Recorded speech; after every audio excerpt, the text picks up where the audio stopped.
program shortly.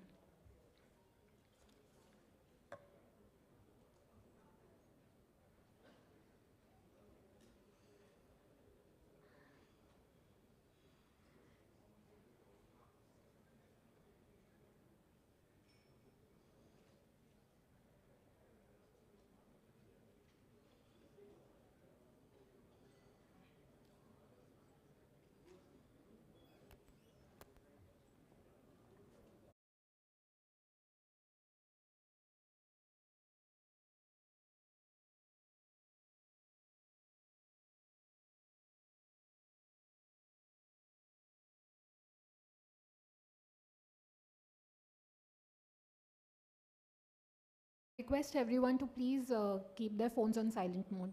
Thank you.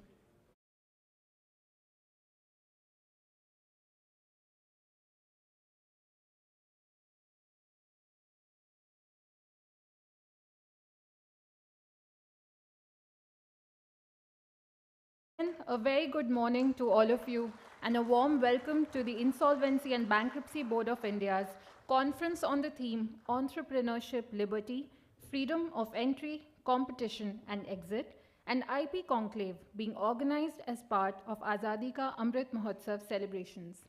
On behalf of the IBBI family, I express my heartfelt gratitude to our esteemed guests on the dais for gracing the occasion. I welcome Honourable Justice Ashok Bhushan, Chairperson, National Company Law Appellate Tribunal, Shri Ashok Kumar Gupta, Chairperson, Competition Commission of India, and Shri Rajesh Verma, Secretary, Ministry of Corporate Affairs. I also welcome Shri Ravi Mittal, Chairperson, IBBI, Governing Board members of IBBI, members of regulatory bodies, members and experts of IBBI's advisory committees, technical committees, and working groups, officials of the Ministry of Corporate Affairs and other departments and ministries, officers of insolvency professional agencies, IUs, insolvency professional entities, and registered valuer organizations. I also welcome our insolvency professionals and registered valuers and all our stakeholders who have joined us online.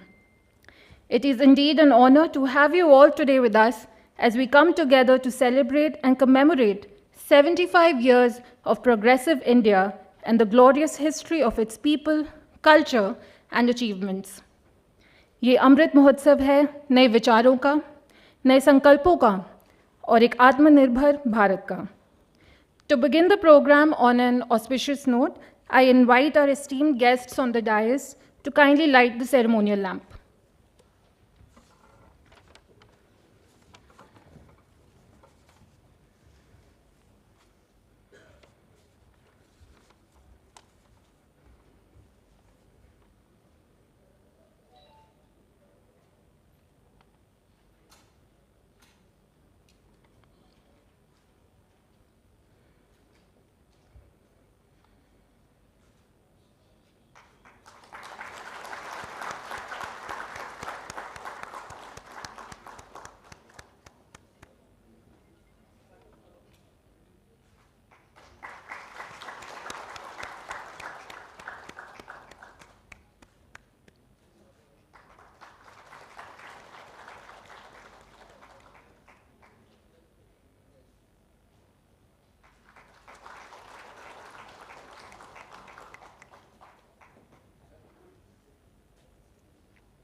Thank you, sir. As we count down to our 75th anniversary of independence, we can look back with pride and venture into the Amrit Kal, that is the 25-year-long lead-up to India at 100, with renewed commitments and a vision for a strong, developed, and inclusive India. The journey to 2047 will be an embodiment of all that is progressive about India's socio-cultural, political, and economic identity. Among the several path-breaking, people-centric reforms unleashed by the Government of India, the freedom to exit facilitated by the Insolvency and Bankruptcy Code 2016 has served as a glittering example in terms of efficiency of processes and several salubrious outcomes. Today's conference on the theme, Entrepreneurship, Liberty, Freedom of Entry, Competition and Exit, celebrates the three key economic freedoms afforded to businesses in India. I now invite Shri Ravi Mittal, Chairperson IBBI, to kindly deliver the welcome address.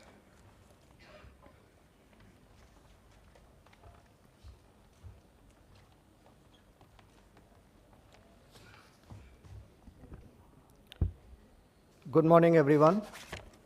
Honourable Chairperson, NCLAT, Chairman Competition Commission, Secretary MCA, members of our governing board, IPs, IPAs, other professionals, ladies and gentlemen. It is indeed a privilege to welcome this august gathering to this function today. As we are all aware, our country is celebrating our 75th year of independence, and for this celebration is being done over 75 weeks. Now, this week has been allotted to Ministry of Corporate Affairs, and as an organization of the Ministry of Corporate Affairs, we are organizing large number of programs to celebrate this 75th year of independence. We have organized 75 programs all over the country, and today is the culmination of these 75 programs. We have 3 technical sessions today. The first session, as Medha just said, is on freedom of entry, exit, and competition. The other 2 sessions are part of the IP Conclave. In the first technical session on IP Conclave, we have invited Honourable NCLAT members to address us.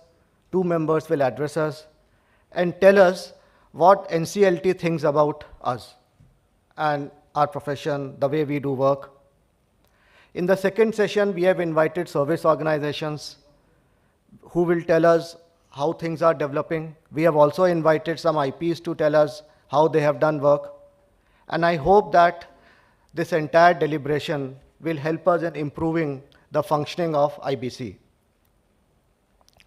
As we were just discussing before sitting here, IBC is still in the nascent stage, or insolvency is still in the nascent stage, and we need to take large number of steps to make it more efficient. If we talk about today's conference, companies, if they want to flourish, need both freedom of entry, freedom of operation, and freedom of exit. If you look at the economic history of our country, during 1990s, we provided the freedom of entry to most of our companies. What was called the license Raj was abolished, and companies were allowed to set up in any discipline without any restrictions. In 2003, the Electricity Act was amended, and generation was made a free activity, unlicensed activity. And that led to, for example, a large number of generating plants coming in our country. I still remember when I had joined service, at that point of time, if you want to buy a scooter, you have to get into a queue. I mean, you have to reserve, and then you get the scooter after several months. Similarly, when I was in school, I remember my father wanted to give me an HMT watch, and we again had to get into a queue to get that HMT watch. But things have now changed because there are no entry restrictions, and you can get a watch, or you can get a scooter, or you can get a car, or things like that without any problem. In fact, for several years, the problem was not underproduction but overproduction. The second important thing is that companies should be allowed to function, and we need to get out of Inspector Raj, what is called the Inspector Raj, and this is what again has been done by the government. Today companies are allowed to function as they want to function. and the rules, regulations have been reduced considerably. In an event 3 days back, our secretary was telling us that the Companies Act has been decriminalized. Now these are the things that are being done to make the functioning or running of companies easy. The third thing which is very important is that if the company fails for any reason, then they should be allowed to exit. And this is where IBC or IBC-like rules, resolutions come into force. You know, if in any developing economy, we want private sector to invest. And if private sector will invest, private sector has to take risks. And if private sector takes risk, some failures are bound to happen. Now, these failures could be because of mismanagement, or could be internal, or could be external, because of environmental factors. Steel production goes up or down internationally, and that leads to problems in the domestic steel industry. Or we are seeing nowadays that there is some problem with wheat production, wheat prices have increased. You know, so what I want to say is that there are factors which are extraneous to the company also, which leads to their problems. So they should be allowed to exit, and we should, what I say commonly is, there should be no stigma attached to failures. In fact, I have said at some places that we should celebrate failures. Why should we celebrate failures? So that the person does not feel that once he has made something wrong, he should not be allowed to live again, or he should not be allowed to set up a company again. I have worked for some time in the banking sector, and I find that if a company has taken OTS, then banks for several years don't fund it again. And I used to advise banks that if OTS has been given, then the account has been settled, and now that company should be allowed to apply afresh and should be allowed to function. So we need a proper exit policy. We have an exit policy through IBC. IBC provides for a fresh start, and I believe a time has come for us to look at fresh start and really allow companies to start afresh. I hope these points will be deliberated in the session today. In the afternoon sessions, both sessions on IPs, we will discuss how to make the work of an IP easier. You know, what I find is there's a lot of stress in the work that IP does. He's not getting his remuneration. Even if his remuneration is fixed, it is given after 2 years when the company gets resolved. It is very difficult for any professional to work, very, very difficult for any professional to work without getting salary or fees in time. If I don't get my salary in time, I find it a problem. So IPs also find it a problem to work if they are not getting the adequate fees, or if they are not getting it in time. So we want to reduce the tension. We want to reduce the stress in working, so that the IPs or RPs can also perform to their fullest. And when they perform to their fullest, we will get good bids, and that will improve the working of the IBC. That is how I look at it. So I thank all of you for coming today. I thank our dignitaries on the stage for coming today to this function, and I welcome them again. Thank you very much.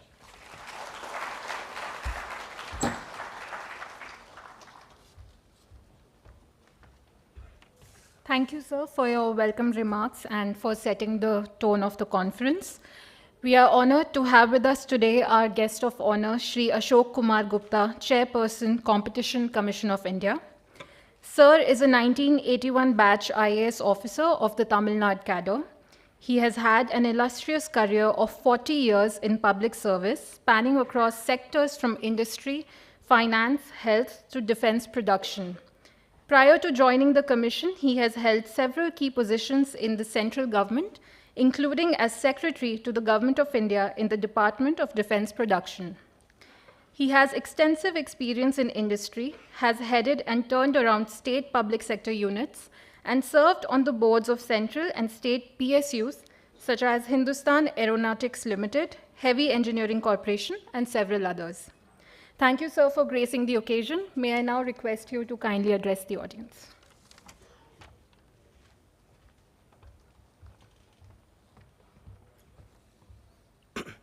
Thank you, Megha.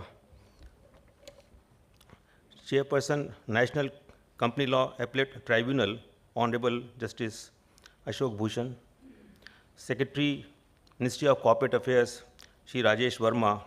Chairperson, Insolvency and Bankruptcy Board of India, Shri Ravi Mittal. Distinguished guests and participants, it's my pleasure to address this august gathering at this conference organized by IBBI. Let me at the outset compliment IBBI for putting together this important program as part of the ongoing Azadi Ka Amrit Mahotsav. I am delighted to be here today to talk about entrepreneurial liberty. I'll focus on the freedom of entrepreneurs to compete, which I will refer to as entrepreneurial freedom, and which is an idea that defines our work at the Competition Commission of India.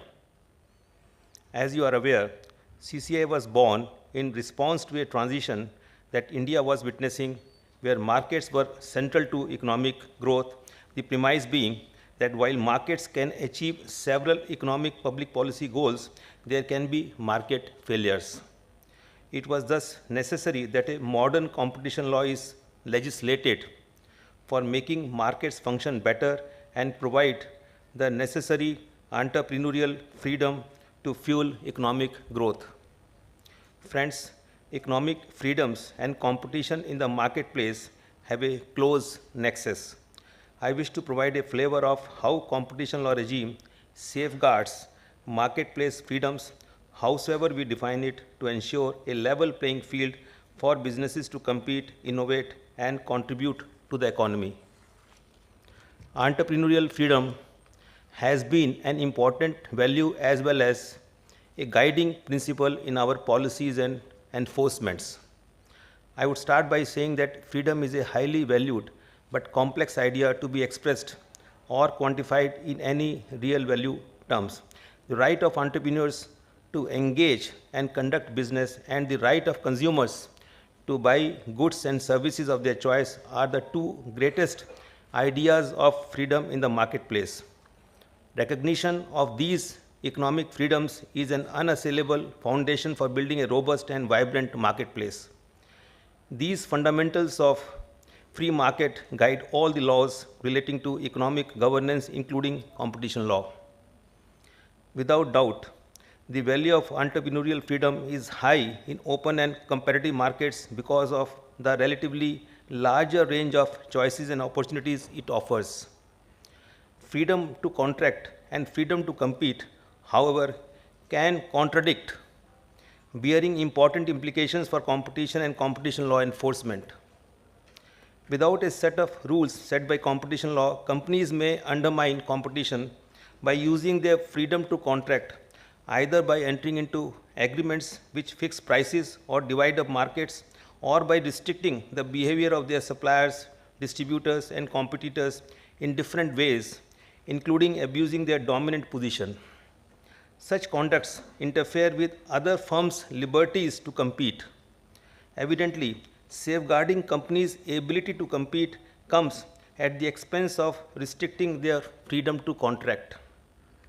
If competition is not sufficient to constrain the unfair exercise of market power by incumbents, the state, through competition agencies, combats anti-competitive practices to preserve the economic freedom of buyers and sellers. In this sense, the entrepreneurial freedom that we speak about is not unbridled. To guard the competitive process in the marketplace against the misuse of market power, the Competition Act 2002 was enacted. The preamble of the Act reads, keeping in view the economic development of the country, the Competition Act establishes the Competition Commission of India to prevent practices having adverse effect on competition, promote and sustain competition in markets, protect the interests of consumers, and to ensure freedom of trade carried on by other participants in markets in India. Article 19(1)(g) of the Constitution of India provides the citizens of the nation the freedom to carry on any trade or business. Article 19(6) poses limitations on the freedom so guaranteed and allows the state to impose reasonable restrictions in public interest. Any restriction on freedom of trade must therefore be reasonable. Freedom is a stated goal of the Commission articulated in the preamble, and the Commission's intervention decisions need to strike the right balance between the two freedoms of competition and contract, allowing competition to thrive while maintaining the contractual freedom necessary for a functioning market. Competition Act prohibits anti-competitive agreements and abuse of dominant position. It also empowers the Commission to regulate combinations that are likely to cause appreciable adverse effects on competition. In addition, the Commission has been given the mandate of advocacy to propagate the benefits of competition and inculcate compliance culture across the system. It is our common understanding that competition law is an instrumentality to secure consumer welfare. Several of our enforcements against anti-competitive agreements and abuse of dominant position have been to assure a level playing field in the market. For instance, in a case, our inquiry revealed that a dominant port terminal operator denied access to oil terminaling infrastructure to third parties without any plausible justification. The Commission therefore directed the contravening enterprise to provide fair and non-discriminatory access to third parties. Interventions against predatory pricing and denial of market access through exclusive arrangements are the other remedial measures ordered by the Commission to secure the freedom of entrants and competitors to compete and innovate in the marketplace. The presence of competition law regime itself would have resulted in compliance in several instances. At times, it has been observed that after the initiation of proceedings, the parties have responded with behavioral self-correction. We are glad to observe that there is a slow but definite change in the behavior of firms. The Commission has had an assertive enforcement agenda against cartels to free Indian markets from this pernicious economic offense and optimize deterrence. At the same time, it has been incentivized self-reporting and has offered businesses an opportunity to approach the Commission for lesser penalty by making vital disclosures on cartels. The idea has been to engage the industry not only for prompt detection and rectification of competition problems, but also make them realize that everyone stands to gain from fair and competitive markets. Friends, an increasing part of economic activity is going to be facilitated by digital players and channeled through the internet, and a small number of firms have taken key intermediation platform positions. This tectonic shift in markets is thus posing challenges for lawmakers and enforcers on how to address the consequent bargaining power imbalance and information asymmetry between platforms and their business users. We have seen an increasing number of informations being filed where concerns have been raised that these firms have, in some sense, become private regulators dictating terms and conditions to participants in their ecosystems. Even if users are uncomfortable with those terms, there are often few viable alternatives to some of the services offered. Strong network effects increase the value of a digital service for consumers and business users, and switching to newcomers is unattractive. These platforms increasingly exhibit characteristics of an essential facility, and as such, essentiality of such platforms cannot be ignored. An entire multi-actor ecosystem of sellers, consumers, advertisers, and application developers depends on them for survival. More importantly, an entire ecosystem of multiple products and services also depend on them for their sale. The relationship of multiple actors in the ecosystem with these platforms is increasingly raising competition concerns. Situations can arise where dominant firms in a market are in a position to extract huge rents or even oust their trading partners. The implementation of competition law should improve economic outcomes that can maximize the gains from trade on these platforms and create a balance that incentivizes innovation of the platform as well as their trading partners. Freedoms need to be balanced, and the role of competition law in doing so cannot be overstated. On merger control, we are mindful that mergers and acquisitions are crucial instruments for investment flows. They create economic synergies and contribute to the processes of industrial development. They also help create scale economies for firms so crucial for competing in today's globalized economic order.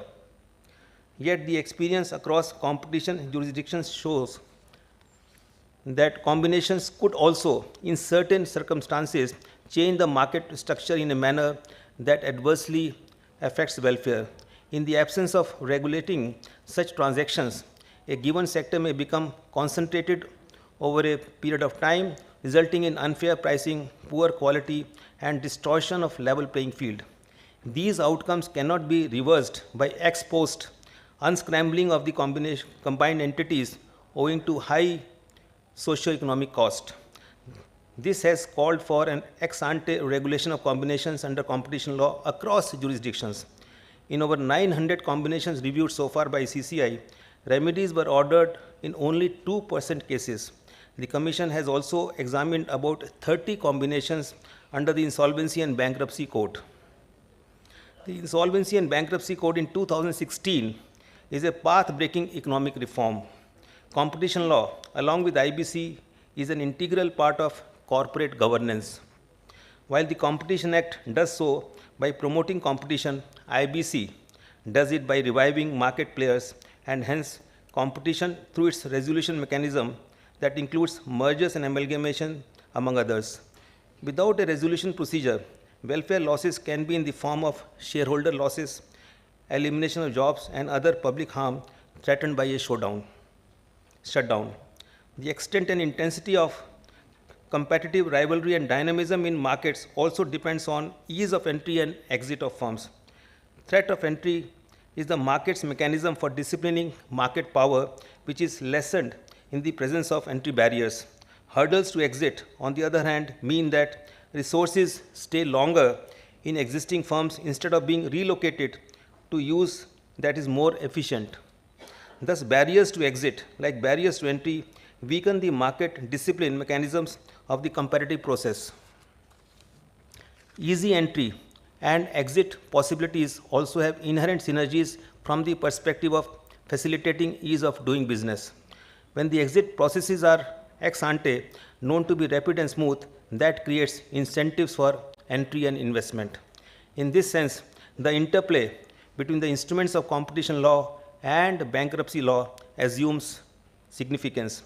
These instruments, though different in their mandate, strive to achieve the same objective of obtaining economic efficiency and hence contributing to the larger economic goals. With these words, I thank IBBI for giving me this opportunity to address this august gathering. I wish the conference a grand success. Thank you very much.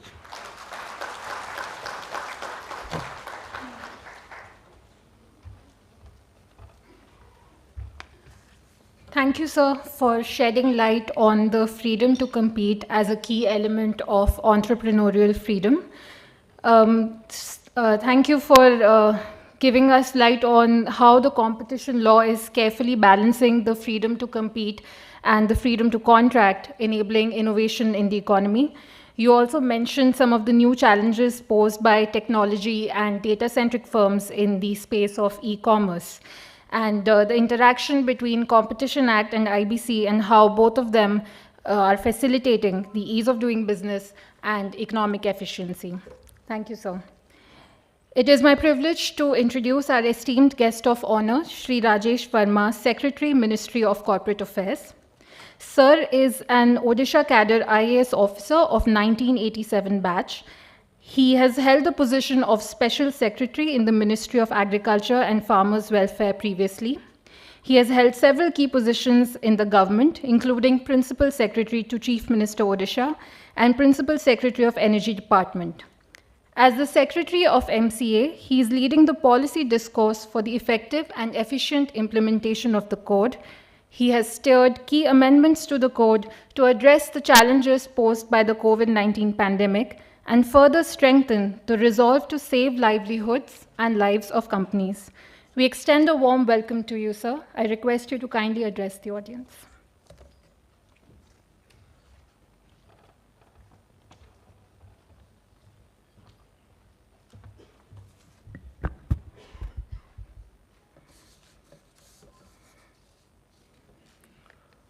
Honourable Justice Ashok Bhushan ji, Chairperson NC LAT, Shri Ashok Kumar Gupta ji, Chairman Competition Commission of India, Shri Ravi Mittal ji, Chairperson IBBI, distinguished guests, ladies and gentlemen. We are celebrating the Azadi ka Amrit Mahotsav, and this week from 6th June to 12th June has been allotted to Ministries of Finance and Corporate Affairs. It's a week-long program. All the organizations of the ministry are organizing this week-long program, and even prior to that, many programs have been organized. 75 programs as stated by the Chairperson, IBBI. IBBI has been always at the forefront and in organizing these programs and advocacy measures which it has taken to in furtherance of the implementation of the IBC. 75 glorious years of independence of modern India is being celebrated as Azadi ka Amrit Mahotsav. It is extremely humbling and a proud moment to be a witness to the celebrations of the largest democracy in the world. As India reminisces its glorious past and ventures into its promising future, it can be said with conviction that the growth story of India has just begun. India's economic reforms took a turn for the good in the 1990s with the liberalization, privatization and globalization. As the Indian markets and business grew with increased freedom of entry, so did the need to regulate increasing competition in the market. Accordingly, in the 2000s, year 2000 and beyond, India provided a framework for freedom to compete. Businesses flourished, and so did the economy, Indian economy. Chairperson Competition Commission of India has elaborated on that aspect of how businesses flourished due to the competition.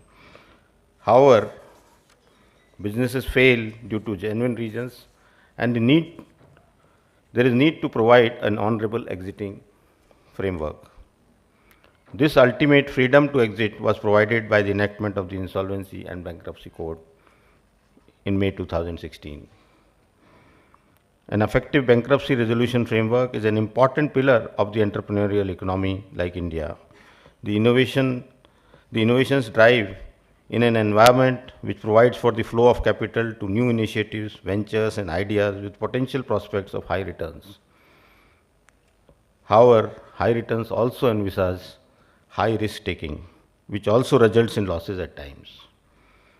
An efficient bankruptcy system helps the entrepreneur in case of failure to go through a resolution or liquidation process in a predetermined time frame and move on in life. More and more entrepreneurs are encouraged to set up enterprises with greater confidence in countries where genuine business failures are accepted and legal framework exists for efficient and effective exit.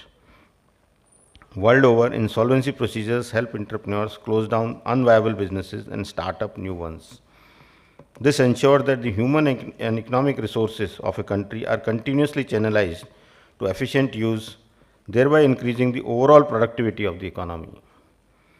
Considering the importance, many countries have reformed the insolvency process.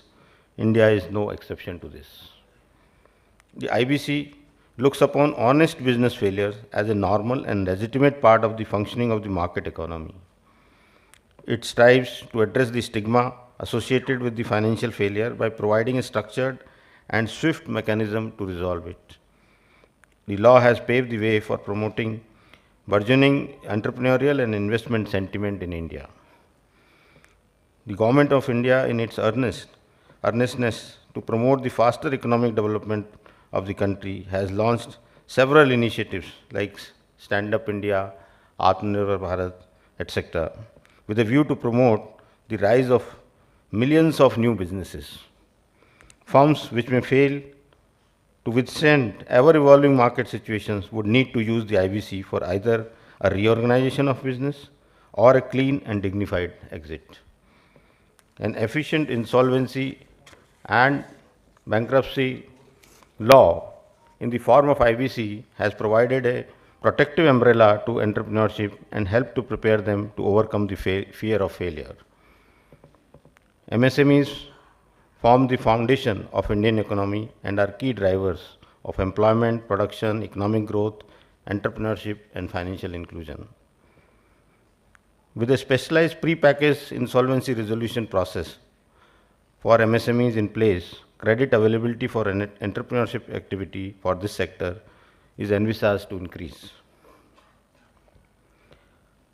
With the IBC having proved to be an effective and efficient insolvency resolution process, it is continuously adapting to the market realities and the business developments. There are ongoing deliberations in terms of defining the next frontiers of IBC. We have had several amendments since enactment of the code, and we are responding to the market realities. A number of issues regarding redesigning several elements of the code to enhance its scope and effectiveness are also under consideration. One of the important value-added features being actively considered is the introduction of cross-border insolvency framework in the IBC. The IBC has been a landmark legislation in India's history of economic reforms. Its once nascent story has now transformed into an efficient, effective, and preferred legislative framework to deal with insolvency resolution of corporate debtors and creditors. It is a law which has pushed India into league of business-friendly countries in the world. The erstwhile ease of doing business in World Bank ranking, India had improved drastically its ranking.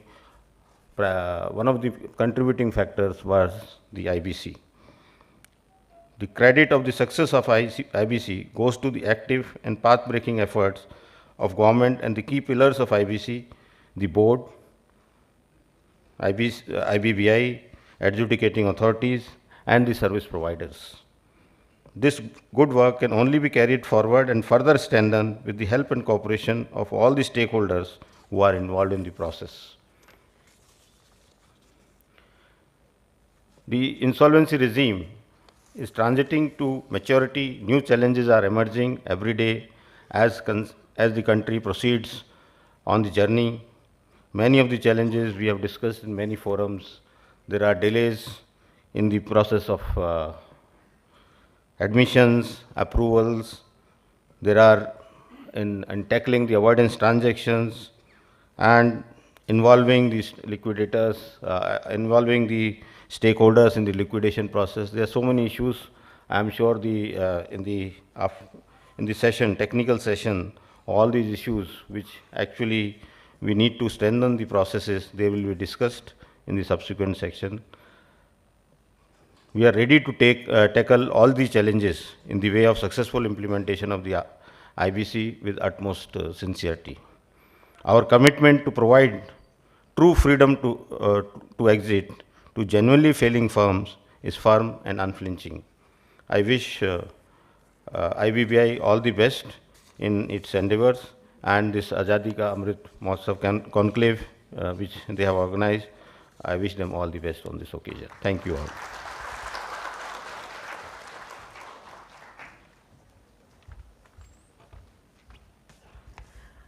Thank you, sir.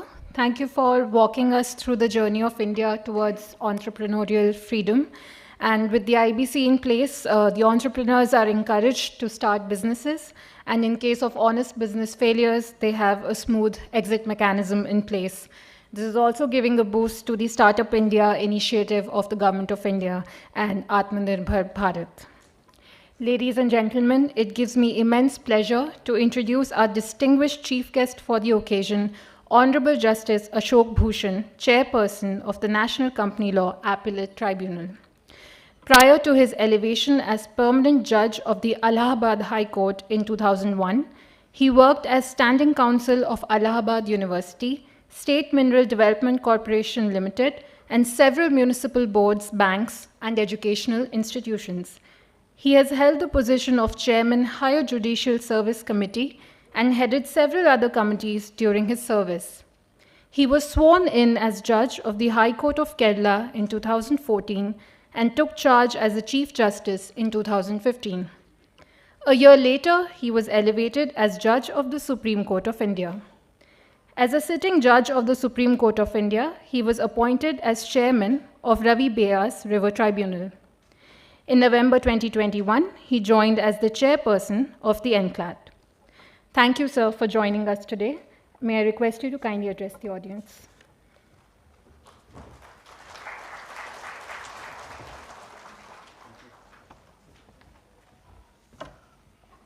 A very good morning to all of you. Shri Ravi Mittal, Chairperson, Insolvency and Bankruptcy Board of India. Shri Ashok Kumar Gupta, Chairman, Competition Commission of India. Shri Rajesh Verma, Secretary, Ministry of Corporate Affairs. Members of Insolvency and Bankruptcy Board of India, government officials, insolvency professionals, and other professionals from different organizations, researchers, students, ladies and gentlemen. It is my privilege and honor to be part of conference on entrepreneurship, liberty, freedom of entry, competition and exit organized by Insolvency and Bankruptcy Board of India. We are celebrating 75 years of our independence.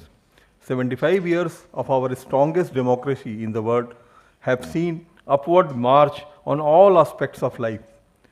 The achievements in science and technology, commerce, foreign relations and economics have seen phenomenal progress.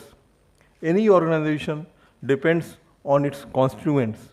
The better the constituents function, the better is the outcome. Today's day, that is 10th June 2022, have been allocated by Insolvency and Bankruptcy Board of India to celebrate and showcase the reforms under the Insolvency and Bankruptcy Code 2016. The enactment of the Insolvency and Bankruptcy Code 2016 was a watershed towards improving the credit culture in our country. Prior to the IBC, India had multiple laws that governed various facets of corporate rescue and or insolvency process without having a comprehensive legal framework that envisages a holistic process applicable to troubled or defaulting companies. The IBC is an umbrella legislation for insolvency resolution of all entities in India, both corporate and individuals. It provides for a single window, time-bound process for resolution of an asset with an explicit emphasis on promotion of entrepreneurship, maximization of the value of assets, and balancing the interests of all stakeholders. The insolvency regime is intended not only to facilitate an easy revival and rehabilitation process for companies in financial trouble, but also to be very effective in safeguarding the interest of stakeholders such as creditors, shareholders, government, etc. It is also expected to stabilize the commercial dealings, financial stability, and better environment for attracting investments besides mitigation of corporate failures. Further, it should also ensure that the financial resources of a country are utilized efficiently to enhance the overall growth of the economy. As per the quarterly newsletter of the Insolvency and Bankruptcy Board of India, December 2021, since the court's commencement in 2016, a total 4,946 CIRPs have begun. Of these, 3,247 have been completed. 714 settled on appeal or review, 562 withdrawn, 457 with approval of resolution plan, 1514 with liquidation, and 1733 with settlement as going concern. In value terms, nearly 73% of distressed assets were rescued by application of the code till December 2021. These insolvency resolutions have taken 441 days as an average, whereas the time taken for liquidation is 391 days on an average. As a marked improvement from nearly 4 years it would take under earlier laws. Thus, the regime has been effective in reaching its target of ensuring a time-bound process to better preserve economic value. The economic reforms initiated in 1991 in our country, were hailed as a liberation of the Indian private sector from the fetters imposed by the license permit quota Raj. Now, after 3 decades, success is being claimed by many experts on the basis of India's evolution as one of the fastest growing emerging markets and decline in poverty. After liberalization, business opportunities in India were manifold. A good number of entrepreneurs seized them and grew from small-scale contractors to large real estate developers and from distributors to manufacturers. Success became the result of efficient capital allocation, strong execution, and customer orientation. Post-liberalization, IT business succeeded because they were customers focused and professionally managed. The old family managed businesses, which formed the backbone of the economy, needed to evolve and became more institutional if they were to extend their lifestyle. The new economic policies implemented in the 1990 and the consequent market orientation was intended to augment market competition and economic efficiency in every sphere of economic activity. Liberalization of individual and trade policies through increased access to import of capital goods, intermediary goods and technology, lifting of curbs on growth and size of firms, and to expose the domestic firms to internal and external competition were the 3 major tools of reform, which were ultimately intended to bring in better efficiency and welfare outcomes. Besides this, the increased integration with the global market further pressurized the domestic firms to become more competitive to withstand market competition within the outside the borders. Under this scenario, firms adopted various strategies to build and strengthen competitiveness on the one hand and also to bypass the competitiveness requirement on the other hand. The unprecedented surge in consolidation strategies such as mergers, acquisition, joint ventures and tie-up occurred from 1990 to be viewed in this context. The announcement of new industrial policy in July 1991 marked a paradigm shift in the overall macroeconomics policies followed in India from greater control and regulations to the free play of market forces. Further, Finance Minister Sri Ashwant Sinha during his budget speech on October 27, 1999 has made it clear that, I quote, the MRTP Act has become obsolete in certain areas in the light of international economic developments relating to competition laws. We need to shift our focus from curbing monopolies to promoting competition. Government has decided to appoint a committee to examine this range of issues and proposes a modern competition law suitable for our conditions, unquote. With this, the government formally acknowledged the need for a drastic change in competition regulation in India. Consequently, in October 1999, a high-level committee on competition policy under the chairmanship of Sri S.V.S. Raghavan was appointed to recommend appropriate policy changes in the context of economic reforms of the 1990. The committee recommended the need for setting up a new competition law and a competition authority to prevent anti-competitive practices. This led to adoption of Competition Act 2002, replacing the 3-decade-old MRTP Act 1969. Further, the Competition Commission of India has taken over the functions of MRTP Commission from 2009 onward, which marked a paradigm shift in the competition regulation in India.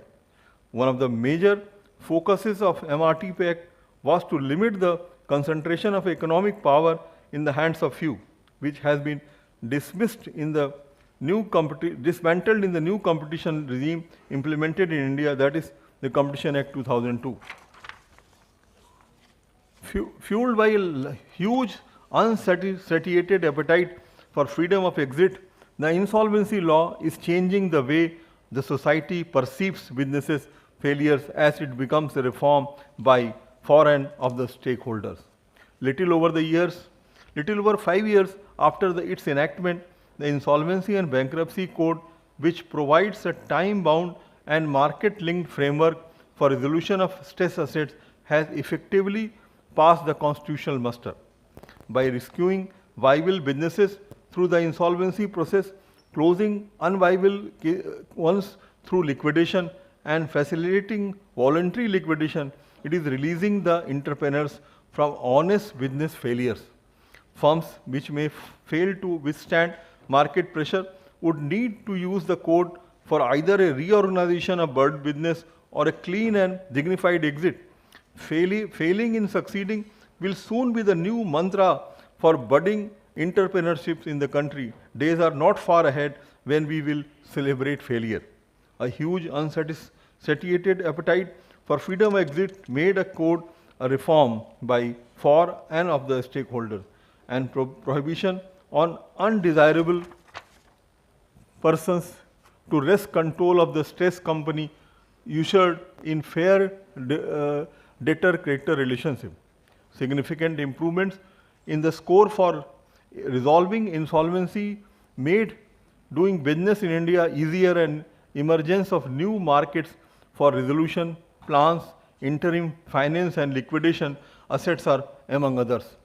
6 amendments and dozens of subordinate legislation have kept the code relevant with the changing needs and addressed implementation difficulties. The rule of law got institutionalized in an anarchic stress situation when the claim of all creditors together is inconsistent with the available assets of the company. An economic legislation is typically a skeleton structure, and judicial pronouncements provide flesh and blood to it as well as resolve grey areas. While conceding the freedom to experiment to the legislature, the higher judiciary, NCLAT and NCLT have proactively settled the jurisprudence, explained several conceptual issues, settled contentious issues, and resolved grey areas at an unprecedented pace, bringing in clarity to what is permissible and what is not.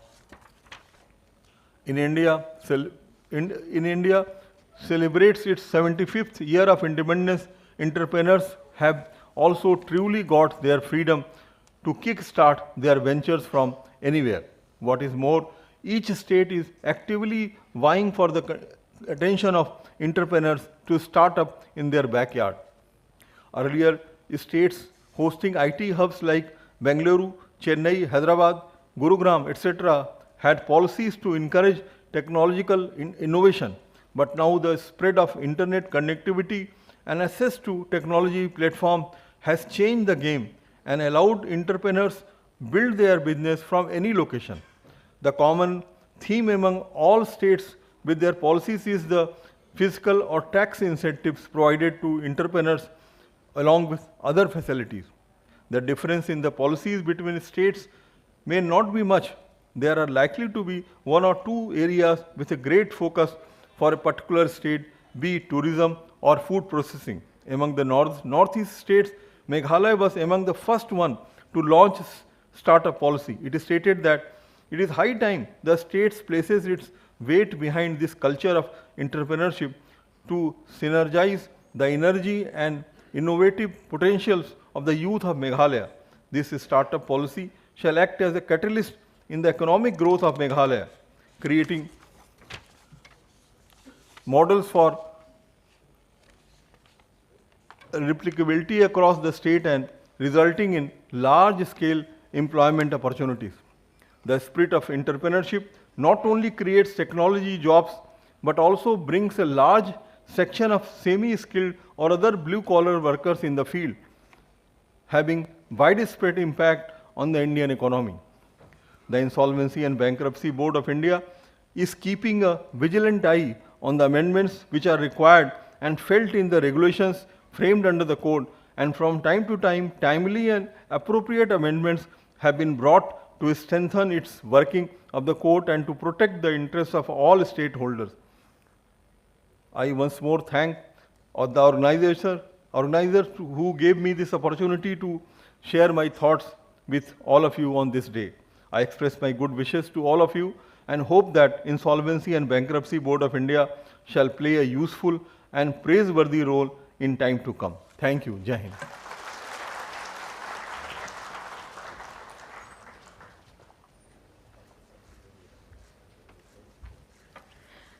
Thank you, sir, for elaborating on the outcomes of the code and how they have been a marked improvement from the erstwhile regimes, and how the IBC is changing the way the society views business failure. The pivotal role played by the tribunals in settling contentious issues and resolving gray areas. The entrepreneurial freedom is not only creating technology jobs, but bringing together semi-skilled sectors and unorganized sectors into the mainstream economy. In celebration of the Azadi Ka Amrit Mahotsav, we take this opportunity to release the IBBI publication titled Anusandhan, Exploring New Perspectives of Insolvency.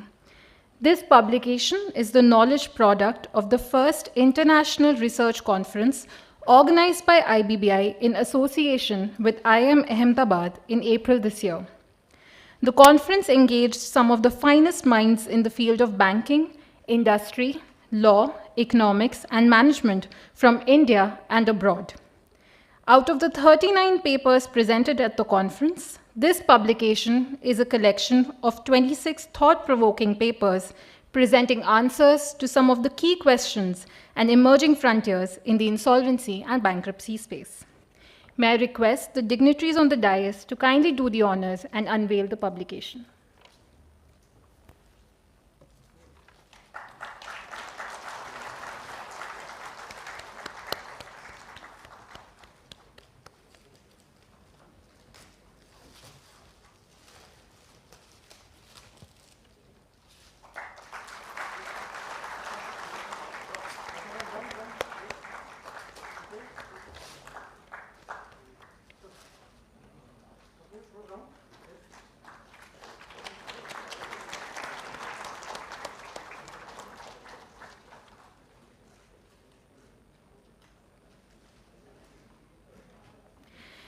We are extremely grateful to our chief guest and guests of honors for sparing their valuable time and gracing the occasion.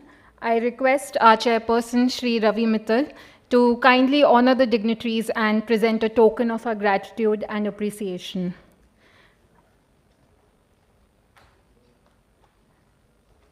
Thanks and gratitude to Honourable Justice Ashok Bhushan, Chairperson NCLAT.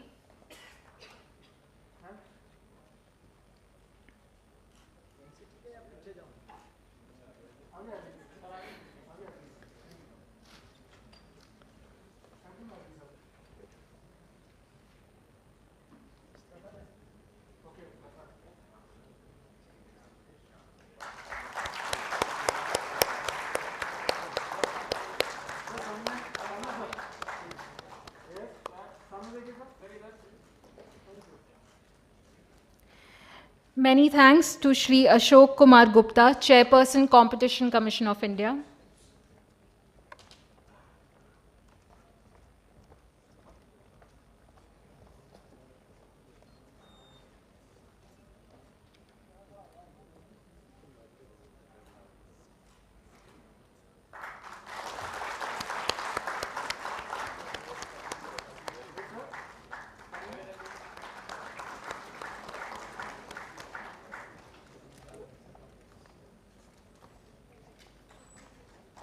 Our gratitude and appreciation to Shri Rajesh Verma, Secretary, Ministry of Corporate Affairs.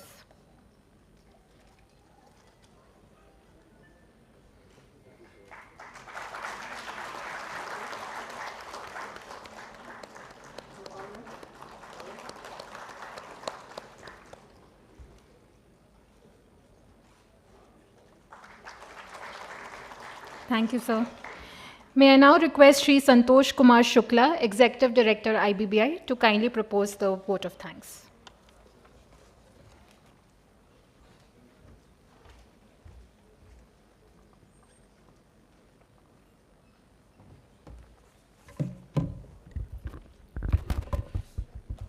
Good morning, all.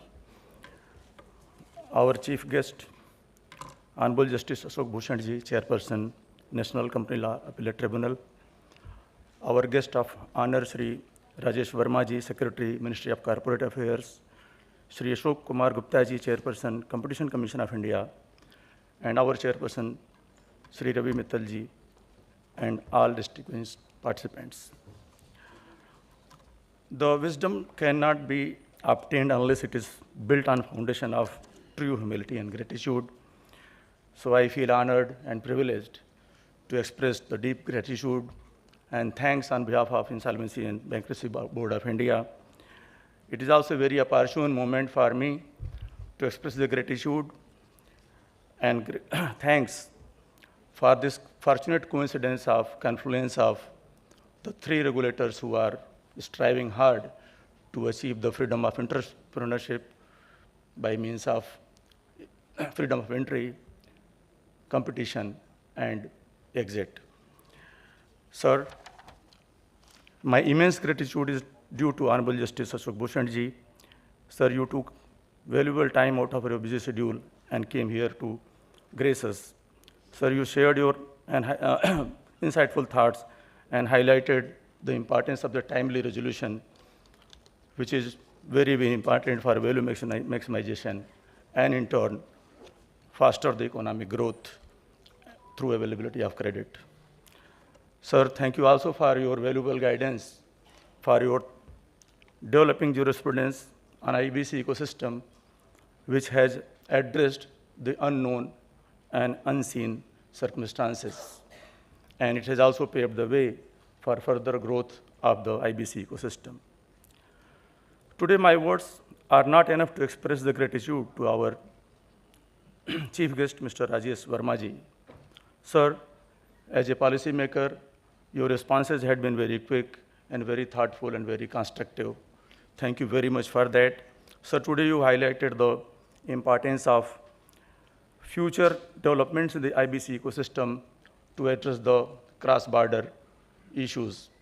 It has become very important, like our Prime Minister also has been saying that celebration of Azadi ka Amrit Mahotsav is not only intended for this introspective research what we have achieved, but to learn from it and take it to the masses, not within the territory of India, but outside the territory of India too. I am extremely indebted with kind words and wisdom of Shri Ashok Kumar Gupta ji, Chairman, Competition Commission of India. Sir, your insightful address provided us great insights into entrepreneurial liberty and freedom of easy competition, but sustained and controlled and with reasonable restrictions, with balanced economic competitions.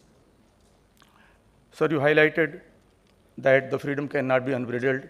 At the same time, it has to be very reasonable to foster the economic growth. Thank you very much, sir. I would like to thank our Chairperson, Sri Ravi Mittal ji, for bringing on this table his vast experience and fresh perspectives to the subject. Sir, your address provided us with a deeper insight and introspection into the economic growth and importance of professional service providers. Sir, you also highlighted about the freedom of exit as an important component of economic reforms and growth, and putting the growth to a new dimension by bringing better reforms. Sir, we are also very thankful for your guidance that has radiated a very strong source of energy within us to make this event purposeful. Again, I thank all the dignitaries present here in the audience for taking your time and joining us in this celebration. Last but not the least, an event of such kind cannot happen overnight. The wheels started rolling months in advance. We have been fortunate enough to be backed by a team of very motivated and dedicated officers from IBBI under the able and capable guidance of our whole-time member, who unfortunately is not present today because he is indisposed. I wish him speedy recovery, good health and vitality. Thank you, the team IBBI, and very special thank to our whole-time member. I also cannot forget to thank our media friend who has been covering this event and broadcasting them. Thank you all again. Have a good day and join the celebrations of the day. Thank you so much.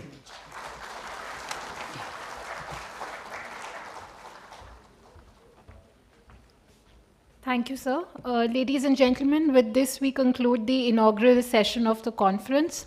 We will now break for tea and reconvene at 11:30 for the technical session. Thank you very much.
Second session of today's conference on the theme Freedom of Entry, Freedom at Marketplace, and Freedom of Exit.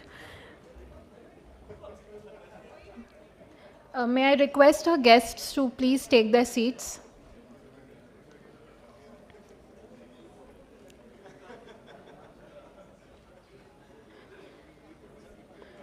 I request everyone to kindly take their seats.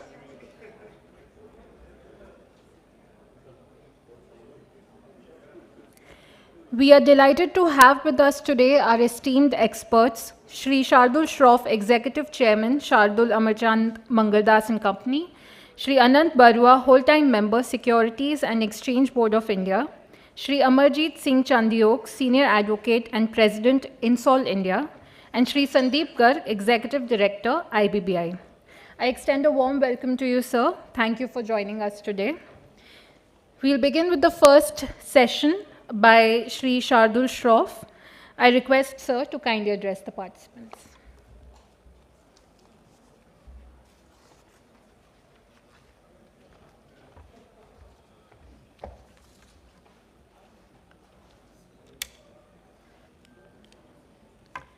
At the outset, I must thank the organizers and IBBI for this opportunity for addressing this august audience and expanding on the theme of entrepreneurship and its connectivity with IBC. What is entrepreneurship? It is the ability and readiness to develop, organize, and run a business enterprise along with any of its uncertainties in order to make a profit. Where does the freedom that one is talking of, entrepreneurship, freedom and liberty, come from? Whenever there is a risk, there must be freedoms, there must be liberties. And those liberties have been summarized by stating it is a liberty of entry and a liberty of exit. This doctrine was already upheld by the Supreme Court in the famous 1969 case of Excelware, where they adjudicated upon the question as to whether the fundamental right under Article 19(1)(g) embeds the right to close down an enterprise also. So it is a constitutionally recognized right. Now, how does it have relevance to the topic in the context of the IBC? The objectives of the IBC can be put into three principles. It is to create a legal framework for timely resolution of failing businesses, thereby facilitating timely entry and exit of enterprises, creating a competitive and vigorous bidding process for the resolution of corporate debtors, thus providing and promoting competition and innovation, and lastly, developing a conducive environment for access to credit and risk-taking abilities for entrepreneurs. This is not just ipse dixit. If you read the preamble to the IBC, right in the middle of the full preamble, after the expression maximization of value of assets of such persons, the expression used is to promote entrepreneurship, availability of credit and balance the interests of all stakeholders, including alteration in the priority of payment of government dues and to re-establish the fund. So this is something which was part of the discussion of the Banking Law Reforms Committee, which was the precursor to the making of the IBC Act. What was the context in which this was all made? When in 2015 all this deliberation was being done, India was ranked at 137 in the list of countries for ease of doing business, which ultimately in 2020, in 5 years, we moved up to 63. So there was clearly a problem in relation to how business was being considered in India. There is statistics to show that it used to take 4.5 years approximately, and 9% of the debtor's estate, which is a phenomenal amount when you look at the kind of outstandings that are there or asset values that are there of a debtor's estate. This was the kind of cost structure, and the average recovery was about 25 cents to the dollar. So this was the circumstance which needed a change. It needed a movement which was far more efficient. The introduction of the IBC was not only as a measure for the creditors, whether secured or unsecured. It was also a measure to aid the promoters, because in every entrepreneurial activity, the ability of the promoter to retract or to evaluate his risk is critical. And without the ability to close, without the ability to see what is the extent of his liability that a person is undertaking, no new enterprise will come into being.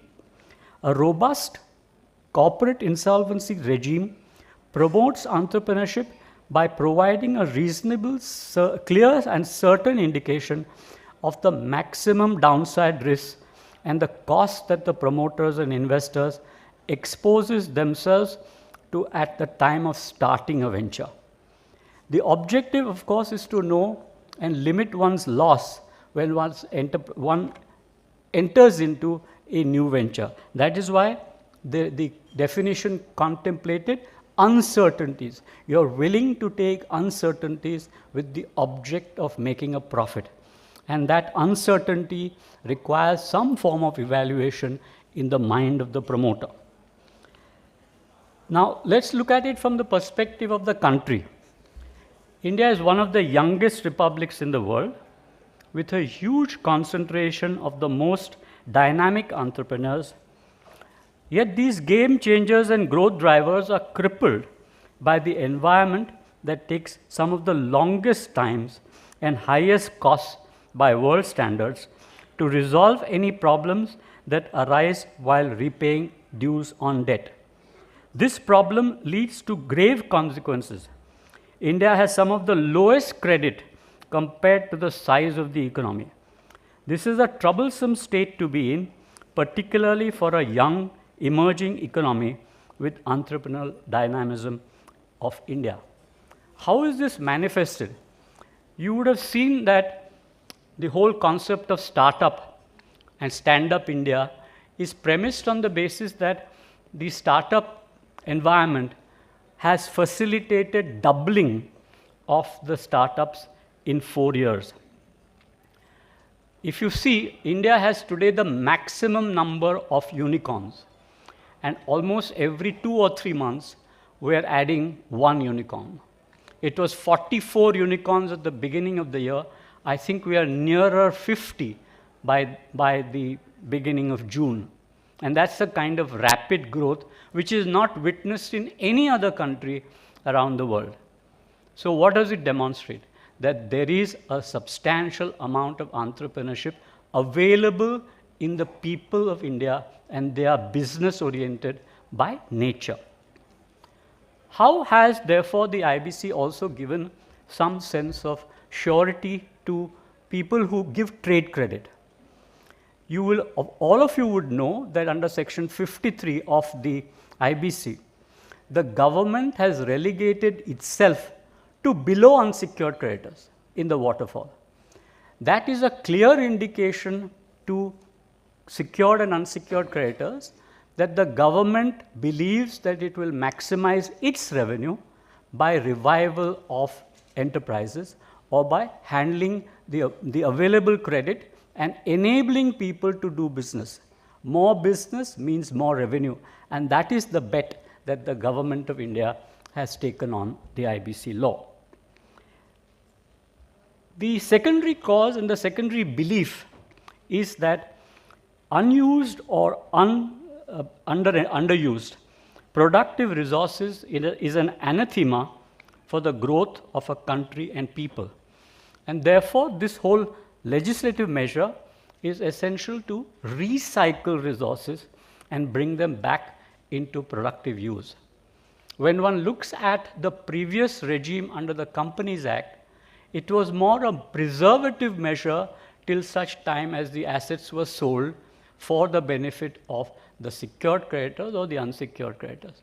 Assets used to depreciate in a very significant way, and the realization value of the asset or the enterprise was almost next to nothing. In insolvency, it was a very rare case to see an enterprise get sold as a going concern.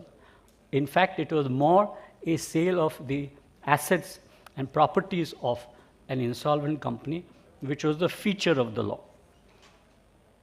So the structure of the IBC is therefore enabling an honest entrepreneur to make an orderly exit if the enterprise fails despite the best of intentions and efforts. Thus, the possibility of failure does not hold up an entrepreneur from commencing a business, implementing a new idea, and running the enterprise. This was sorely missing in the previous regime, and a rethink on this as a banking law reforms committee. It was not just any committee. It was a committee looking at it from the eye of a banking community, looking at how credit could be enhanced so that the general business ability of the nation gets enhanced. And that is the thrust of the Banking Reforms Committee reports and even the IBBI reports given from time to time, that you move towards giving more bank credit to business.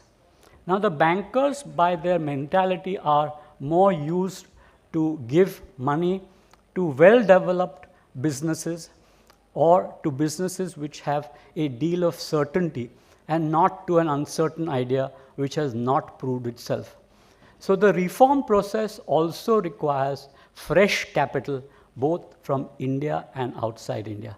And that is what you are seeing by the introduction of private equity and venture capital, who are taking bets on the new enterprises and startups, which are resulting in the creation of unicorns.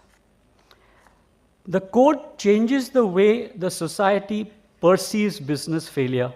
How? That the business failure is a rule of life. If one were to take the analogy from the Hindu Trinity, you have a creator, you have a preserver, and you have a destroyer. Destruction or creative destruction is essential in any trinity or any process, because revival or closure is a part of a restart. And that is exactly the kind of key that the IBC has introduced. It has conceptualized through judicial pronouncements the concept of a clean slate, where after a process of resolution is done, the debts are crystallized and no debt outside the claims approved by the resolution professional can be reintroduced after the period of limitation or the time given for people to put forth their dues. The IBC naturally puts emphasis on the committee of creditors, because once the entrepreneurial capital or the promoter's capital, the equity capital, is wiped out, it is the creditor's money which is in play. I remember a speech of the then Prime Minister and Finance Minister, Mr. V.P. Singh, while introducing the SARFAESI Act. He carefully laid out that in a principle where the company is insolvent, the promoter's money is lost, and with the with the loss of the equity, the right to do business effectively moves to the creditor community, because it is their money in play, and therefore they should have a say in relation to the running or the continuation of a business enterprise. IBC therefore adopts the Trishul approach, where you have the concept of a haircut which lenders take in order to enable a viable enterprise emerging. it contemplates the best resolution from market forces. If you study what has happened in the last 3 years, the market has vanished. And that is why you've had different models of revival which are not based truly on competition, especially in a COVID-controlled climate. If there is no competition in the market, if there is a reluctance to invest, or there is a reluctance generally because of uncertainties beyond the finance world or beyond the business world, because of a large epidemic or something of that nature, then you really don't get competing entrepreneurs to take over another enterprise. And this is one of the principles embedded in the IBC. Absence of market, the law has to be stayed, and that's exactly what the government of India did when it suspended the principles of filing CIRPs during the period of COVID. And the last concept is that the resolution plan can provide any measures for the revival of the company. The definition of the word resolution plan contained in the IBC is not hidebound. It is not only this or only this or only this. It is up to the imagination of a resolution applicant to prove that whatever he is proposing emerges with the best net present value and therefore should be preferred in the revival process. So competition in the context of the subject matter today really is competition and the ability to access capital. Because if there is limited capital flows and only to established industries, and a young entrepreneur cannot really avail of credit, then the business creation and the augmentation of new wealth and new productive assets stops. So that is the reason why in the preamble, the legislators thought that there is a need to promote entrepreneurship and access to credit. This is strictly not an insolvency purpose, but it is linked to the business purpose of the IBC, that whilst you're creating the opportunity of entry and exit and a systematic revival process, you have equally to engage the financial world and ensure that there is an access to capital, and that entrepreneurship, which may not have their self-capital, which may not have the appropriate equity, is encouraged. This is an object which has not really been relatable to in the context of the IBC, but it's a very important object when one looks at it from an economic perspective and the concept of how India's economy is strengthened. Banks could play a role in nurturing new firms, but are typically far better at financing mature, well understood technologies than greenfield projects.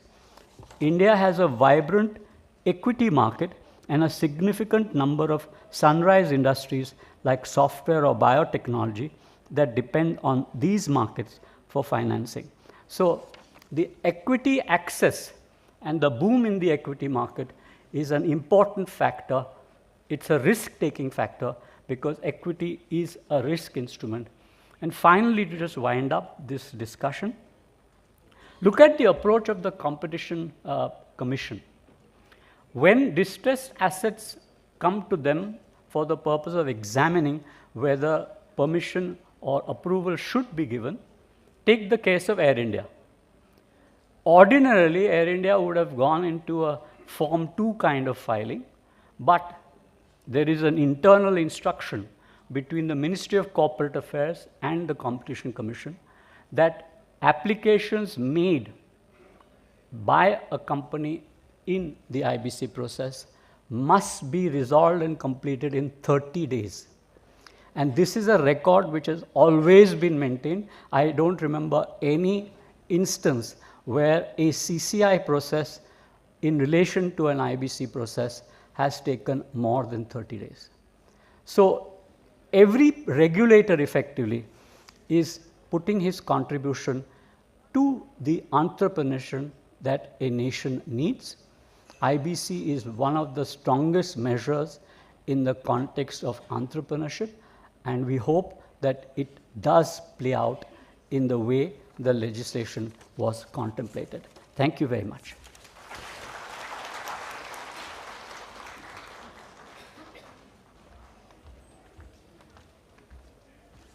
Thank you, sir. I now invite Shri Anant Barua, whole-time member, Securities and Exchange Board of India, to kindly address the audience.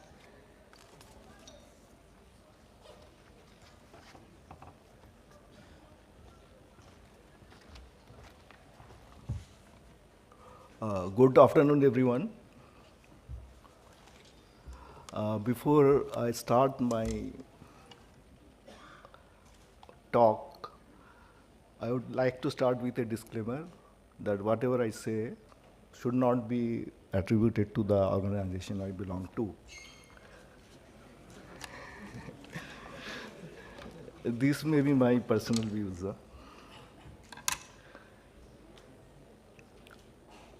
If you see the previous speech, one of the way the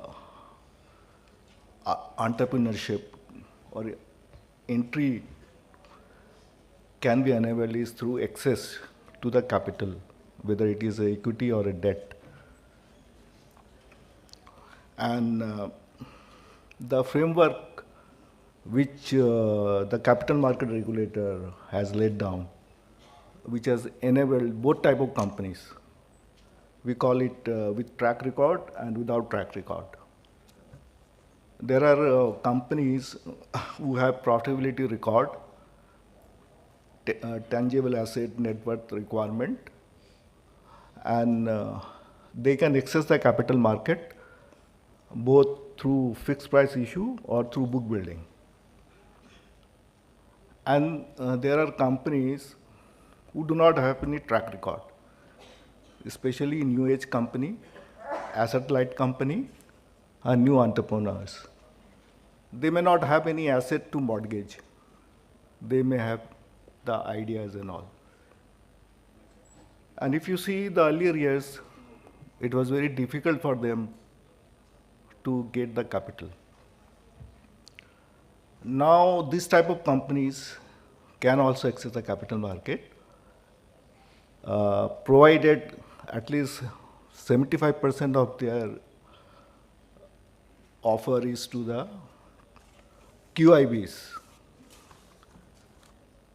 And they can come only through the book building process.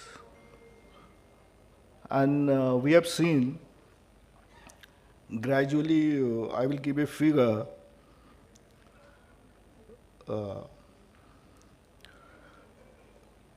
in the year 21-22, out of 48 IPOs, the 29 IPOs were through, which were by the profit-making companies, and 19 were through by the companies without track record. And we have seen e-commerce companies who gradually have come through this without track record, and also other companies like Barbecue Nation, Divyani International, Sapphire Food, Star Health and all, they are not from the e-commerce company.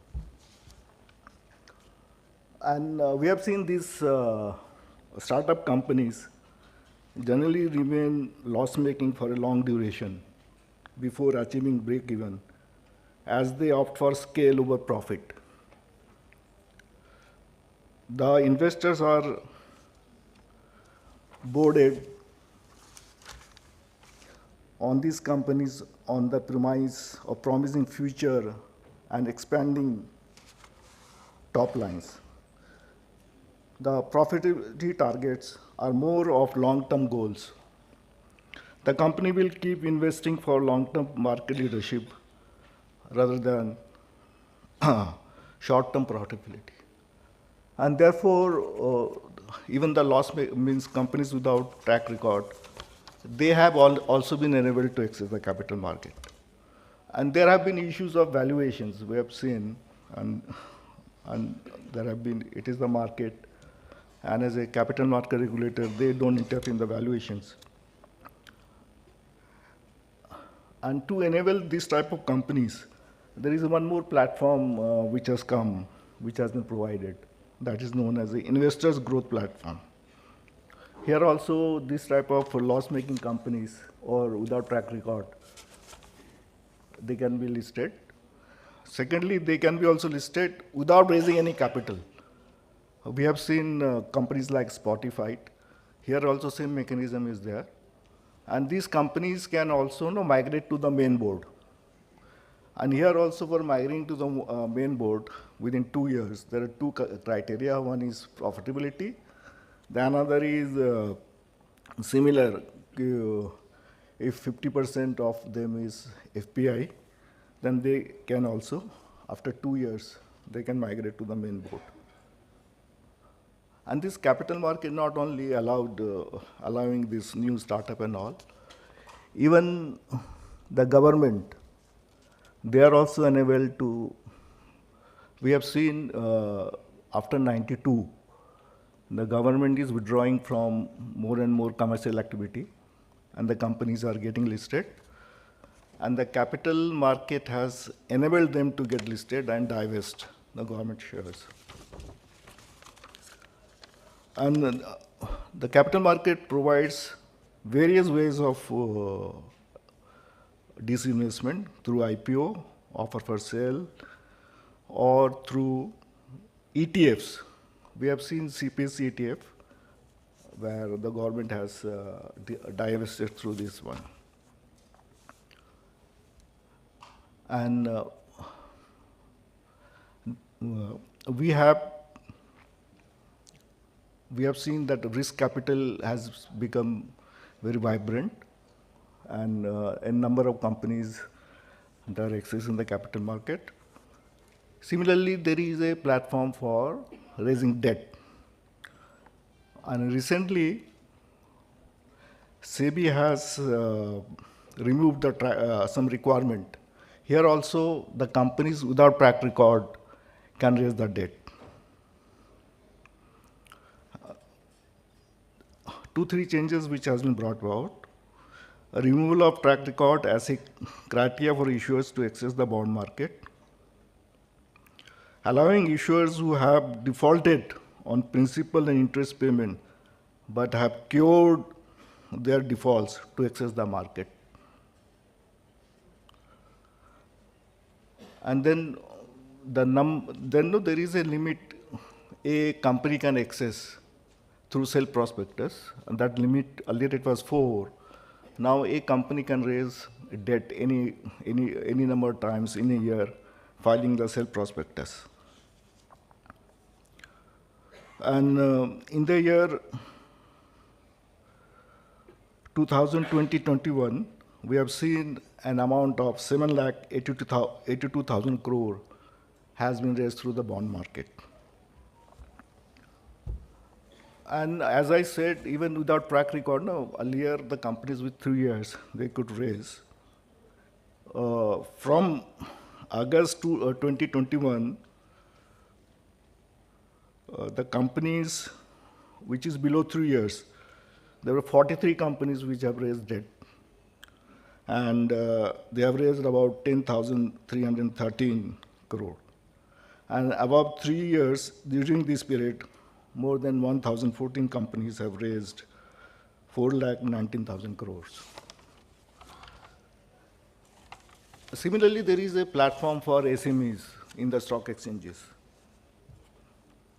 And a separate platform, because these companies also cannot get their capital, especially from bank, due to inability of them to furnish collaterals and other thing.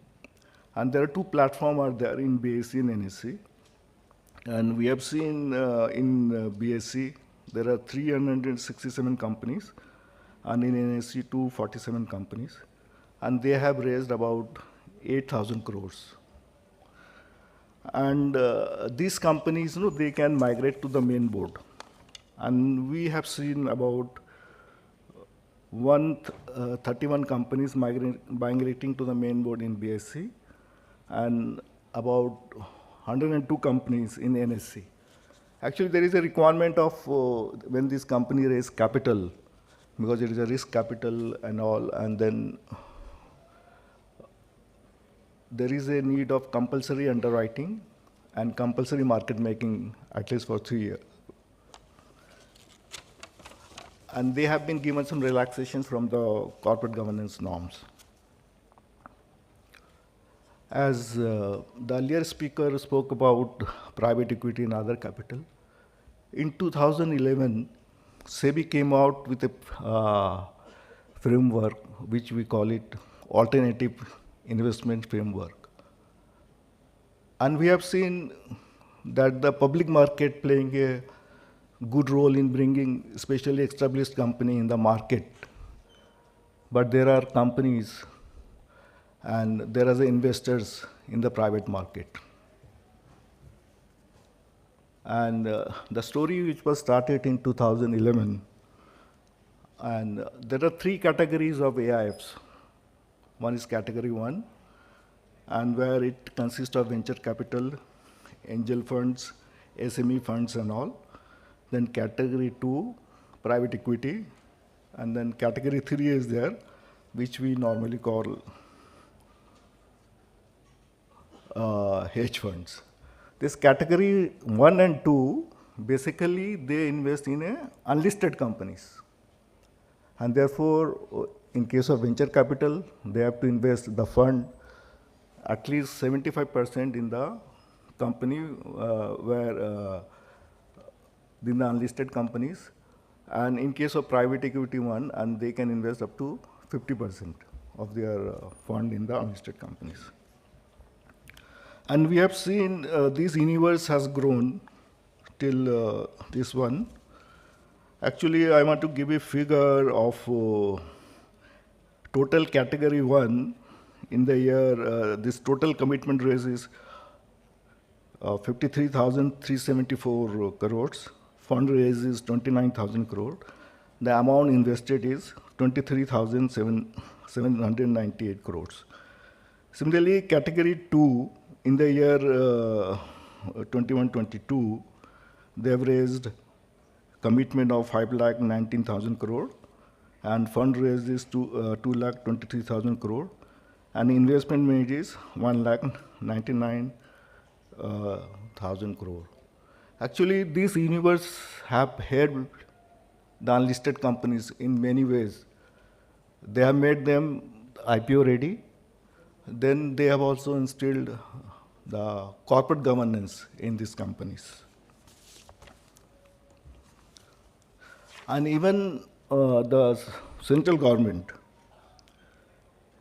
they also floated a fund of 10,000 crore, known as the Self-Reliant India Fund. It is a fund of fund structure. This fund will invest in other SME funds, who will in turn will invest in the SMEs. And therefore, you will see as far as the companies which are in unlisted sphere or the small and medium enterprises, they can access this market. And we have also basically seen they invest in a equity market, private equity or unlisted securities. And there is a new concept which has come. We call it a venture debt. And this venture debt, they give loans or invest in the debt securities of these unlisted companies. And we have seen about 538 million, 111 companies raising this venture debt as per the venture debt report 2022 in the previous year. And especially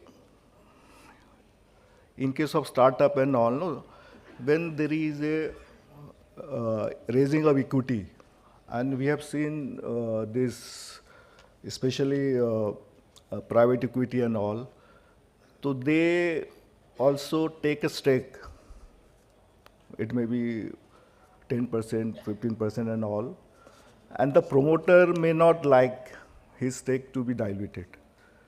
For such companies, this venture debt is a worthwhile propositions. And we have seen many companies like Sugar Cosmetics, Dunjo, Car24 and others who have raised this venture debt. And this, I was speaking about from the side of the raising of capital. Then there is also no increase in the market. There is a freedom, like mutual fund, pension fund and all.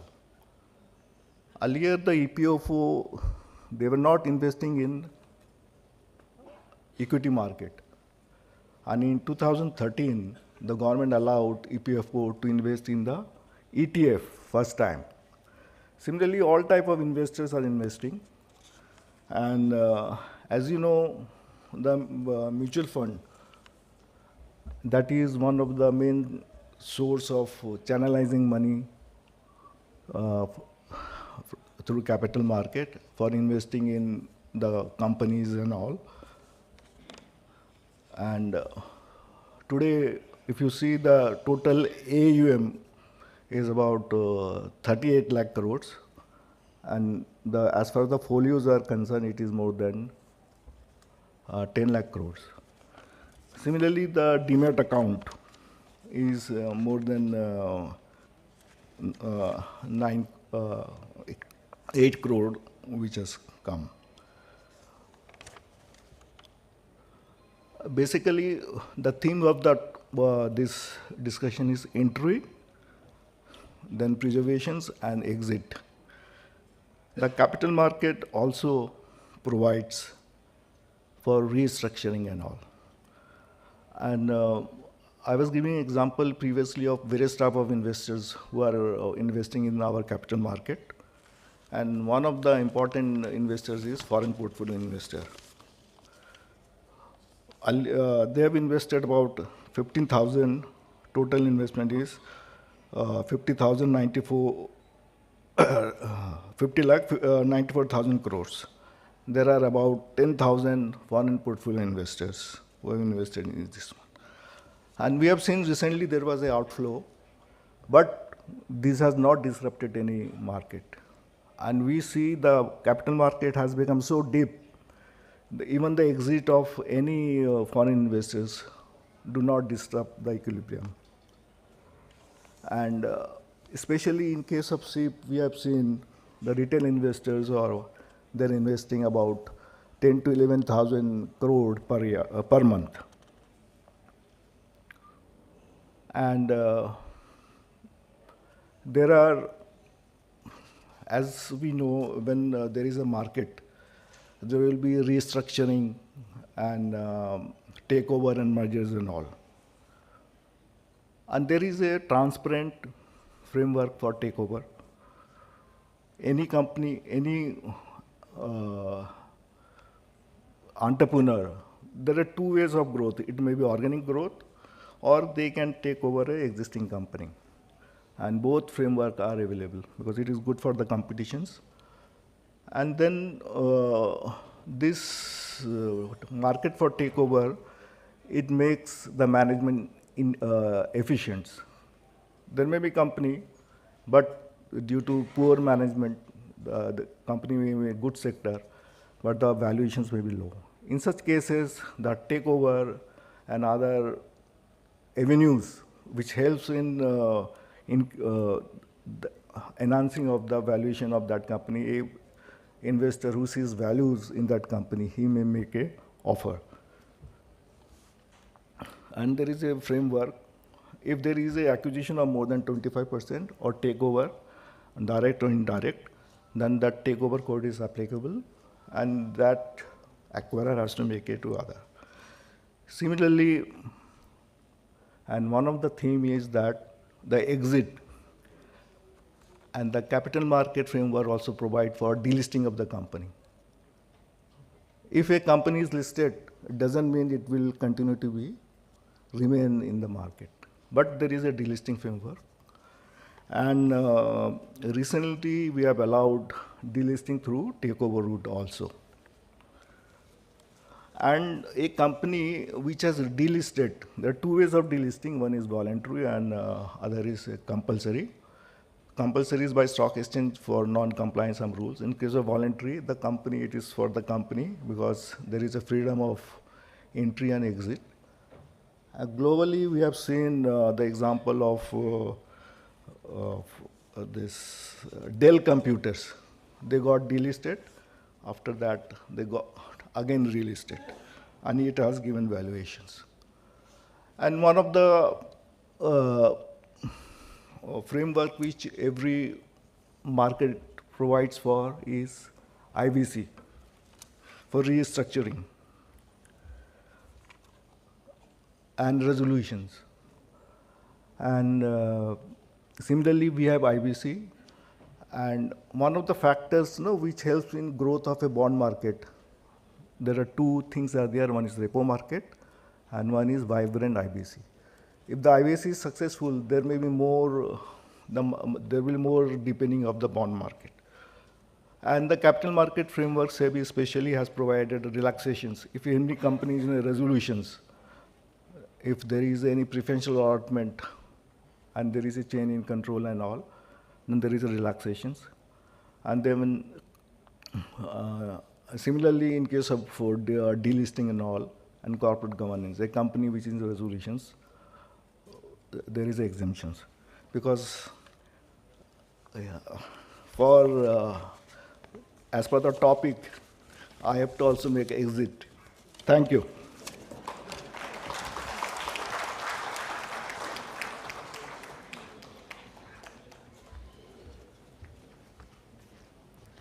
Thank you, sir. I now invite Shri Sandeep Garg, Executive Director, IBBI, to kindly address the audience.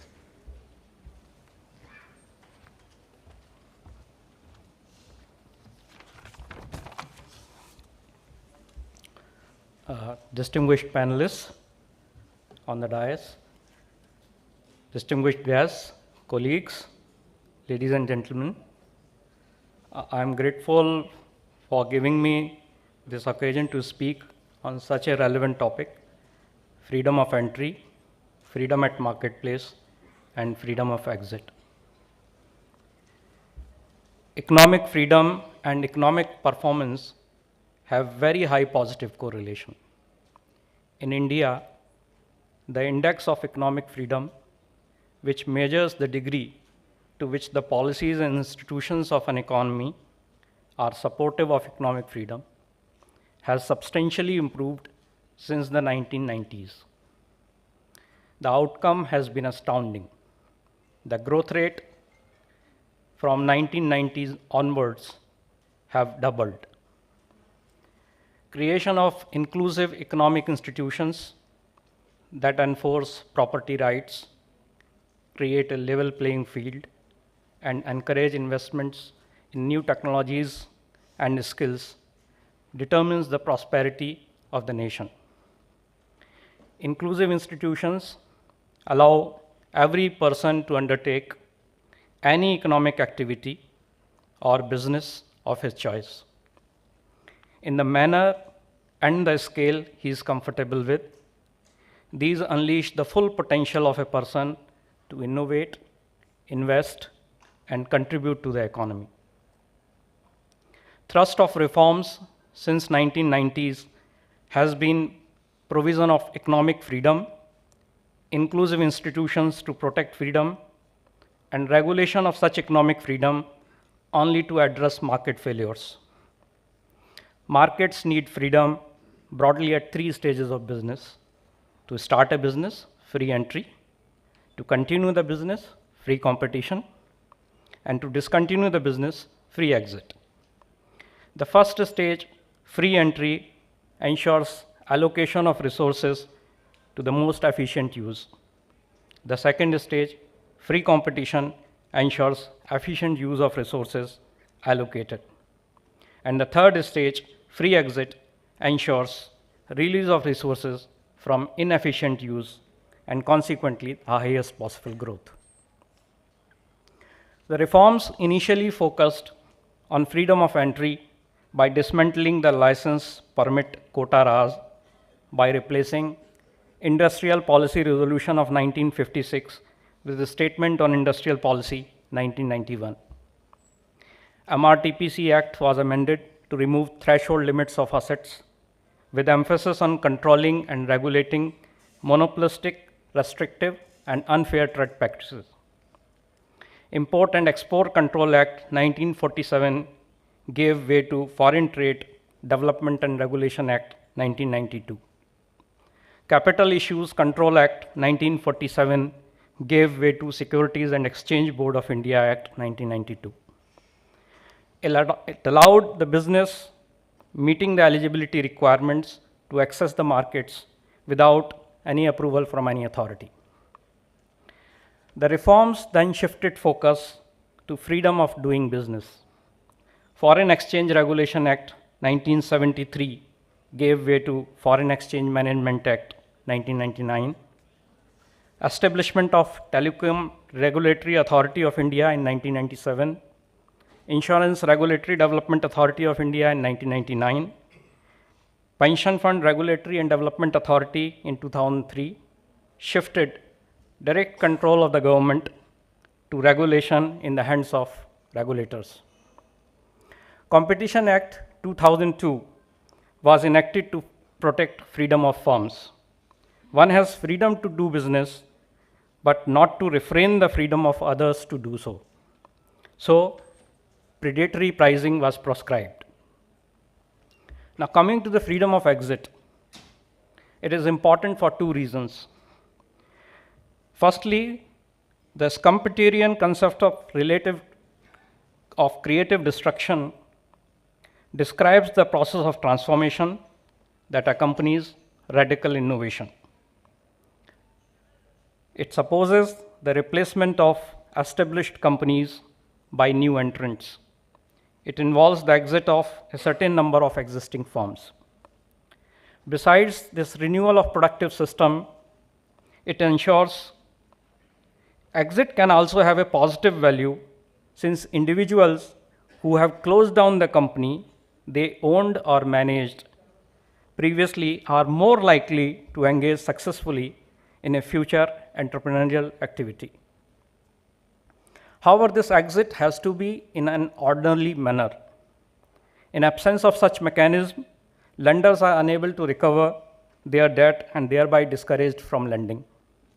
This reduces availability of finance for even genuinely viable projects. Further, low and delayed recovery pushes up the cost of lending, and consequently, fewer projects remain viable. A firm may fail to deliver as planned for a variety of reasons. It could be because of faulty conceptualization of business, inefficient execution of business, change of business environment, or even malified design in some cases. Regardless of the reason, the failure impacts macroeconomy in several ways and needs to be addressed expeditiously. Such failure usually manifests in default in repayment obligations. These defaulting enterprises fall in two categories: those that are economically distressed and not viable, which should be put out from the market, and those that are experiencing temporary financial difficulty and whose distress is due to peculiar events or conditions, and they should be supported. A performing system is supposed to be able to make a good screening of these two kinds of profiles. That is, it allows temporarily distressed companies to be rescued and definitely compromised situations to be solved by a liquidation. As underlined by an abundant literature on this topic, the crucial stake at this stage of the insolvency path consists in minimizing the occurrence of type 1 and type 2 errors.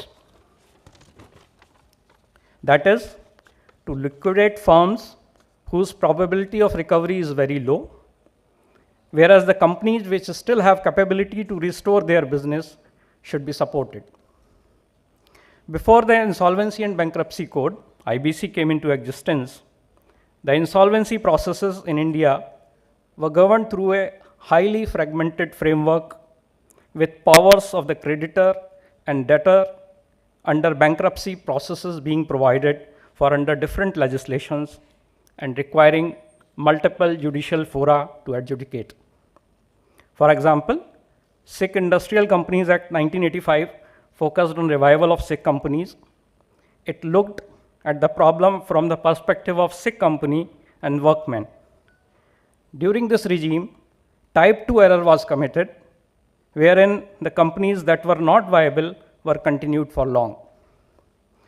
The Recovery of Debt Due to Banks and Financial Institutions Act, RDD-BFI Act, was enacted in 1993 to make it easier for banks and financial institutions to recover debt.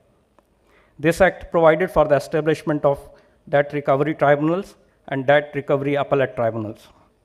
After another 10 years, SURFACE Act was enacted to make it easier for secured creditors to recover debt. Both RDD-BFI and SURFACE were enacted from the point of view of creditors' recovery.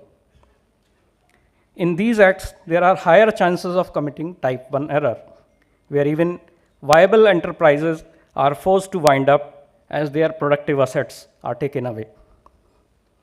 Further, since the implementation of these acts required different judicial fora, the processes were long drawn. In a situation where one forum is deciding on matters relating to the rights of the creditors, while another forum is deciding the rights of the debtors, the decisions were readily appealed against, stayed, and overturned in higher court. So there was a need for a comprehensive insolvency resolution legislation which focused on resolution of the debtors while taking care of the interest of creditors. The enactment of IBC in 2016 marked a significant departure from the prevalent practices. The code recognizes that insolvency is an outcome of market forces. It incentivizes, facilitates, enables, and empowers market participants to resolve insolvency. The first order objective of the code is resolution. Only in cases where market is not giving any viable resolution plan, liquidation is resorted to. This approach tries to minimize both type 1 and type 2 errors. The code offers a market-directed, time-bound mechanism for resolution of insolvency, wherever possible, or exit wherever required. And thereby, it ensures freedom to exit. However, we have a long way to go. Only a part of the code has been operationalized, and we are having capacity constraints. To fully operationalize the IBC and give freedom to exit to all, we need to develop more capacity and better systems to deal with large volume of cases. I hope we are up to the challenge before us. Now let us take a peek in the impending future. Modern times have been characterized by information and technology revolution. This revolution is changing the way business is conducted and wealth is being created. We have Google, to whom we turn for answer to all our questions, but Google doesn't own that knowledge, but searches the whole knowledge of the world for us and gives us the most relevant result. Uber, the largest cab company in the world, doesn't own any vehicle.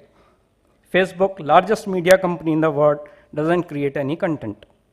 Alibaba, world's largest retailer, doesn't own any brick and mortar retail store.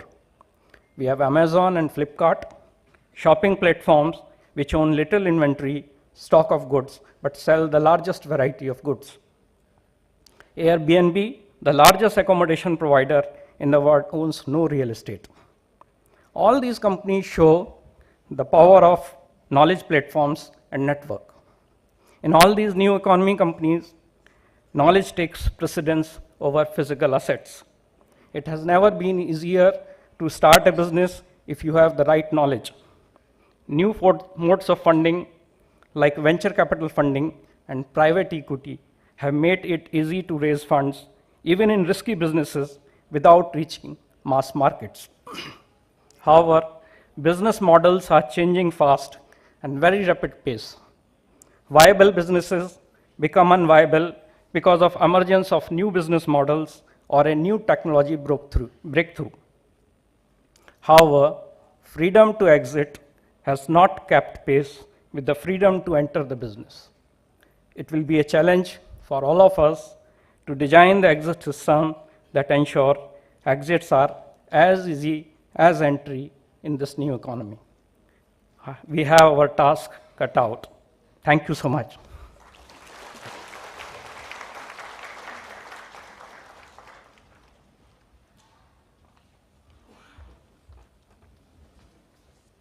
Thank you, sir. I now invite Shri Amarjit Singh Chandiok, Senior Advocate and President of Insol India, to kindly address the participants.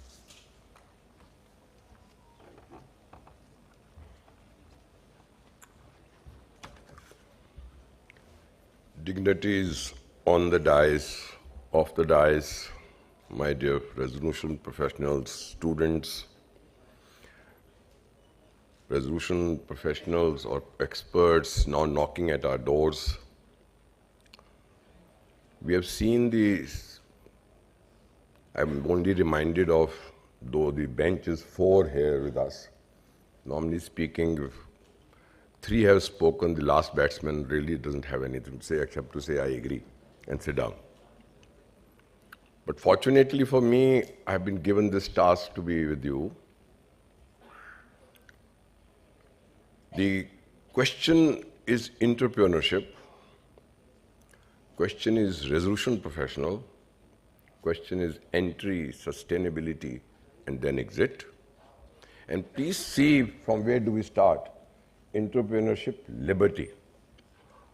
To my mind, liberty is incorporated right in my Constitution of India, where liberty of every kind, liberty to live with dignity, liberty to do business, liberty to have religion, liberty to have language.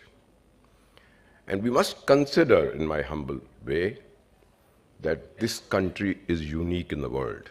There is no other country in the world which has the talent that we have today. There is no country in the world which has diversity of religion, diversity of food, diversity of clothes. You move from Delhi, go right up to Ghaziabad on one hand, go to Punjab on the other, Haryana on the other, and go to Rajasthan. You will find diversity. Notwithstanding that, India is India. And that we should be proud of the fact that we all are Indians. Because that's the freedom that we have, that I can talk what I want to talk, not that I can talk something which is hurting somebody else. I am entitled to have that freedom. Therefore, once I have that fundamental freedom inscribed and imbibed into the Constitution of India, where is the question of not getting a freedom to freedom to sustain, and freedom to exist? But the fact of the matter is, we were ruled. Even today, we have many laws which were actually enacted by British Parliament. We have eroded many of them. 1990 saw something new coming up. All those, our inspectors' licenses were given a goodbye for good. We made a great beginning by laying that foundation. My friends before me said that. We moved towards in the right direction. And what is more compliment to this country is that notwithstanding change of the government, we continued our endeavor to go on the top. And that is what this country requires, and that is what we have been able to achieve. When we were thinking about the insolvency, Mr. Vishwanathan was looking at it, committee members were looking at it. Everybody thought there's no profession called resolution professional. Who will be that resolution professional? Where are you going to get it from? But I must compliment each one of you who are resolution professionals that you have actually accepted the challenge, have come a very long way in these few years. There is no comparison of it in the world. Look at my NCLT, which is adjudicating authority. A lot has been said, there is time consuming, everything. I take 2 points on that. NCLT got the best tribunal award, beating Singapore even, not very far, about 3-4 years ago. We were new, infant, still we got that award. So there is something within us which we need to develop. There are enough laws in this country, speaking for myself. We only need to look at their purpose. We must look at their object. And if the object of IBC is to bring rehabilitation back, to bring that asset available in the country for the benefit of the economy of the country, then I must ensure maximization, which is the first part of preamble of IBC. In fact, I remember, I just told before we started this session, that Insol India came in probably when Insol International was holding a conference in Singapore. One of our honorable judges who went there to attend the judges' colloquium came back and said we should incorporate someone. And those were headed by no one else, but even today a sitting judge, Justice Sanjay Kishan Kaul, Justice Sikri, Justice Sareen. So all this led to what we have got today. The resolution profession has come in. But there are some long way, as my friend speaking before me said that, we have a long way to go. Please don't consider there's a lot of stagnation in the adjudicating authority. By those 12 cases that we initially got, which were referred to by the government to the adjudicating process, we found many of the creases were ironed out by none else but the Supreme Court. Therefore, the evolution of law, of the jurisprudence of insolvency, rehabilitation, how do we take it, is nowhere parallel any part of the time. This is the only IBC where creditor comes in possession and debtor goes out. Still we have succeeded. Yes, but we need to continue our passion. We need to continue our commitment. We need to continue what we go through. Is there, I at least don't know, subject to Shardul correcting me on it, that any legislation brought in 2016 has been amended so many times by the legislature itself. And look at the regulator. I think every 10 days or 15 days I find something new. The challenge is accepted. The momentum is kept. Changing times are valued. Look at the last paper of 9th June 2022. We are now looking at, should we put a scale of fee for our resolution professionals? Though, speaking for myself, I think market forces will take care of it. But some cases do lend us to look at that. We did not have this fee structure for even our eminent arbitrators till we brought an amendment to the Arbitration Act and brought a fee schedule. There's a good step taken towards it with two provisos that I need to suggest. A, that we must give liberty to the resolution professional. If a given case he wants enhanced part, he must go back to COC or go back to the tribunal to ask for enhancement. It depends on work. And on entrepreneurship, my own view is, I'm not looking at what is the recovery that we have done, what is the haircut that we have done. We are looking at if there was a law firm, excuse my saying so, Shardul, that was in a CRP process and ultimately we bring that. And if Shardul was to give me a resolution plan, notwithstanding that he would say, I will not invest anything, I should still be able to pass that resolution because his capacity to bring back that institution, bring back that into the economic sphere would be tremendous. Therefore, that development must be looked at, not the recovery, not the haircut. Because maximization with entrepreneurship defeats that when I start looking at those statistics. That look, I was earlier recovering when there was a SICA, 30%, today I'm recovering 42%, I've done a good job. No. We are looking at how do I maximize the asset, how do we increase entrepreneurship, how do I bring more people into the work. And everybody is not malafiding. There could be circumstances. Technology is changing every day. What we saw in the last 2 years itself. Let me give you, I don't know, most of you would know about it. Court never thought it will be paperless except in Delhi. When I remember having spoken about it at Chandigarh, the court said, how can it be possible? Though we had some courts which were paperless at that time. But this brought in the change. Today everything is paperless, more or less. Though hard copies are being filed so that because it's a court of record. That's the point. But the fact of the matter is that we have done wonders. But yes, there is a delay, I appreciate. But please consider it from another aspect, and that is, are we not proud of the fact that notwithstanding so many conflicts is when I'm born, conflict arises. Every enactment that we brought into this country brought a conflict. I have today seen conflicts in schools. I've seen conflicts in colleges, universities. To where will it not come in business? It will definitely come. Therefore, when the Competition Act was brought in, many people thought, oh my God, if I'm doing my market share is over 60% or 70%, I'm bound to be prosecuted in Competition Act. The answer was no. As long as that dominant position, you are not abusing it. Therefore, this process of the new paper is actually because some of them abuse that process of fee. Therefore, we brought this paper for discussion. So I'm only connecting. There's a connectivity between Competition Act. There's a connectivity between RERA and IBC. There's a connectivity between, my friend, the SEBI regulator pointed out to us.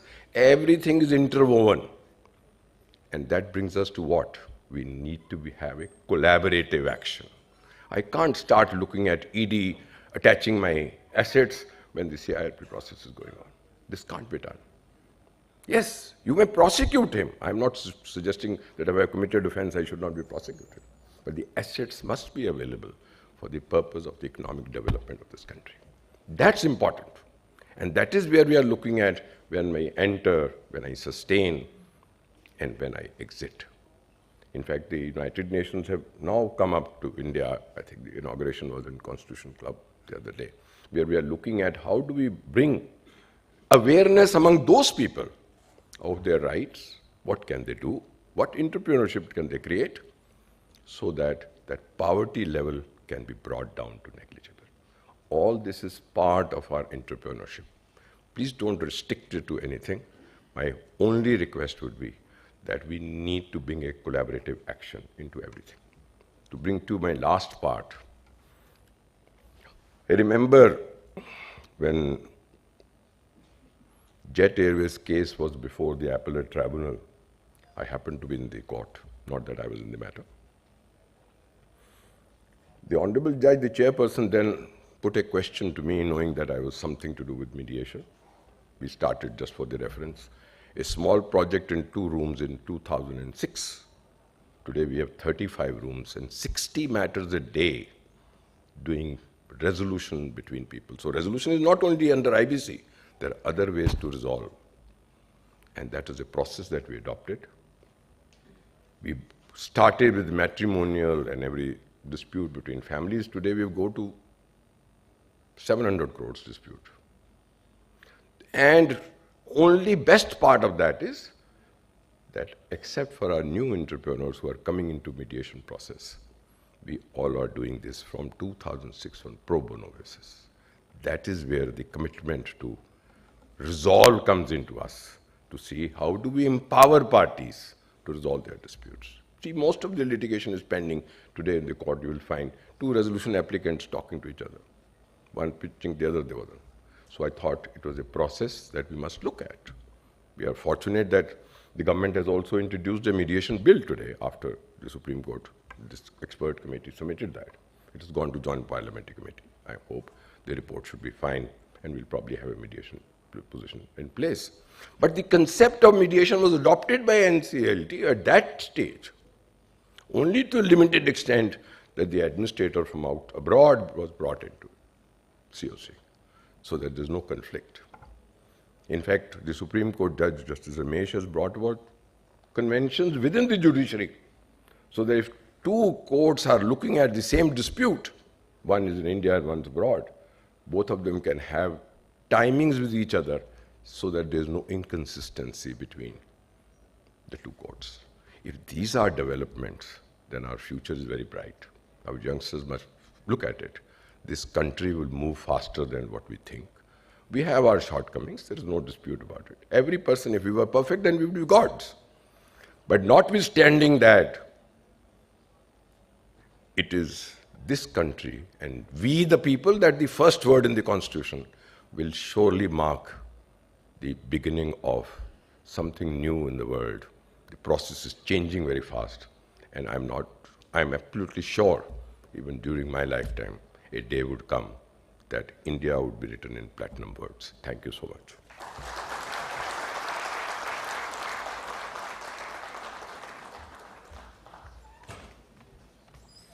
Thank you, sir. We are extremely grateful to our esteemed speakers for gracing the occasion and making this conference a big success.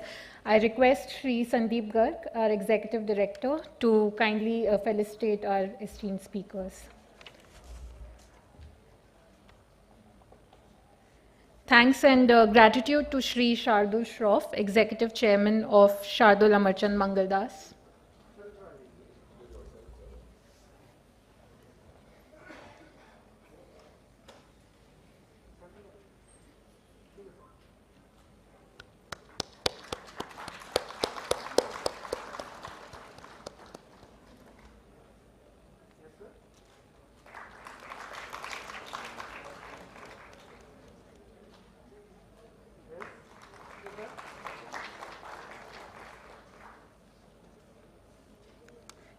Many thanks to Shri Anant Barua, whole-time member, Securities and Exchange Board of India.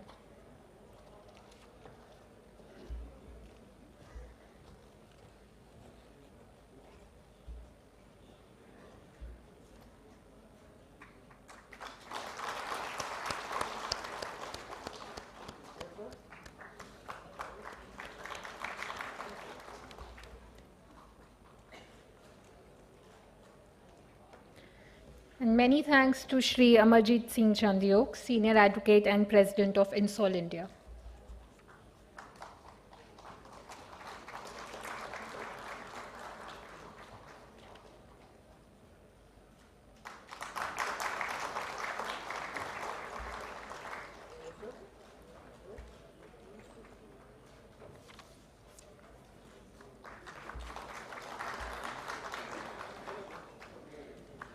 May I now request Shri Rajesh Kumar Gupta, Chief General Manager of IBBI, to kindly propose the vote of thanks.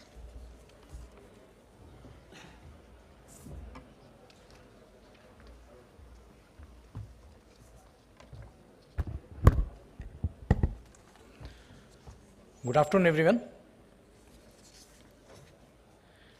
Shri Anant Barua, whole-time member, Securities and Exchange Board of India. Shri Sandeep Garg, Executive Director, Insolvency and Bankruptcy Board of India. Shri Amarjit Singh Chandiok, Senior Advocate and President, Insol India. And Shri Shardul Shroff, Executive Chairman, Shardul Amarchand Mangaldas and Company. And all the distinguished participants. I, on behalf of the Insolvency and Bankruptcy Board of India, would like to express my gratitude to all the esteemed speakers for gracing the session and sharing their valuable insights on the topic freedom of entry, freedom of market competition, and freedom of exit. As highlighted during the sessions by our esteemed speakers, markets need freedom at all the three stages of the business, be it the entry level, freedom of entry, freedom of fair competition and market competition, and thereafter freedom of exit. All these three freedoms are now available in the Indian ecosystem. In the Hindu mythology, as Mr. Shardul Shroff also touched upon, the cosmic functions of creation, maintenance, and destruction are personified in a triad of deities. We have Lord Brahma, the creator, Lord Vishnu, the preserver, and Lord Mahesh, that is Lord Shivji, the destroyer. In the economy also we have all these three deities which are present today, and with the deities present behind us to support us, I am sure the Indian economy will go great places and would progress to achieve the dream of our Honourable Prime Minister in terms of a $5 trillion economy, even much before the dates which he has been put down for himself. Today, when the country is celebrating the Azadi ka Amrit Mahotsav, to commemorate 25 years of progressive India and the glorious history of its people, we are also celebrating entrepreneurship, freedom, and are grateful to have representation from all the three regulators, the entry-level regulators, the Security and Exchange Board of India, the competition regulator, the Competition Commission of India, and the freedom of exit regulator, the Insolvency and Bankruptcy Board of India, who complement each other, collaborate, as was the word which was mentioned, to facilitate all these three freedoms which will ensure the progress of the country and take it to greater heights. As Prime Minister told recently in the Civil Services Conference that India is moving from 75th year of independence to its centenary in 2047 is not a routine affair and should be a watershed moment for all of us. I sincerely believe that the deliberations held today would contribute significantly to India in its journey of Amrit Kal till 2047. I am thankful to the speakers once again, and last but not the least, since I would not like to stand between you and the lunch, I'd like to thank, on behalf of the Insolvency and Bankruptcy Board of India, all the participants who are present here in large numbers, both in physical as also by way of virtual gathering. A very thanks and a gratitude on behalf of the Insolvency and Bankruptcy Board of India. Thank you everyone and have a good day. Thank you.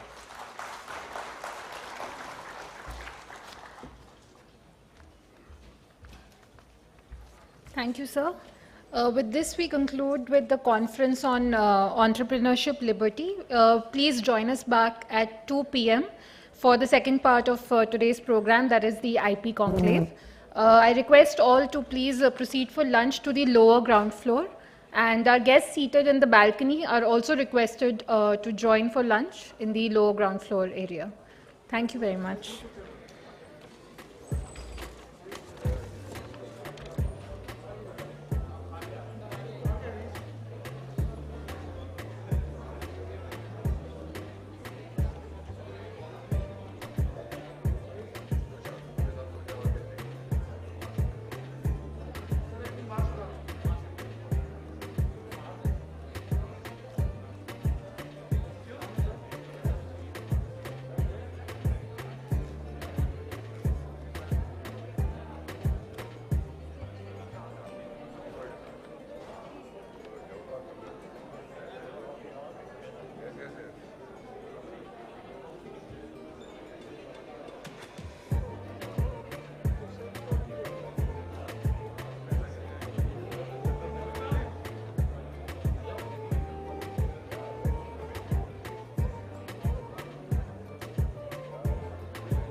Thank you very much, sir.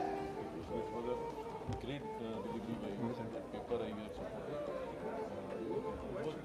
Why I am saying what we are doing a kind of structure. We are doing everything upon limit or lower limit. So this was one bold. I cannot tell anything. Then you will be the front running the news. No, no, sir. But at least what he said in the speech. Sales may be changed here and there. Companies का valuation. No, we have arranged lunch also, sir. Just नहीं यार lunch खा लिया आपने. नहीं ऊपर जो I didn't see that.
May I request the volunteers to please usher the guests to their seats.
May I request everyone to please be seated.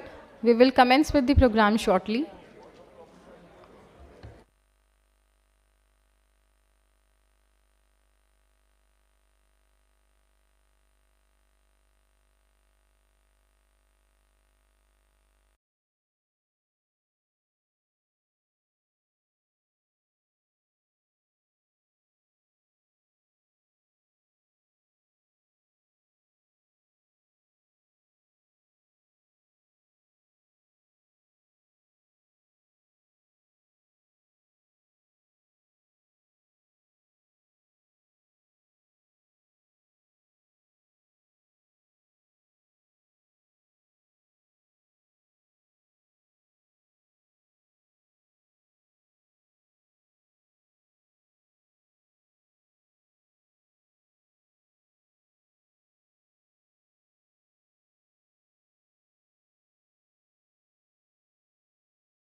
I request the people sitting at the last to please come forward.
On behalf of the IBBI, it is my great pleasure and privilege to welcome all of you to this 5th Insolvency Professionals Conclave being organized under Azadi Ka Amrit Mahotsav initiative.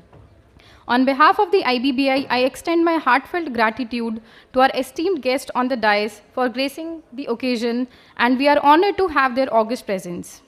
Ladies and gentlemen, I welcome respected Shri Dharmendra Singh Rathod, Honourable Member Judicial, National Company Law Tribunal. Respected Shri Abhinash Srivastav, Honourable Member Technical, National Company Law Tribunal. Respected Shri Ravi Mittal, Chairperson IBBI. Respected Shri Praveen Kumar, DG and CEO, Indian Institute of Corporate Affairs. I also welcome Chairman and Managing Directors of Insolvency Professional Agencies, Information Utility, Registered Valuer Organizations, members of Insolvency Professional Entities, officers from Insolvency Professional Agencies, officers from Registered Valuer Organizations, Insolvency Professionals, Registered Valuers, and all other learned professionals who are present here and joining us live online. It is indeed an honor to have you all today. Ladies and gentlemen, as a regulator, the IBBI has a mandate not only to regulate but also to develop the profession of IPs. Therefore, the regulatory intent of the board is to ensure that the profession remains concurrent with the needs of the market. The 5th IP conclave on the theme, Building the Institution of Insolvency Professionals, is also a part of these endeavors of IBBI for the capacity building of insolvency professionals. Ladies and gentlemen, to commence with the program, may I request respected Shri Ravi Mittal, Chairperson IBBI, to kindly deliver the welcome address for the conclave.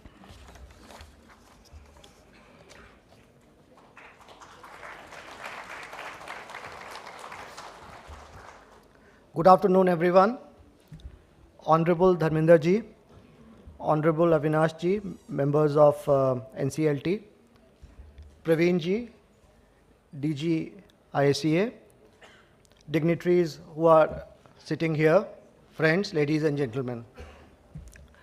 I know this is a session after lunch, afternoon session, and but I think we all want to listen to the honourable members of NCLT who will give us their perspectives as to what is happening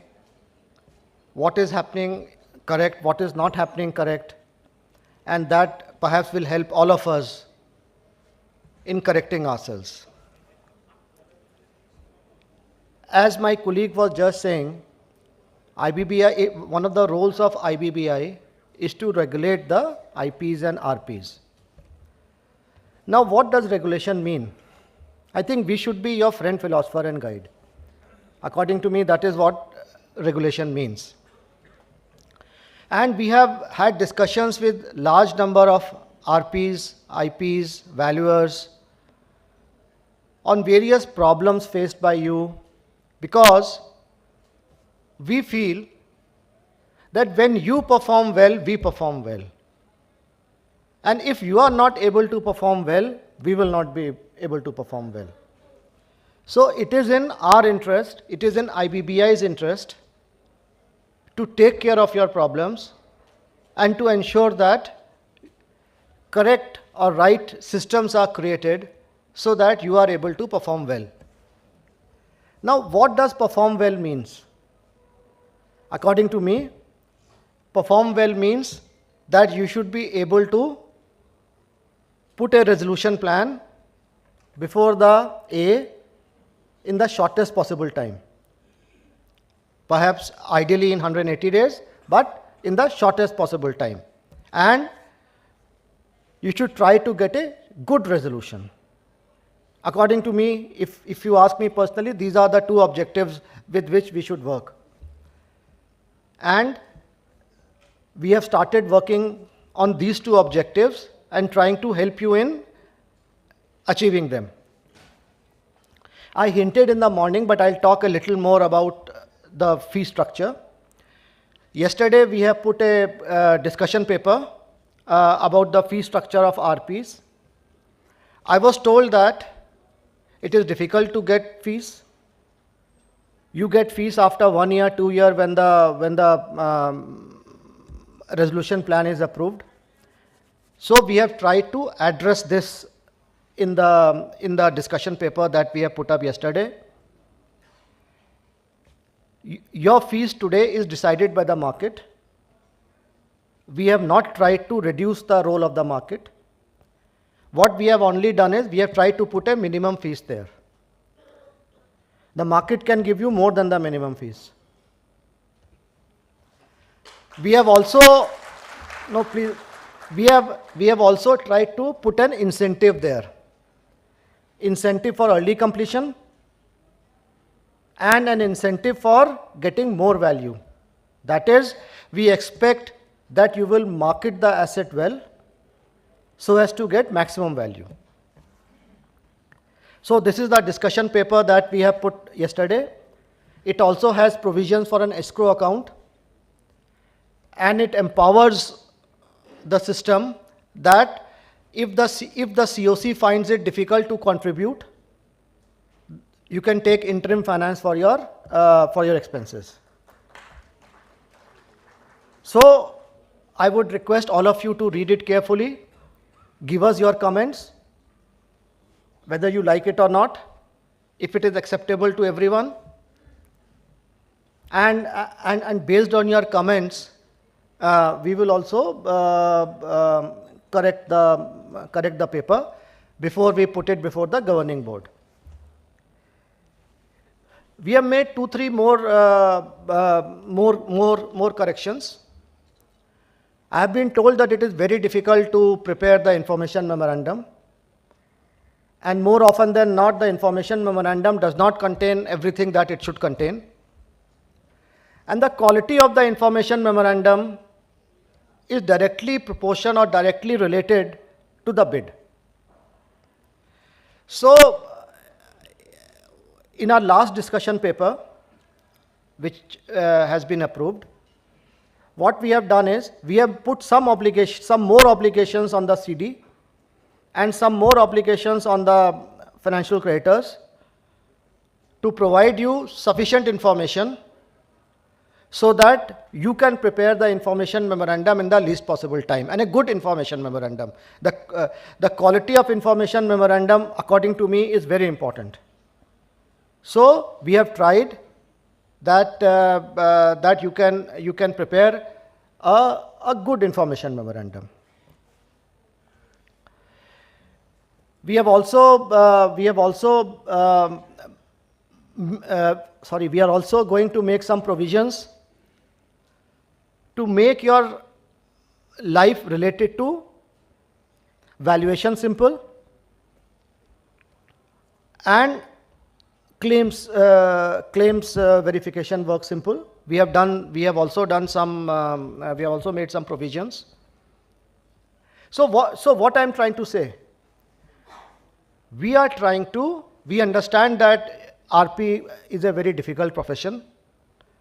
In fact, I have been told that your profession is more difficult than being a chartered accountant or being a cost accountant or being a lawyer. And I think, yes, I asked some bank officers, they said, yes, being an RP is very difficult. I mean, they also understand that. So what we are trying to do is, we are trying to reduce the friction also between you and the COC. I request all of you to find out additional points that we have not done. A couple of more papers will come, a couple of more discussion papers will come in the next week or so. Please go through that carefully. We are putting up a discussion paper reforming liquidation. We are also putting up a paper in which some CIRP processes will also be slightly changed. But everything that we are doing is with a very clear objective. One, reduce the time, make your life simple, and ensure that we get better bids. If you find any of our proposal which does not meet these criteria, please phone me and tell me that it does not meet this criteria. Because we don't want to do anything which is beyond these two objectives. So I thank you very much for coming here to this conference. And this session is primarily so that we can listen to the two NCLT members and not for me to speak. So I'll close here. Thank you very much.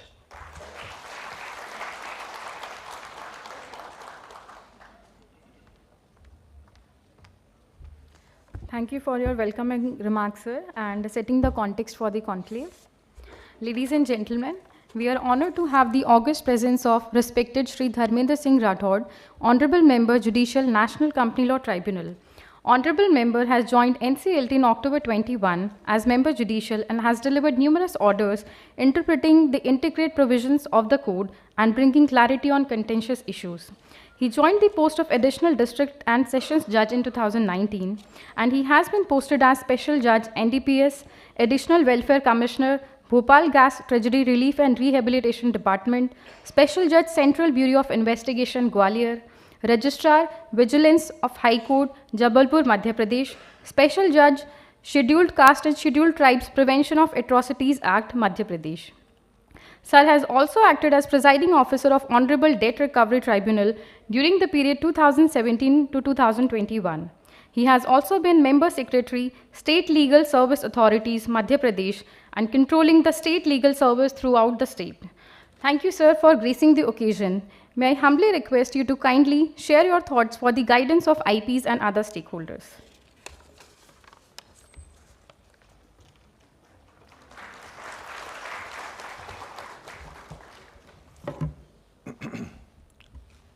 Good afternoon, everyone. Shri Ravi Mittal, Honourable Chairperson, IBBI, Shri A.K. Srivastav, Honourable Member Technical, and Shri Parveen Kumar, respective IPs and other media persons here. It's great honor for us to be here among you on the eve of celebration of this Azadi ka Amrit Mahotsav. Heartiest thanks to the Honourable Chairperson, IBBI, for inviting us. We are here gathered to discuss slightly on the point that already a number of things are being done by the IBBI, that your fee structure should be restructured or it should be beneficial to all. And so far as new entrants who are coming, just joined this profession, are not knowing the ABC, and they should be trained in such a manner that they should perform their duties in a well manner. Because the new generation has to be inducted, and it's our responsibility, all the seniors, to give a chance to the new entrants as well. So responsibility is also costed upon the NCLT that we should also ensure that each and every member and IP or RP should have a given chance to have a one case or two case, and it should be equally distributed. And for that purpose, already list has been provided by the IBBI, and we are also looking after that, and we used to provide ensuring that each and every member should not be repeated time and again, and it should be, there must be some chance to the new entrants so that they could also learn and have it, because this is a area where the new things are coming on day-to-day basis, even on the law side and your IP side. First, my request would be to all of you that so far that the building projects are concerned, those matters are no doubt with us also pending. The resolution has come to us and plans have been come to us, and they are no doubt delayed. There may some reason may be there. But so far as other applications are concerned, that are also being filed by you people also, so that these are being lingered on unnecessary, and even the subject of those applications are very least regarding to all the plans and all the other these preferential and fraudulent transactions are concerned. So my request would be that you should separate fraudulent, as Honourable Supreme Court has also said, the preferential and fraudulent applications should be separate. But we have seen so far my 6 or 7 year experience, 7 months experience is concerned. I have seen that number of applications are intermingled. Even just today, I have decided more than 25 applications. And the resolution plan with respect to one project has been approved by this today. But due to these all applications, the resolution plan also becomes delay, and it may be, we are not saying that this is fault on the part of the RPs, it may be on our part also. So we are looking after that also, but here's your responsibility also that so far the building projects are concerned, please take care of the home buyers who are suffering for the years together, and they have invested their hard-earned money and they are not able to get anything. Even the house is not there, even the money is not there. So your responsibility so far as this housing project is concerned, that is much more than that. You have to see the siphon of money, how the builders have taken the money from one project and invested in other projects. So I would request you all, please look after these projects and please see that siphon of money has come to the original corporate debtor so that the things could flow in a proper way, because responsibility upon your shoulder is much more than that of anything. No doubt we used to pass the orders and admit the petition, but responsibility ultimately comes with respect to the corporate debtor upon you, so that you have to perform that duty in a well manner, honesty, dedication that is required. No doubt certain but once this thing has also come that you can't hire the other persons to have this resolution plan, and all these things could be done in a better way. But I would request the Honourable Chairperson that it should be looked into, that you can also engage some other persons to assist you in the work, because a single person, if huge projects and huge in number of states is coming, and corporate debtor has some properties in other states, and you are not able to sell, and you are able to include, and you can't able to see that how it can come to the corporate debtor ultimately. So responsibility of you people are much more than that, and the economy of the entire country depends upon you for that purpose. Further, one thing we have seen that no doubt we can't see that it's your fault. So far 1992 and 93 applications are concerned that used to remain pending, and the corporate debtors and the ex-management is not cooperating with you. Are you right now? They least cooperate with you. It's okay now? Because I've seen, but we are taking now just some steps, but some RP must have appeared before me also, that we are taking that they should have a recourse to you, that so that information could be provided to you, and further, because delay is there, delay 6, 7 months, 8 months it used to be taken up to the this thing that you are not able to get anything.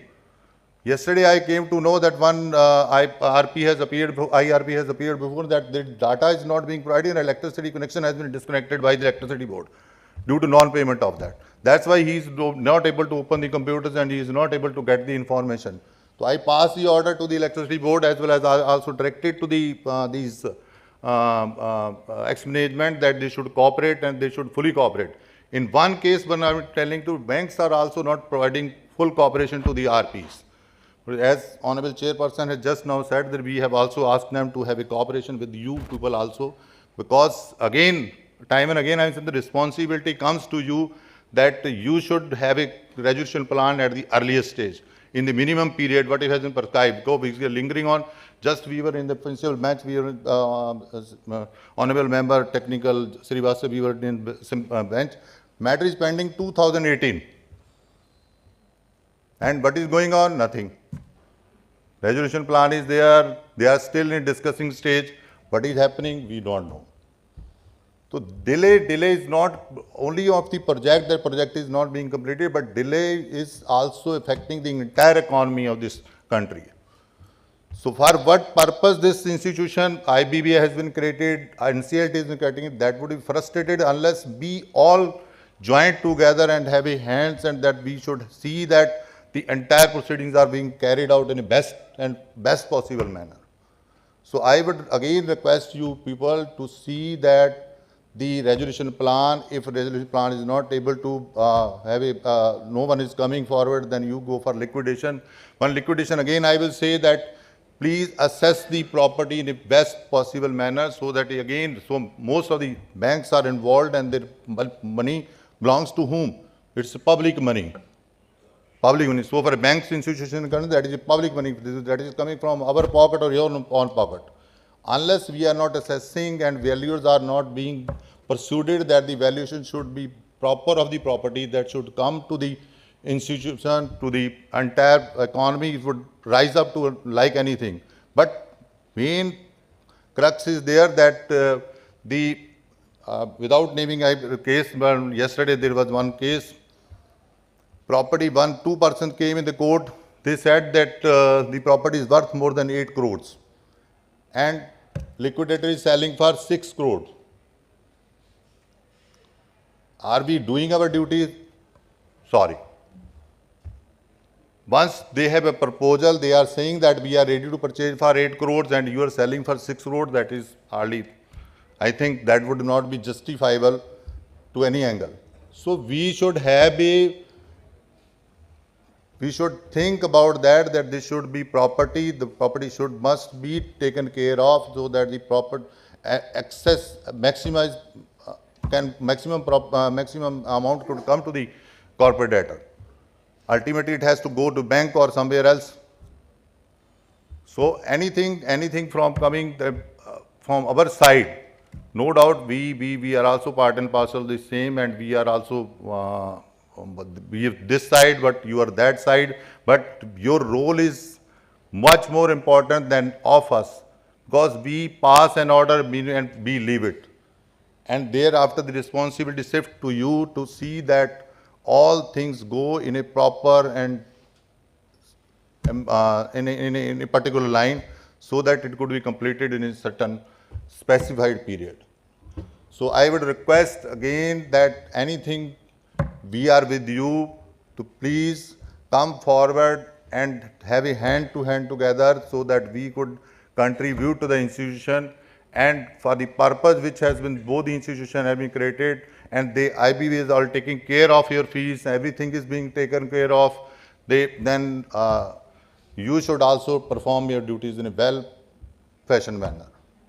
So anything from us you want, that we are always ready with you to see that we should cooperate to the great extent to you, so that everything could be done in a right manner. So any query from, right, sir? So again,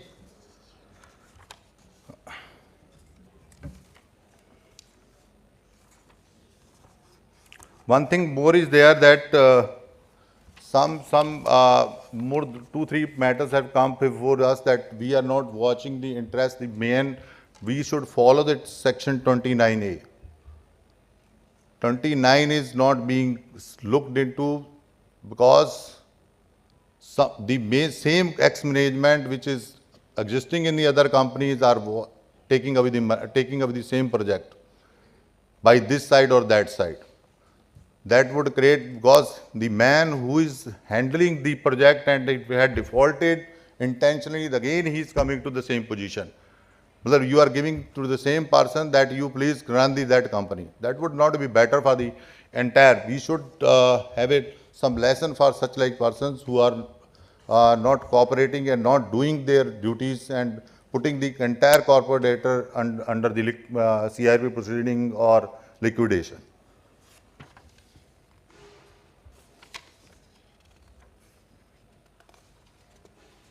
So again, without commenting further, I would request you all to that you joined with us, we are with you, and we will give a full cooperation, that we will see it. But again, I will make a request to the Honourable Chairperson, Chairman IBBI, that Mr. Ravi Mittal ji, that there must be some summary procedure, so that we could have a punish to the ex-management who is not cooperating with the RPs. Is it so now? They are not, they actually delay where happen, it is that stage the delay is happening. Whatever I have seen in such a 6 or 7 months. The delay is occurring there because there is no summary procedure to punish them. so that this power should, some provision should be made in the act that this power should be given in a summary manner like that of IBC. In CRPC is also there.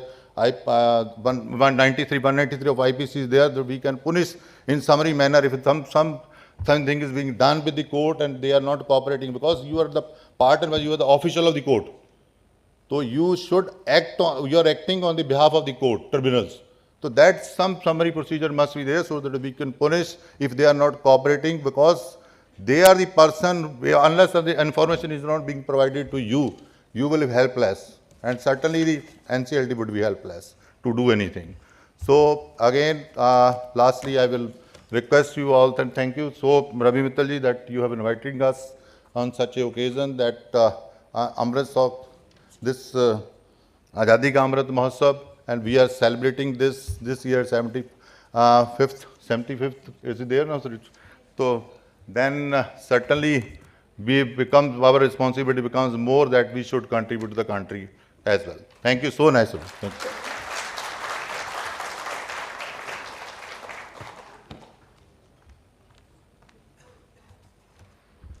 Thank you so much for your guidance, sir, and also highlighting the areas of improvement by the professionals in their practice.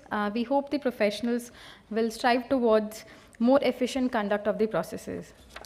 Ladies and gentlemen, we are honored to have the august presence of respected Shri Avinash Srivastav, Honourable Member Technical, National Company Law Tribunal. Honourable Member is a 1982 batch IAS officer of Uttar Pradesh cadre. Prior to joining Honourable NCLT as technical member in 2021, he superannuated from the position of Secretary, Department of Consumer Affairs, Ministry of Consumer Affairs, Food and Public Distribution.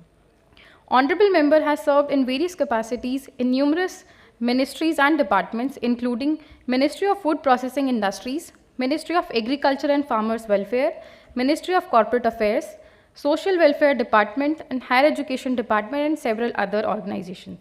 Sir has delivered significant orders under the insolvency legislation. Thank you, sir, for gracing the occasion. May I humbly request you to kindly address the audience for their guidance.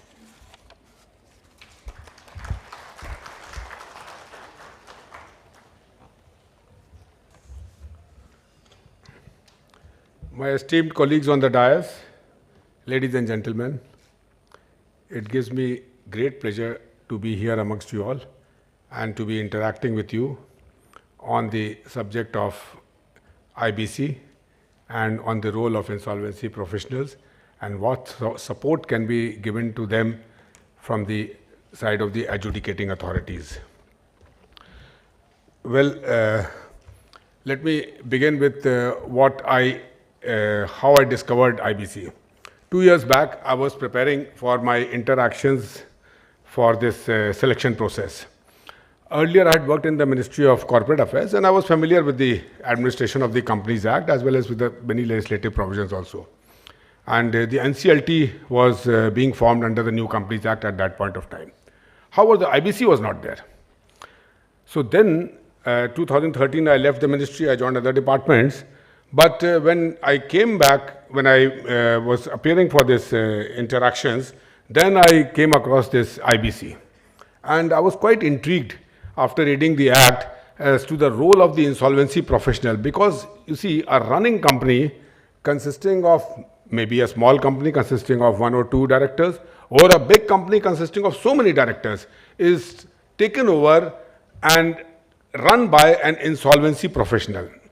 So I checked up with my colleagues, how have the insolvency professional, profession come into being?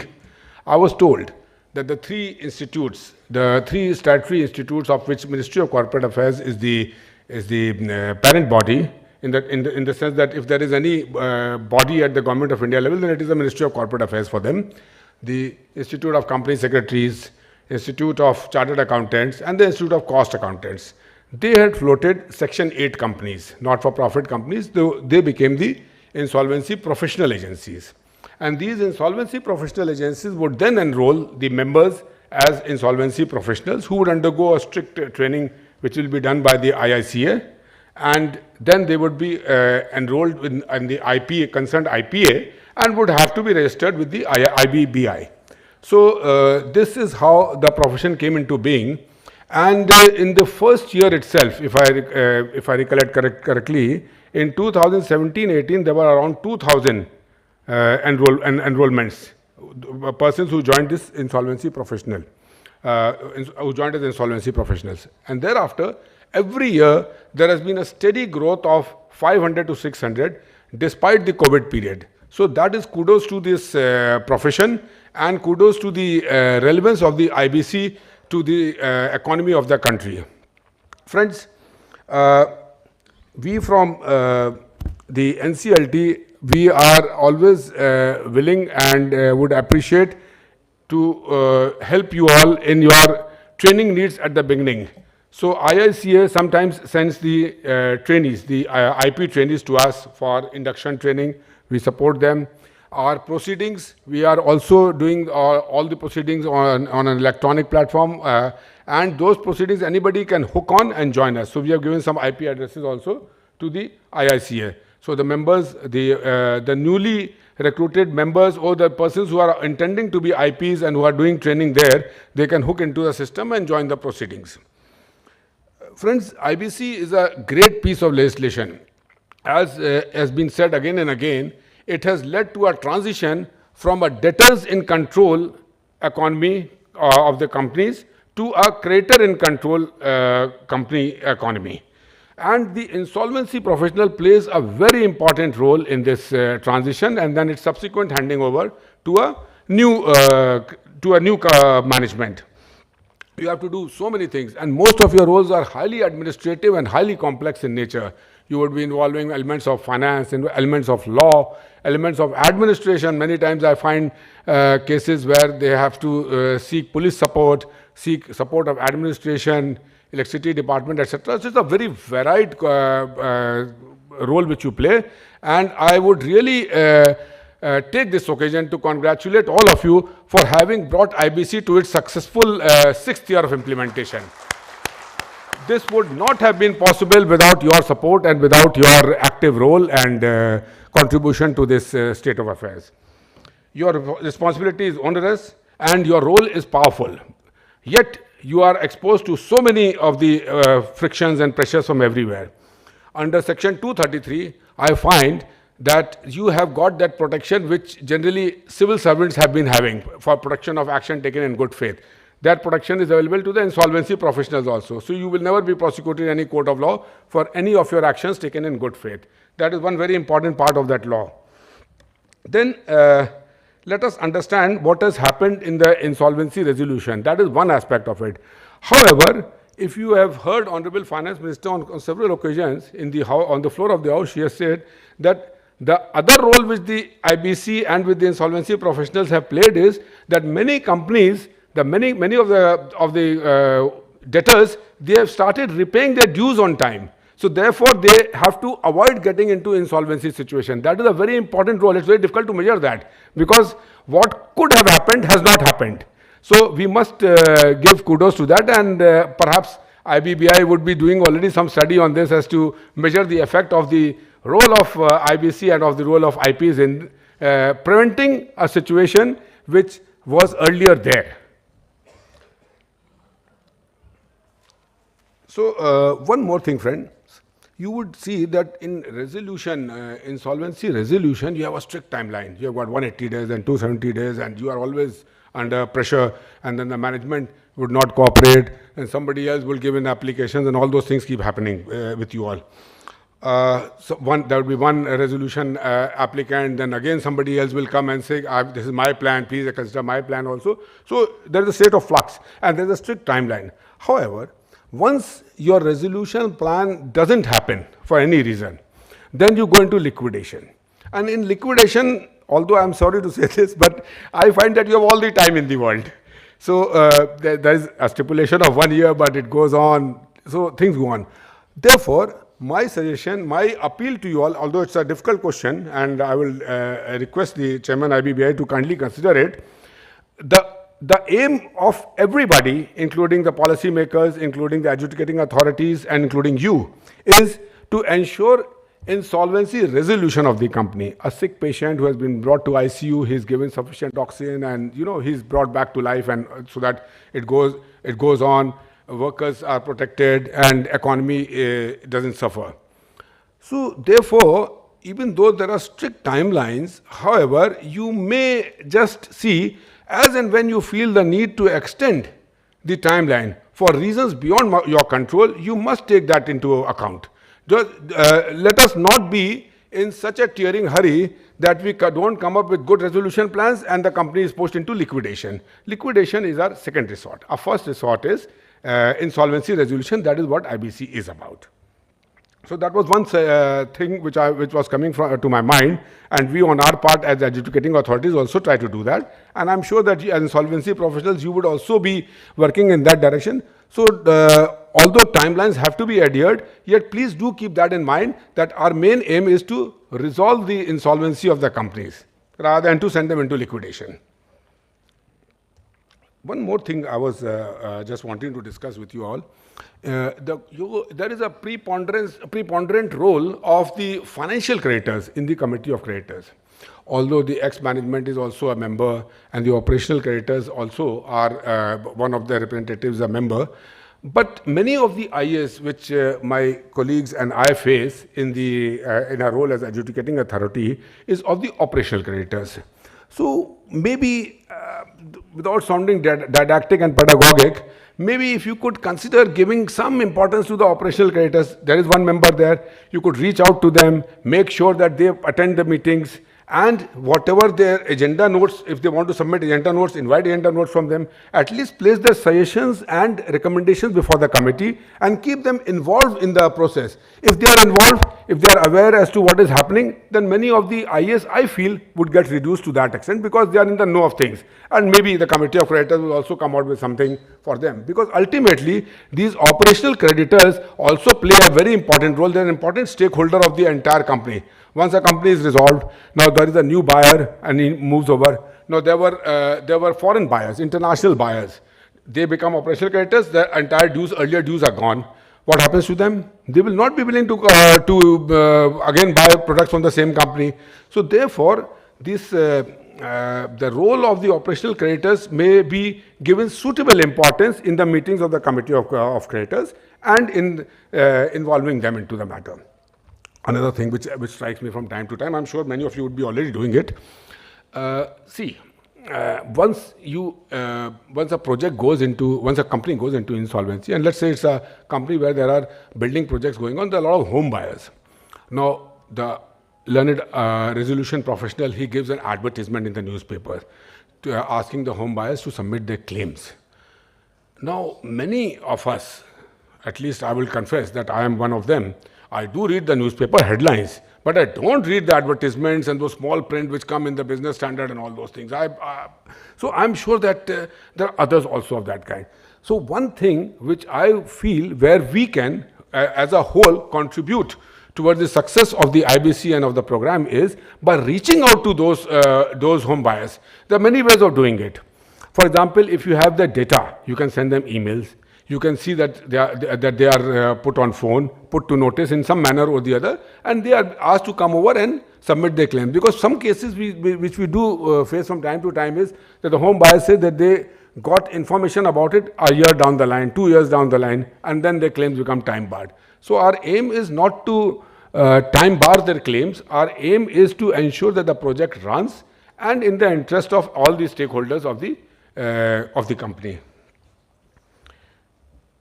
There is some coordination which I'm sure you would be doing, but I just thought let me stress that point. First of all, sometimes the RP changes. From the IRP, when you move to the RP, somebody else moves in, or from one RP to another, somebody else moves in. So coordination amongst the previous and the current, that in many cases I find happens. In some cases I don't find. I find that there are some friction. So I'm sure that you would be ironing out those differences and giving it equal importance. They are all fellow brothers in the same of the same ilk. So that kind of cooperation would help in the successful implementation of the Act.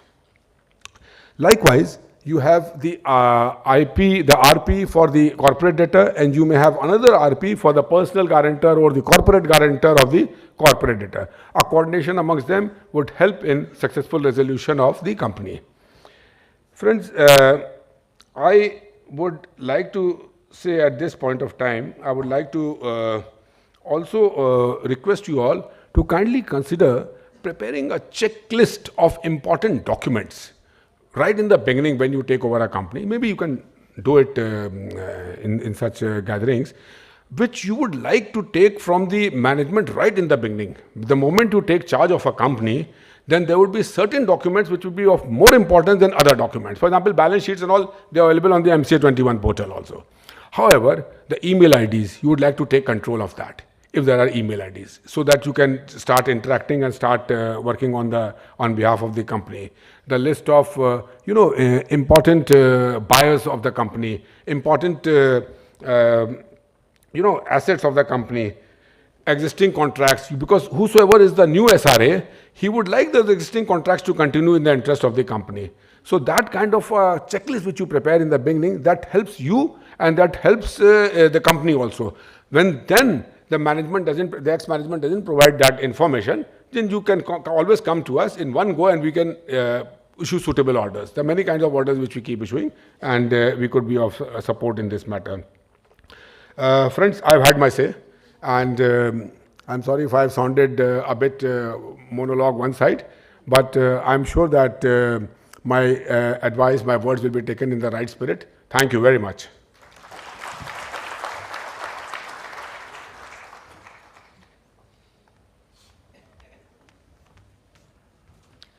Thank you, sir, for your insightful address and highlighting the support extended by the adjudicating authority for the benefit of IPs and also the contribution of the professionals to the success of the law so far.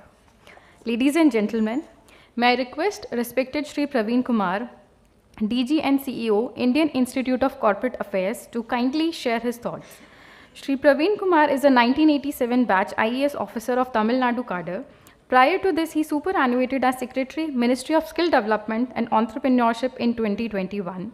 Sir has headed various responsibilities in Government of Tamil Nadu and Government of India in multiple departments and also headed a number of state and central public enterprises. Sir is also leading the key institution delivering the prestigious Graduate Insolvency Program under the IBC. Sir, may I kindly request you to address the audience.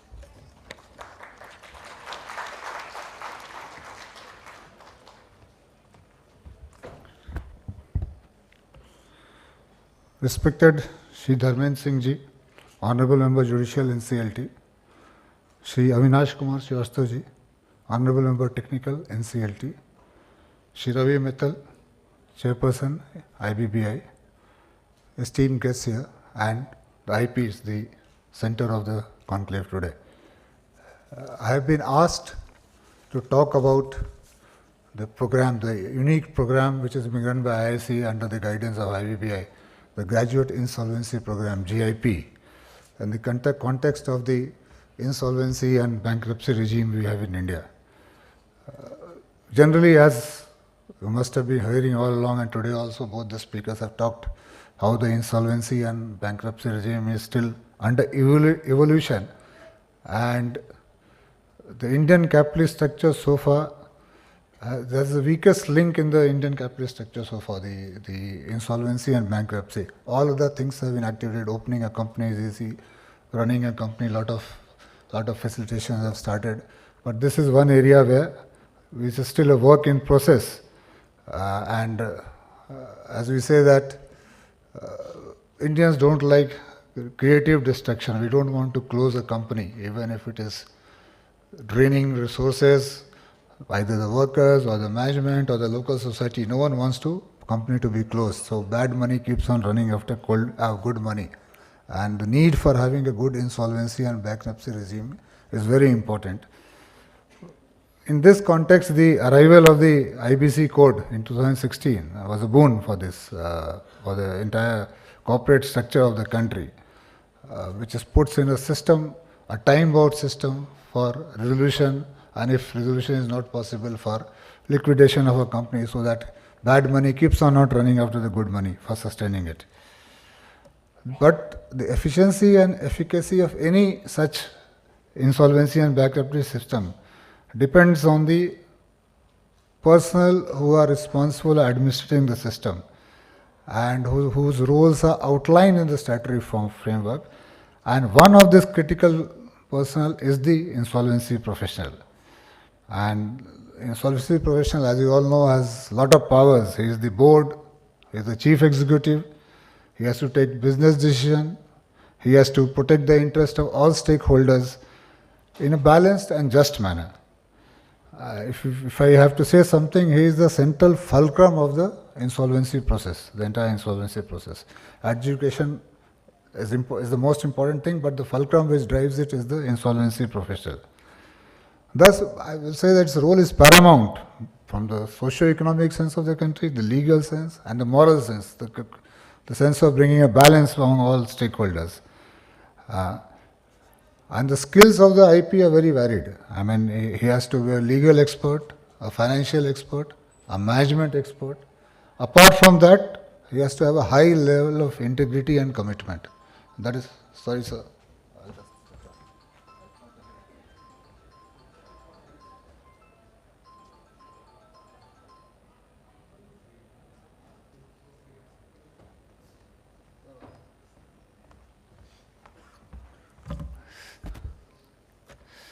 So, sorry for that interventions. The age of mobile, sometimes we miss switching it off or putting it in silent mode.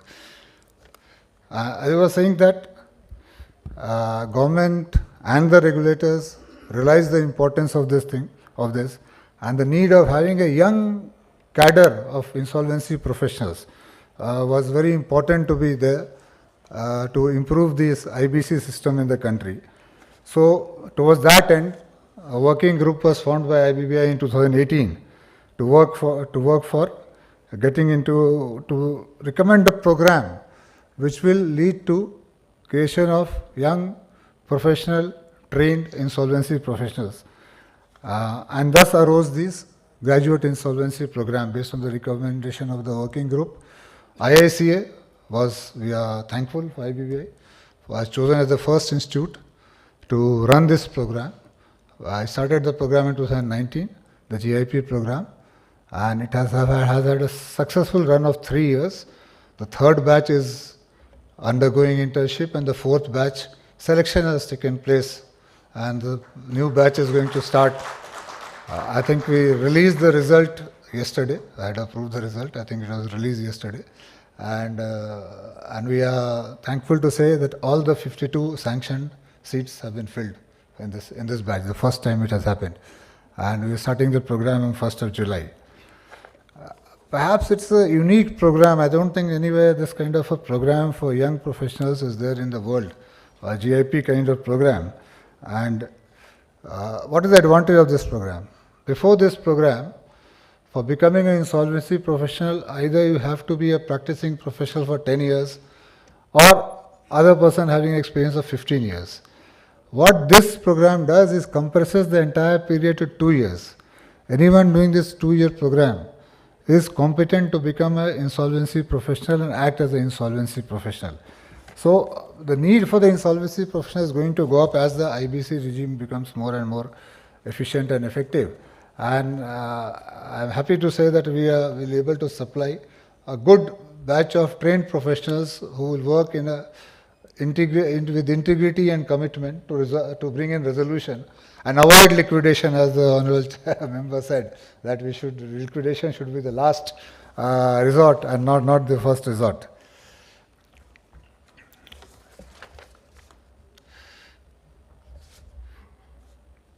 The program, sir, is interdisciplinary, and one good thing, it transcends the division between the academia and the practical.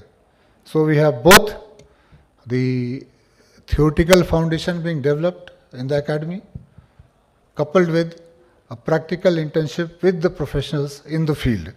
So this, and has multifaceted elements. It has law, economics, soft skills, ethics, entrepreneurship, leadership, negotiation skills, mediation, innovation, valuation, problem solving, out-of-box thinking, You name it, whatever is required, it is included in the program. So it has been thought through by the working group, and beyond the working group, we have an advisory group which includes honorable retired judges, retired professionals from the field who keep on advising on improving the program continuously. It's not a static kind of thing, so it keeps on improving. And we use the best of the academic resources and the latest technologies. As the honorable member technical mentioned, that IP given by the NCLT for the cases is used actively in our program for training them that what NCLT expects and what is there. So that itself acts as a training module for us. So all these things are there. And we also invite eminent faculty and experts from outside, like Dr. Sahu was there, was Chairperson IBBI. Abhijay Diwanji was Head Financial Services, Ernst & Young. Professor Bob Wissels, Emeritus Professor of International Solvency Law, Leiden University, Netherlands, and so on. If you see our prospectus, one page is full of the foreign faculty who give lectures in a place, and other page is full of the eminent people who give lectures. Our faculty does one part of it, but the major thing is outsourced from the leading practitioners in the field, and leading practitioners in the academia who are there, professors who teach internationally. And we have not forgotten the soft skills part of it. We have the soft skills such as interpersonal communication skills, then people management, organization management, EQ, that's also taken care of, emotional quotient, that is also taken care of. And the biggest advantage, I say, is a fully residential program. So there is a peer-to-peer interaction, which is the most useful kind of learning which can take place instead of the online mode which you always have nowadays. They are there for 1 year, totally 48 weeks, they are there in the campus, staying together, living together. So they learn from each other, and there's nothing much better than learning through your peers. That I have found during my hostel days also. That's the maximum learning we used to have when we used to be in hostel. And we don't stop at just giving the lessons and so this is a certificate, thank you, bye-bye. We have a very active placement drive. And we try to ensure placement not only for the final placement, but also for the internship. Before the internship, we have a very active placement drive. I'm happy to say that both during the internship placement and the final placement of the previous batch, which took place in the last 3 months, all of our students, 90% of our students got employment in the day 0 and day 1. That was the thing. That is the acceptance of it. Day 0 and day 1. And the balance, those who didn't get it, our faculty, both Dr. Rao is there, Dr. Surbi is there, they actively moved with the firms, etc. And all of them, we ensured 100% placement for everyone for the passing out batch. So, and other one good thing, now that one batch is already in the field, other batch is now will be going soon in the field when the course gets over. So that biggest advantage is now you have your peer, your fellow alumni who will be there in the field. So we are trying to now activate an alumni network. We always say an IITian will try to help an IITian student even though they have not known. They have been there 10 years apart. An IIM fellow will, okay, he's my alma mater fellow, he will try to help. So soon this GIP alumni I expect to become very active. And they will be your friends, philosopher, guides, seniors. Okay, you are GIP from IICA. You are also GIP. So that kind of a guidance we will continue to get in future also. It's not that after you complete your certificate thing and IICA, this is over. Through the alumni network, we always get in touch, and you will remain our. I always say, if IICA has a flagship program, the main program, if you have to cut out everything and keep one thing, I'll keep this GIP. I'll remove everything else and keep this GIP. Because a flagship program for IICA. And we have been doing well, so we are happy and we are proud of it. Touchwood, the program has run well so far, and we hope it will go to greater heights with cooperation from and the guidance of IBBI, the educating authorities and the ministry. I like to use this opportunity to appeal to everyone to access our GIP graduates for whatever role you want, as an employer, as a direct insolvency professional, or as an assistant in the educating process, or even advising students to take up this program. With that, I'd like to thank you very much. Thanks a lot.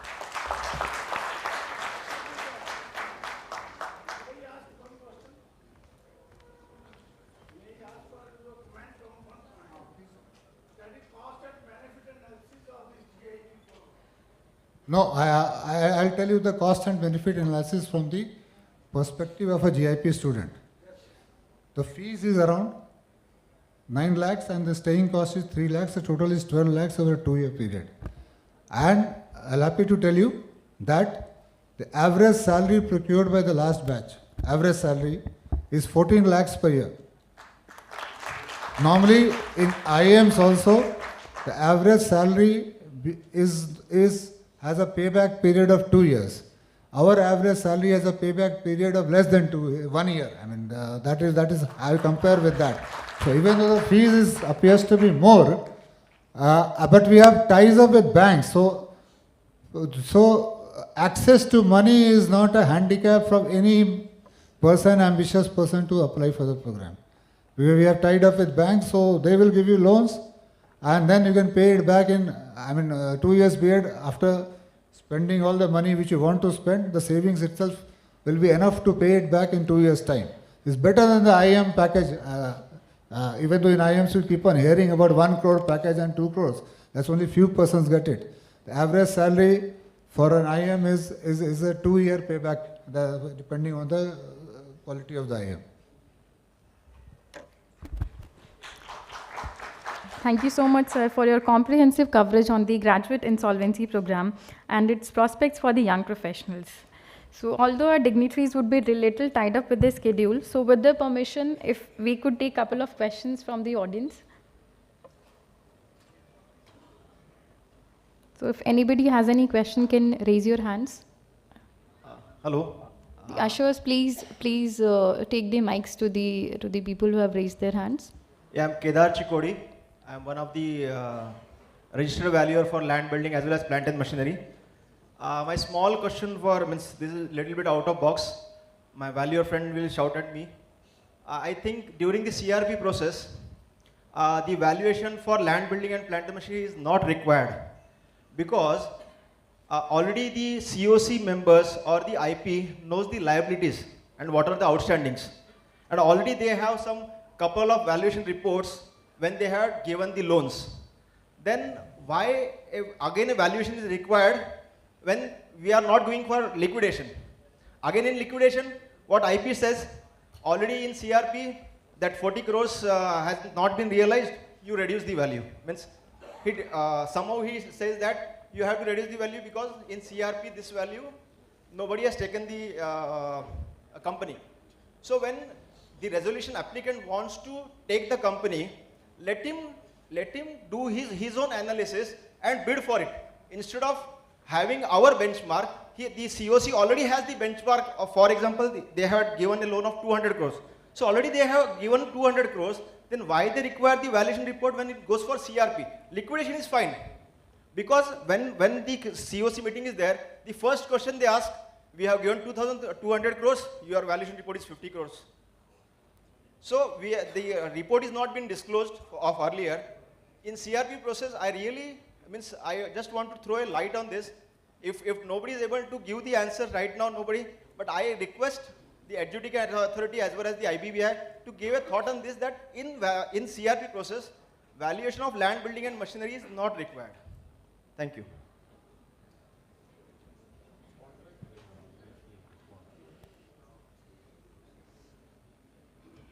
This is really an out-of-the-box thinking.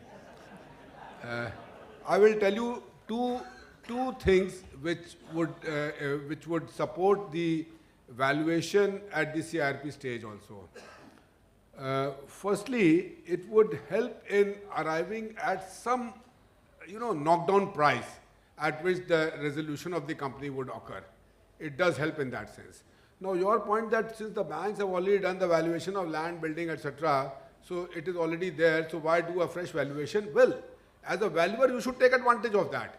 You should consult those papers which the banks have and then arrive at an aggregate value for the land separately, for the building separately, for the plant and machinery separately, and so on. That is one thing.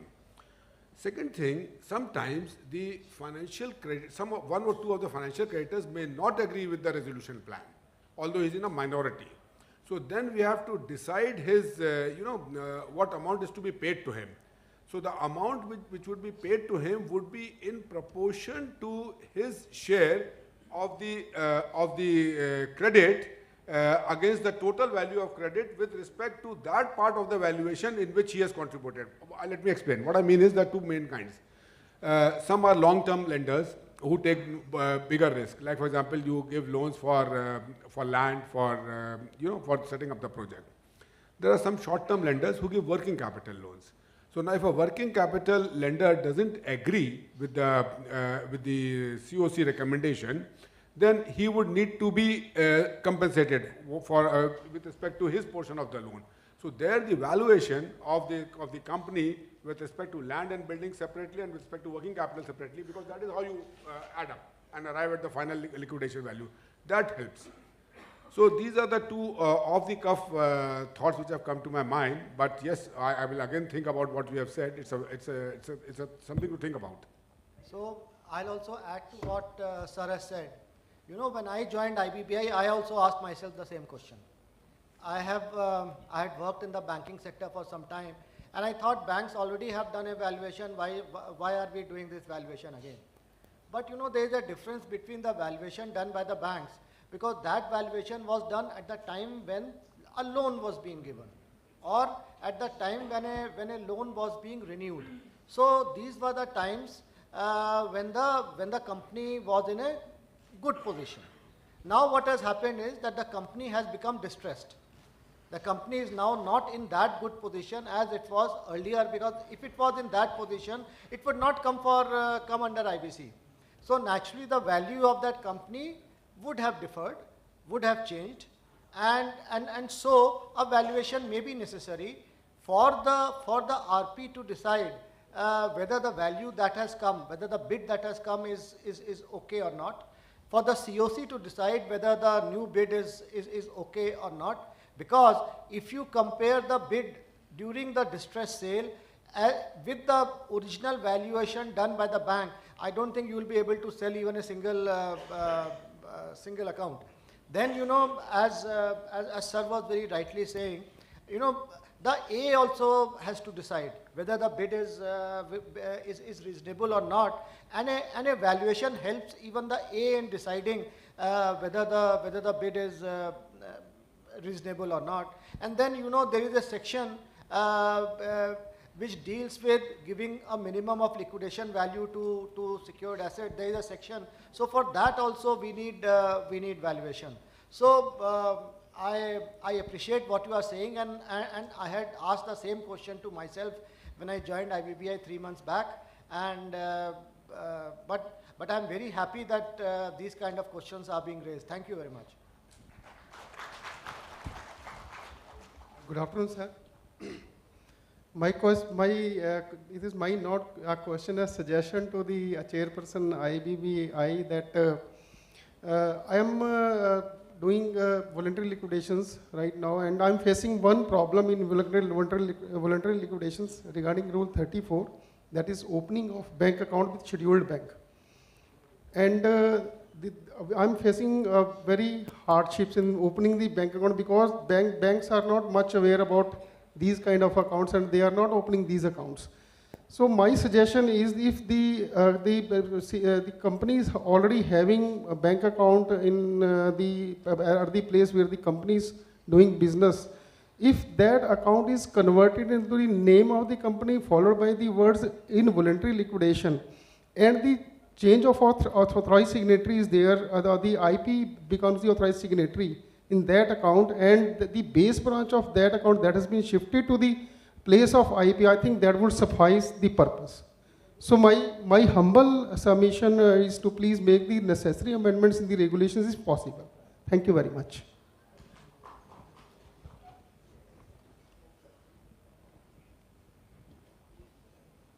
Hello. Yeah, good afternoon, sir. I'm Dr. B.D. Sharma. I'm a land and building valuer for last 25 years, and I have been working in bank. And what I realize as a pain is that if one set of valuer, which is now it has become kind of different community, that they do value, as Mr. Chikodi said, 200 crore rupees.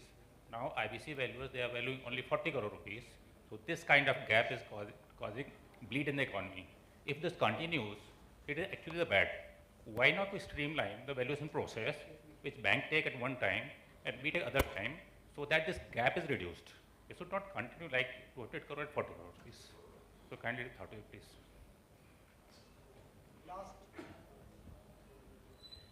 Good evening, sir. I'm Dr. Ishab Loda. I'm the ex-banker and insolvency professional. Regarding the system and procedure of different NCLT, that what we had experienced, NCLT, they are asking different IAs for the different purpose. So many IAs has been listed there. So when the hearing comes, it takes around 15 to 20 minutes, it's more than that also.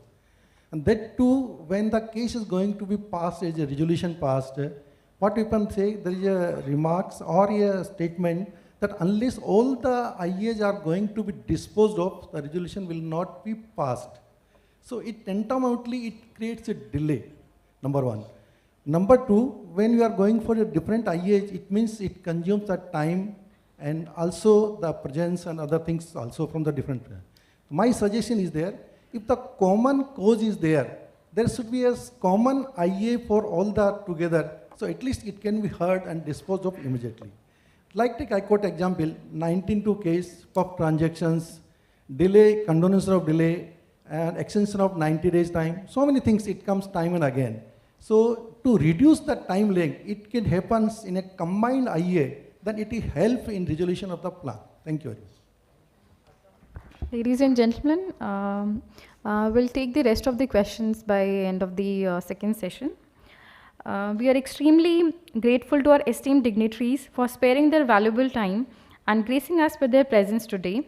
I request respected Chairperson IBBI to honor the dignitaries and kindly present a memento as a token of our gratitude to our distinguished guests.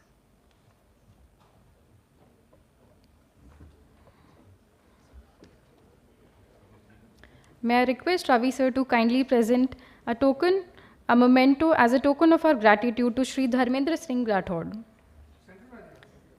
Ladies and gentlemen, can we have a round of applause, please?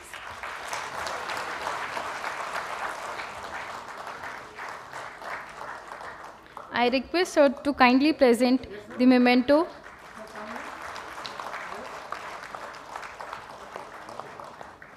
Sir, kindly present the memento to Shri Avinash Srivastav.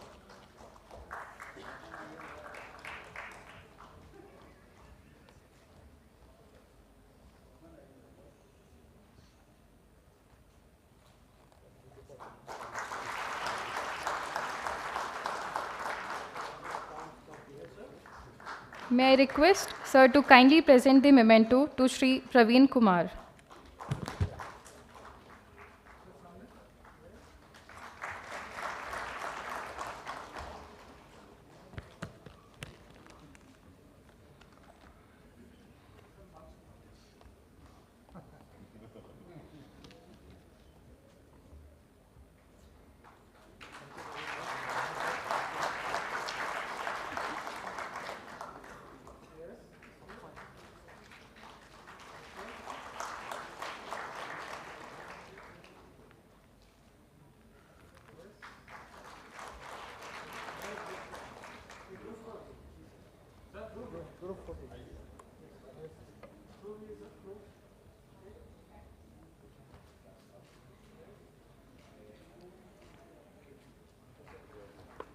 So thank you so much for gracing us with your presence today.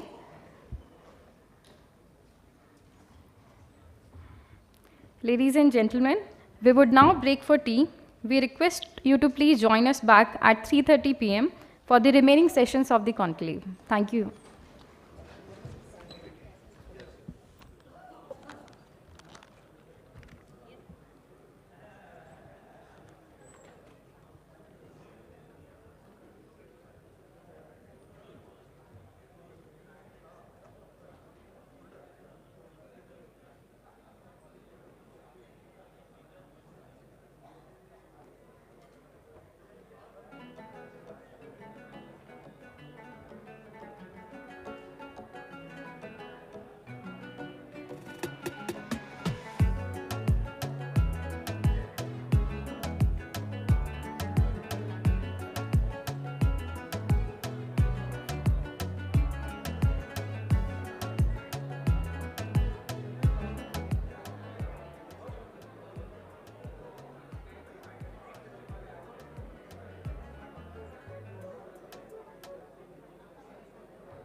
Welcome back, ladies and gentlemen. Now we move on to the next sessions of the conclave. May I request Shri Amit Pradhan, Executive Director IBBI, to kindly share his thoughts and address the audience and share the regulator's perspective.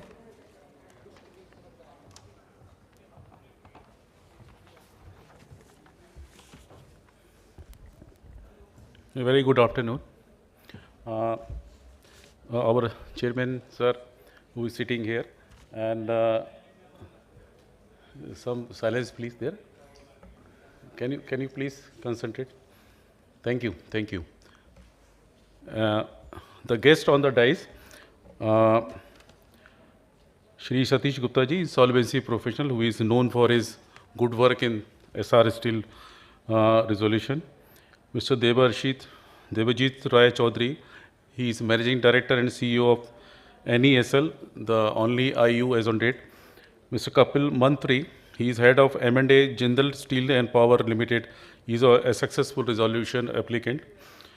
Our Alka Kapoor, Madam, she is the Head of IPA ICSI.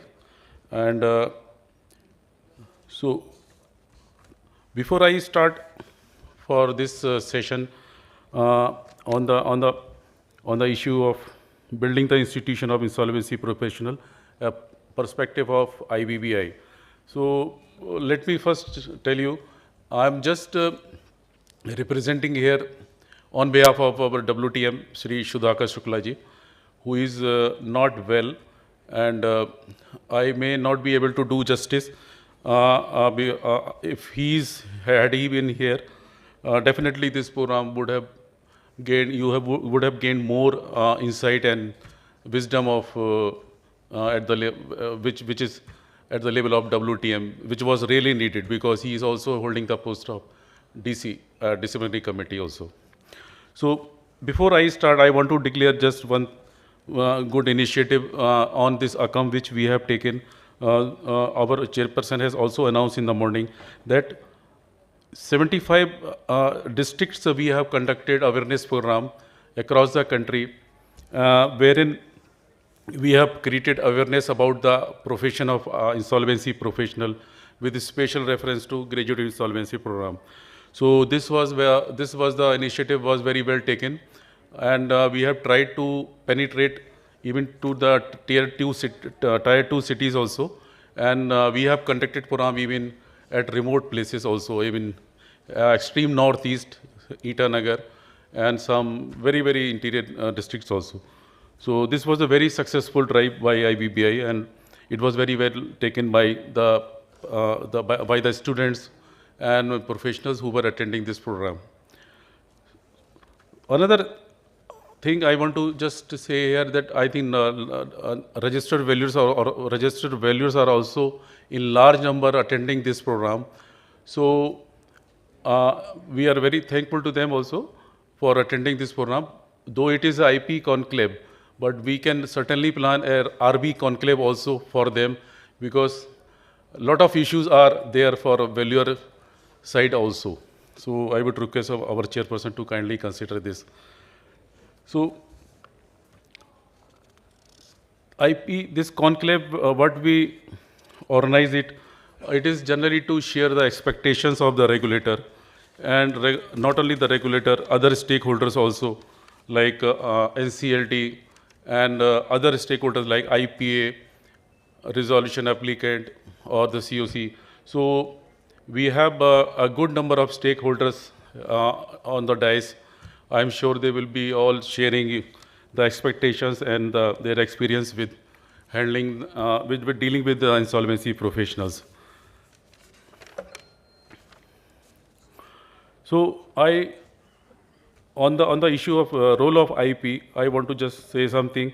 So as we all know that time is the essence of the code, and in this context, I have also come across a Sanskrit shlok that echoes value of time in enhancing the knowledge and full utilization of resources for maximization of the value. So I would like to share the essence of this shlok with you in English. I am sorry, I will not able to speak in Sanskrit. The knowledge should be gained through minute-by-minute efforts. Value should be earned utilizing each and every resource If you waste time, how can you get knowledge? If you waste resources, how can you optimize value?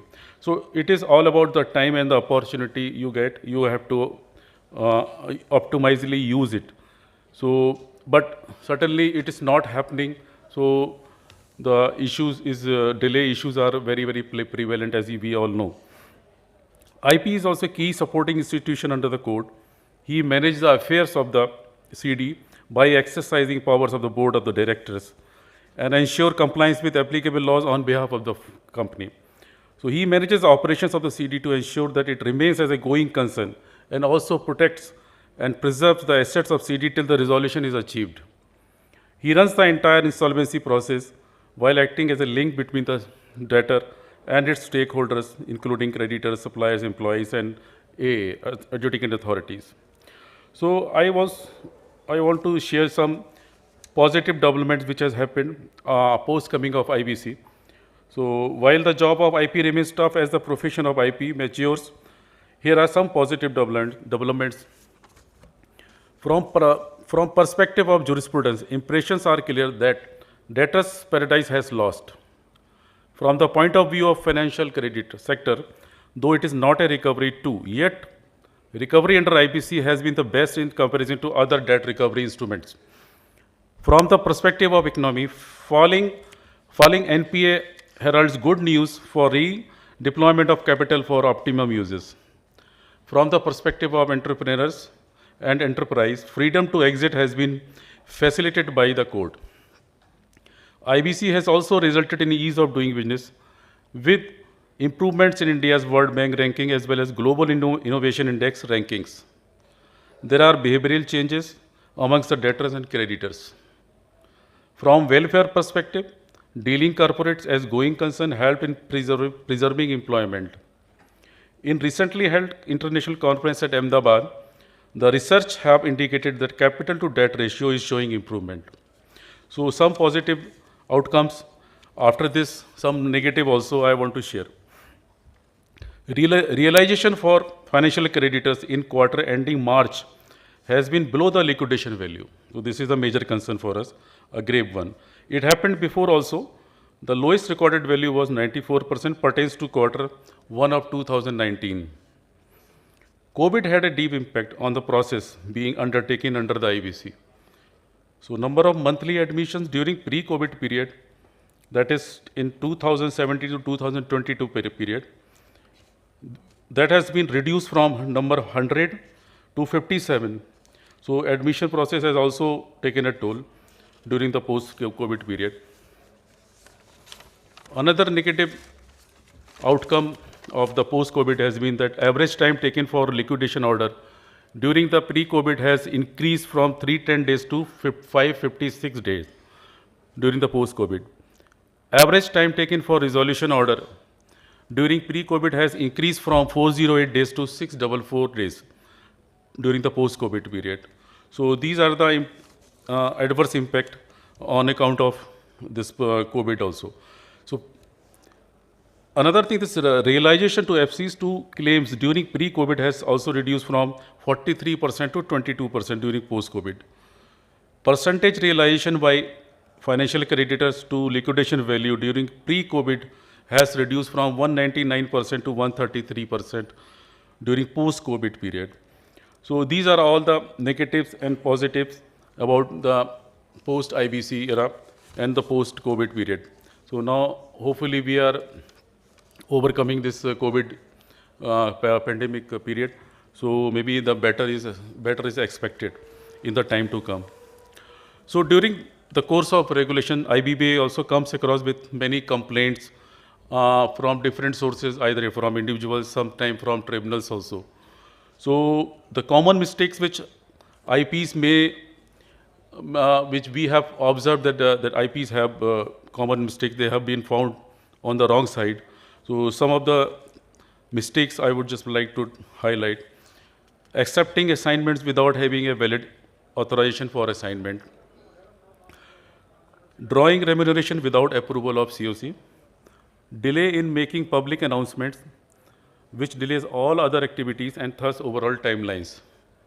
Delay in updating list of claimants.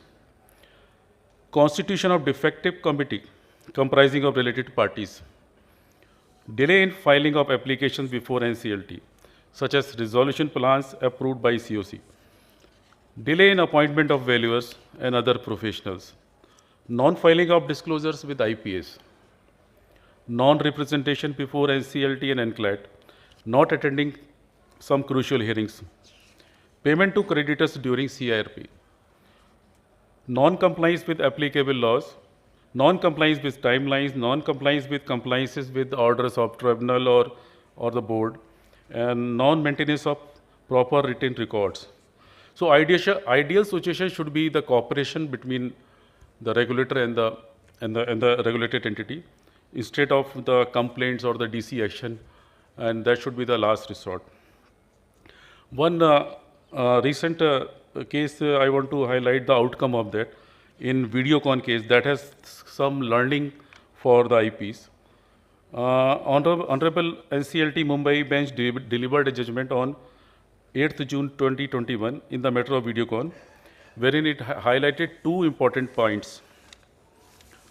Firstly, that IPs must ensure confidentiality of the processes, as it has a direct bearing on the interests of all the stakeholders of the process. So secondly, that IP must prepare himself fully for handling the assignment and avoid engagement of large number of support staff, as it also adds to the cost of the CD. So these two are the good learning lessons which we have to keep in mind whenever we are resolving any assignments. So being a proactive regulator, IBBI has been taking steps to strengthen the institutions of the IP, and the main aim is whenever we are doing any policy intervention is to reduce the delay in the CRP. Recently, yesterday, it has been told by our chairperson that IBBI has released a discussion paper on remuneration of IPs, which deals with three important aspects. That's the minimum fixed floor fee of IP in a CRP case. Then another component is performance-linked incentive fee, and the two indicators are there, like timely completion of CRP and wherever value maximization is achieved. Another thing, that escrow account mechanism is also being proposed to ensure that IP gets its remuneration in a timely manner. So I would request all IPs and all other stakeholders present here to kindly submit your views and comments on this discussion paper, and many more discussion paper I am just sharing with you are lined up, and very soon you will get to know about those. And that is all to do with to avoid the delay in the process, to reduce the delay in the process. So finally, I urge the IPs to adhere to the timelines and the code of conduct, facilitate more and more resolution, and build the reputation of this profession that can enjoy the trust of society and inspire confidence of stakeholders. So with this, I stop here, and thank you very much, and we'll take it forward.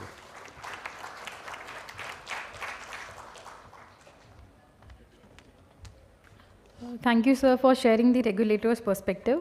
Ladies and gentlemen, the next speaker of the event is Shri Satish Kumar Gupta, who himself is a registered insolvency professional and has acted as the resolution professional for SR Steel India Limited, the largest and one of the most complex matters under the IBC. He has been very active in the policy discourse concerning the insolvency professionals. Sir, may I request you to kindly address the audience and your fellow professionals.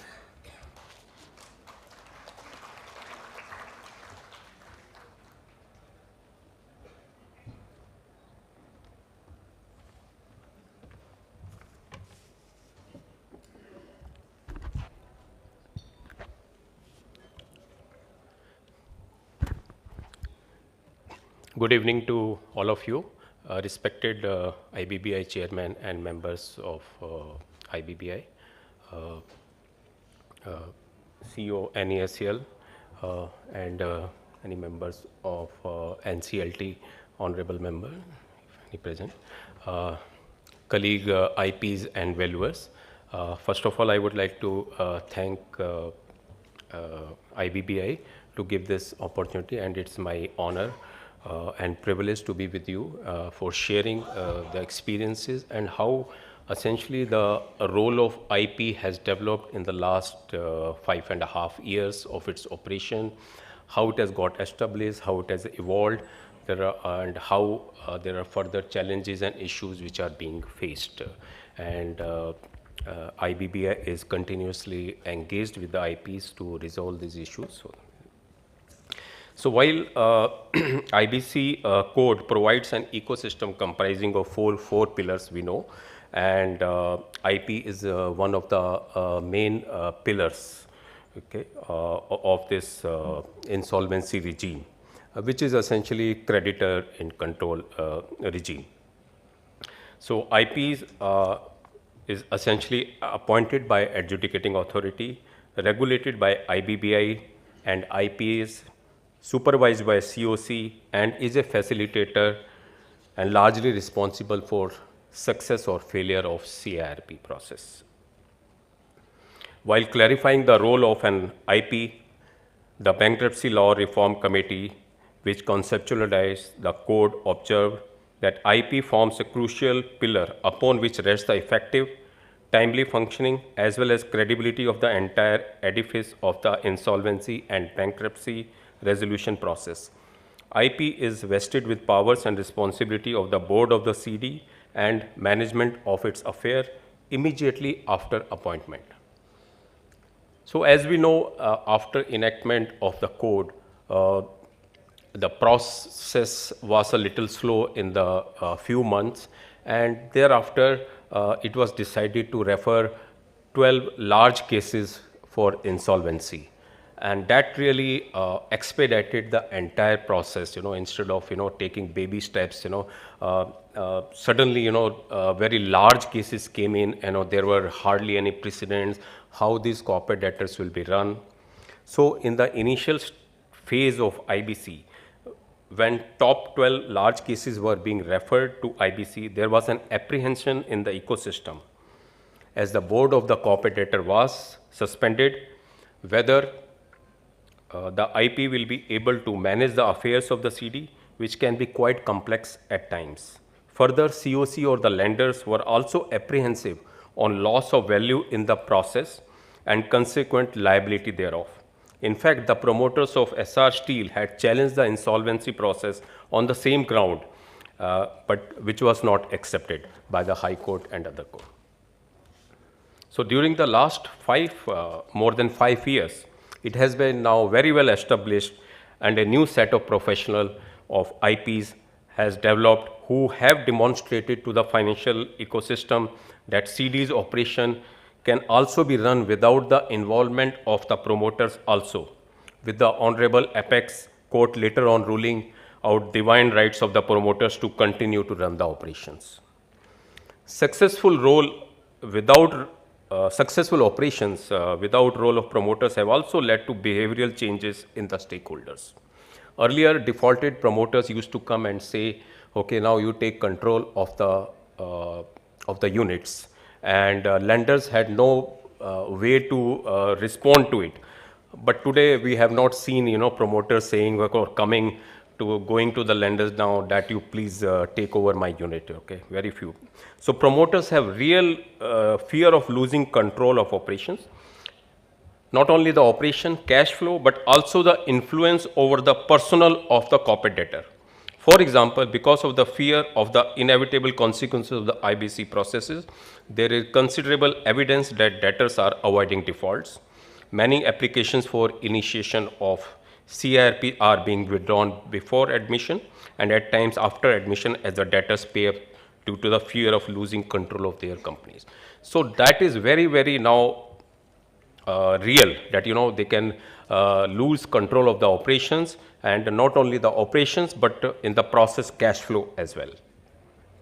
Successful operations have also led to now frequent usage of term professional management, wherein promoters have no influence over day-to-day affairs of the companies. Related parties' operations are carried out on arm's length basis, and recent Supreme Court order which provides that workmen or employees who actually worked during CIRP are to be included in CIRP costs further give fillip to the credo of the maximization of value of the CD, and it also enables RP to take cooperation of the promoter or directors or KMPs.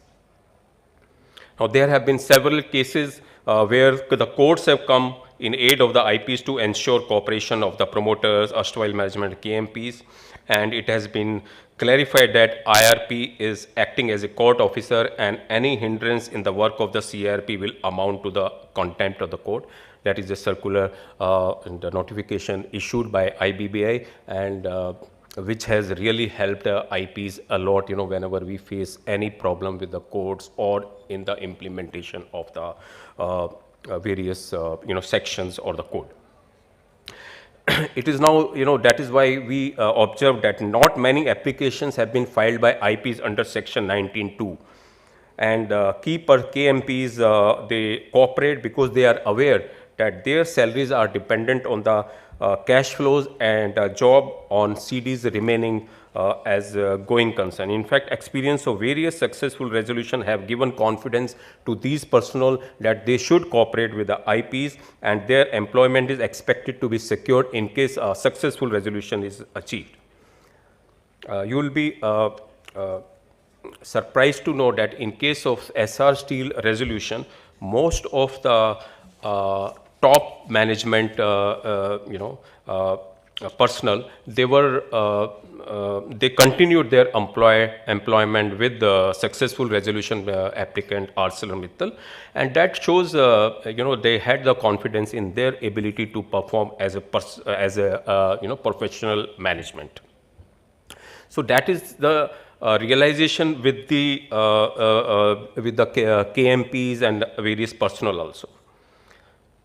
Next, most important is, while IP is involved in the keeping the operation as a going concern, protecting and preserving the assets, is that, the maximizing the value of the corporate debtor should not be lost. For that, the code enables maximization of the value of the asset and requiring the creditors to make a collective endeavor to revive the failing CD. So RP therefore not only controls the CD, its cash flows, but also provide guidance to COC members to maximize value. Mostly COC members, they come from different backgrounds. They may not be so much familiar with the IBC code. So it becomes the duty of the RP also to provide right kind of guidance, that they are on the right side of the law and while making a decision. As the time period of the CIRP is limited, so RP faces many challenges in collecting the information and preparing the information memorandum under section 18 of the code. Such constraint and non-availability of information make PRAs to discount their bid multiple times. So in case the information is not credible in information memorandum, resolution applicant will provide multiple time of discount, and that is why the value given will be lower. So it is in the interest of the creditor, that is what we IP press on the COC to make credible information available, which is available with them, so that potential resolution applicants can also bid higher. To give an example, in SR Steel, we had one technical report, techno-economic feasibility report available with the lenders, which was carried out by Mecon, and that was very critical and very exhaustive. So we pressed upon the lenders to make this report available as a part of the information memorandum, which really helped, because Mecon is some sort of expert in steel area, and by making this report available, they cut down the time which was required by the potential resolution applicant to make their own views, and it provided a credible report. RP has to depend on COC cooperation for various factors to improve the value. One is interim finance, opening of LCs, BGs, any guarantee to be issued for further tendering or business. So RP is completely dependent on COC, and sometimes it becomes very, very difficult for RP to even obtain LCBG facility because the account is an NPA, and but number of banks are now coming forward, and SBI particularly, they have come out with a product note on interim finance, and it is hoped that they will be making available interim finance at a cheaper cost. So if we see that how the COC role has also evolved. Now we saw recently a case of Shiva Industries where Supreme Court has held that reiterated, I will say again, that COC commercial wisdom is supreme. However, in initial days, COC and RP used to continue as one body. They used to have one council only, and so only in the beginning of March 18, in electro steel case, NCLT asked COC to apply its mind independently for 29A eligibility. So that was the first time when role of RP and COC essentially became different. They had started having different different councils. The RP's role is essentially as a facilitator. That role has been defined by Supreme Court in various orders. It's essentially a facilitator role, unlike that of a liquidator. So when we talk of a facilitator means, for getting the resolution facilitate. However, there are certain areas which are essentially in the domain of RP only, which is the claim verification, and there COC cannot play a role. So as early as March 1st, 2019, IBBI had brought out a Charter of Responsibilities of RP and COC, and which gives strictly that RP cannot eat into the COC's responsibility, same way COC cannot carry out RP's role. So there are certain roles which are so I think that is something which is very, very critical.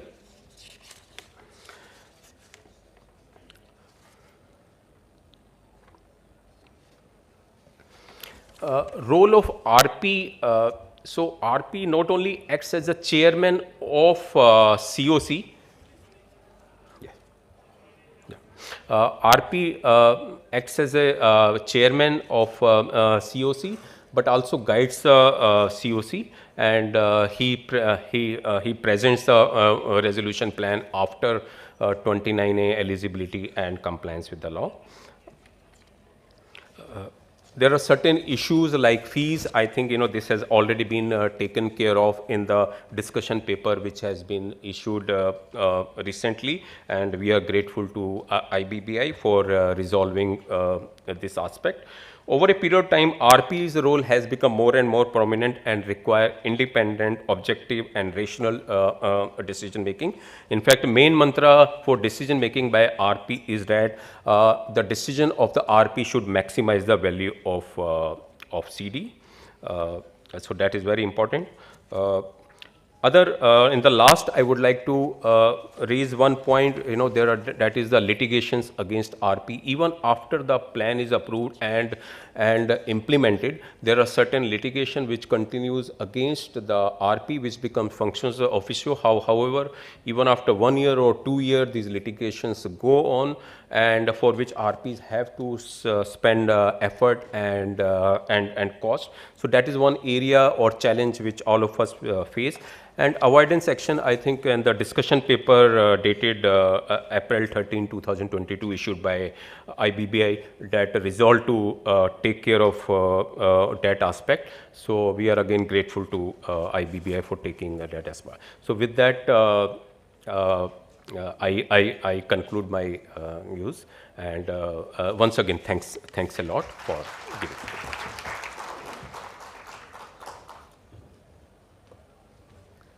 Thank you, sir, for sharing your perspective. Ladies and gentlemen, the next speaker of the conclave is Shri Debajyoti Ray Chaudhary, MD and CEO, National E-Governance Services Limited, the information utility registered by the IBBI. Prior to joining NESL, Sir was serving as the Chief General Manager in the State Bank of India on deputation to IBBI, where he took some path-breaking initiatives like the implementation of the company's registered valuer and valuation rules 2017, and he has been a very active author and speaker. Sir, may I request you to kindly address the audience?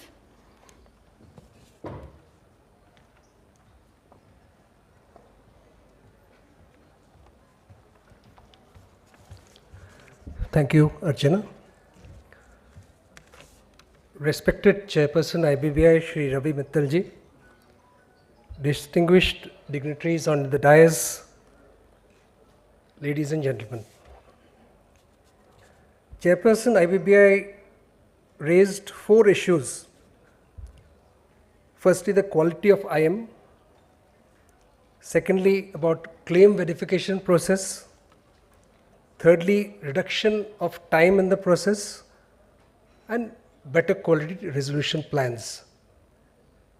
During my address today, I would like to cover all these 4 issues. So first of all, I'm indeed grateful to IBBI for giving me this opportunity to speak at this very august forum. As Mr. Satish Gupta mentioned, this IBC has 4 pillars. 3 pillars most of us know. The 4th pillar is little less known, but equally important, and that is the information utility.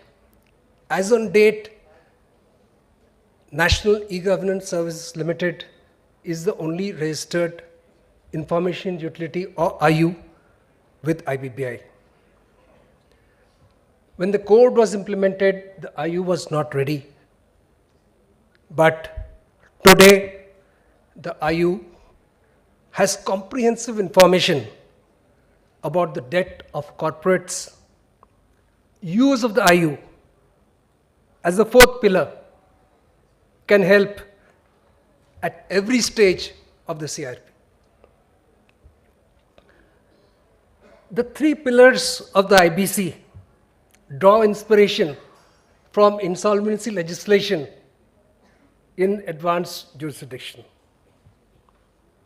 The IU, as per the IBBI brochure, has no parallel anywhere in the world. When I was doing a session on digital document execution, I was asked, do you have a comparable product anywhere in the developed world? I said, today, do we still need to look at the developed world for inspiration?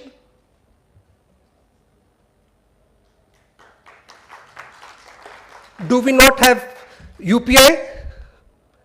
Did we not do our own COVID-19 vaccine when the country needed it most?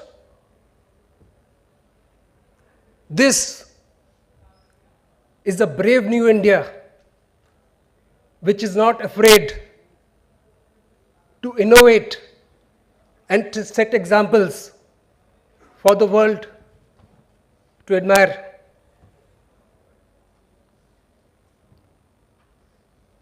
The IU is an Indian innovation. Let us be proud of it.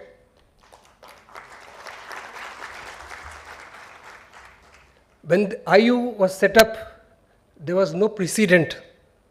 It was all uncharted territory. Today, IU is in a position to make a difference to the credit ecosystem in general and the insolvency framework in particular. I will elucidate how. At the pre-admission stage, use of the ROD of the IU expedites admission of corporate insolvency resolution process. The record of default of the IU captures all important information required by the AA to decide if the application can be admitted for CIRP. What is the information they are looking for? They are looking for amount of default, date of default. Now we are also proposing acknowledgement of debt. They are also looking for pre-existing disputes, details of communication with the debtor, and also status of authentication. In the matter of Vipul and others versus Teco Industries and others, 18th May 2022,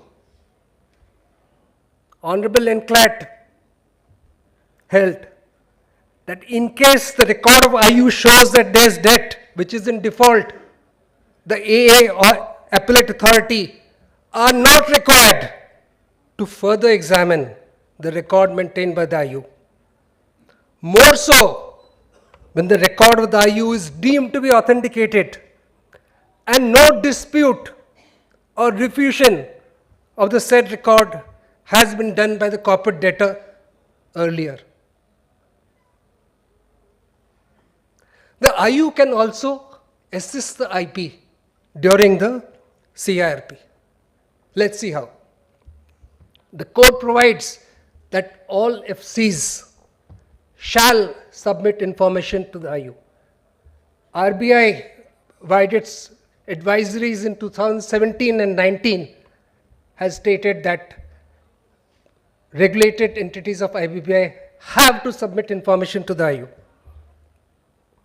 As a result, for the corporate segment, almost the entire data of banks, NBFCs, debenture trustees, and even some operational creditors, private financial creditors, that information is with the IU. Verification of claims, Honourable Chairperson spoke about earlier, Mr. Satish Gupta also spoke about earlier. IU, the IP can access the IU, compare it with the claims filed by creditors.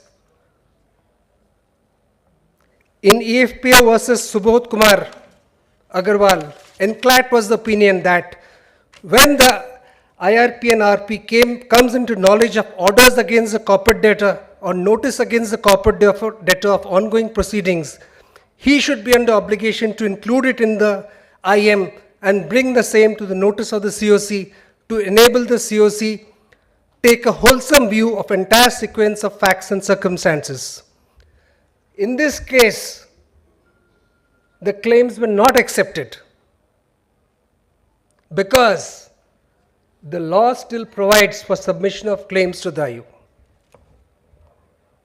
However, if the IP becomes aware of claims either from the records of the CD or from that of the IU, he can take up with creditors, bring it to the knowledge of the COC, and yes, there can be avoidable litigation, which leads to delays in CIRP.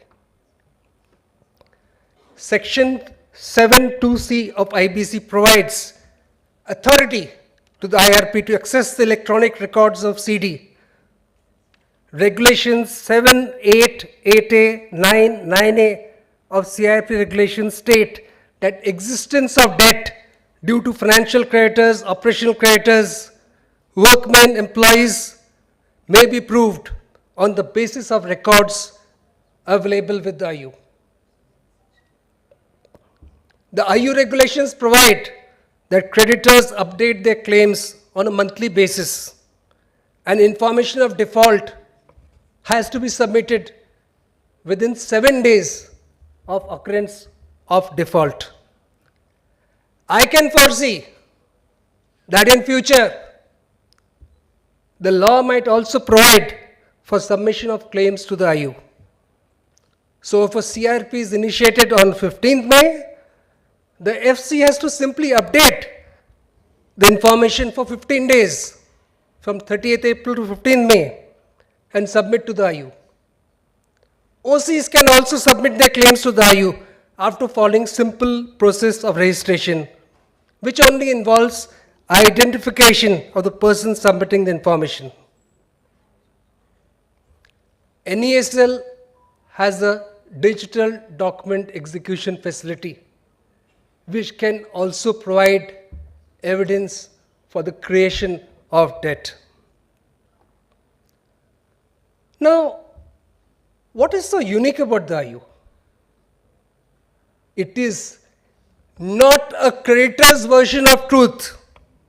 Information submitted by a creditor is delivered, and I repeat the word delivered, it's not sent, it's delivered to the concerned debtor, who has the option to dispute or accept the same.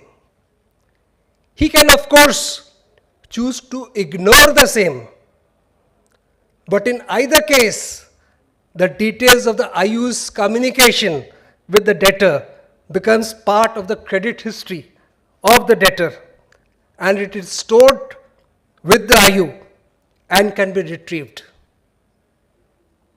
In the case of Vipul and others versus Teco Industries and others, Enclated noted that corporate debtor chose neither to reply to the said email nor forward it to the appropriate addressee. It concluded, on the basis of these facts and analysis, we are inclined to hold that the corporate debtor cannot deny the existence of a financial debt as defined in section 58 of the IBC as present in the record of the information utility.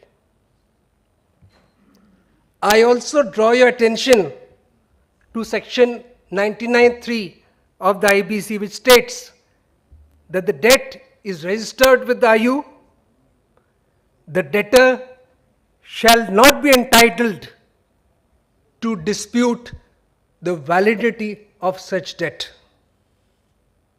This section is relating to individual insolvency, which has not been notified except for PG to CD.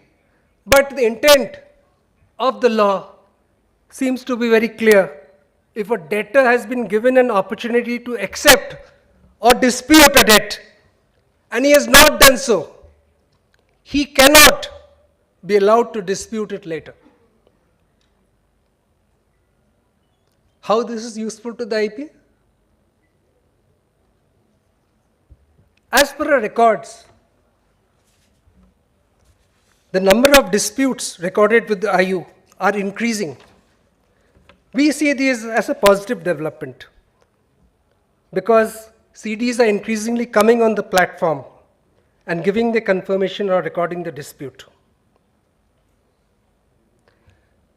If the IP sees such records, it alerts him and he can exercise due diligence regarding such claim. He can ask for additional evidence. He can even refute such claims. Similarly, IP can also get information about securities provided by the debtor against the various credit facilities and the valuation for the same. He can compare it with the valuation report and give an alert to him regarding discrepancies. All the above services are provided free of cost to all registered IPs, and they help in timely conclusion of the process. NESL has also been empaneled as a PDA service provider by IBBI. Now, why should I use such services when there are so many service providers in the market? The reason is that IU has data valued at 155 lakh crores, and to protect this data, NESL has invested heavily in information security infrastructure. When you use the PDA services, you get the same benefits. We are ISO 27001 2013 certified. Data is in a tier 4 data center something which in India mostly banks have. Our VDR services are very cost effective with ease of navigation. And also, if you're talking of better resolution plans, getting better response to EOI, more resolution applicants, this platform provides a comfort for resolution applicants, especially from overseas. NESL also offers PDA++ services, which is an end-to-end digitization of CIP services. Now, the IP need not be desk-bound. He can operate from anywhere. He can give authority to requisite persons to access the data. Chaudhary, we are just exceeding some time now. If you can conclude. Yeah, I'll just conclude. So, about storage of data also, IU has provision for storage of data, and these services are also there. And as on date, 600 IPs have already registered on the platform, and more than 100 are using the platform for their assignments. So with so much information available to the IP from the IU, I can only say that the IU is a personal assistant to the IP. So I would again request you that please do use the services of the IU, which is the fourth pillar of the IBC. I'm extremely grateful to IBBI for giving me an opportunity to speak at this IP conclave, and all of you for giving me such a patient hearing.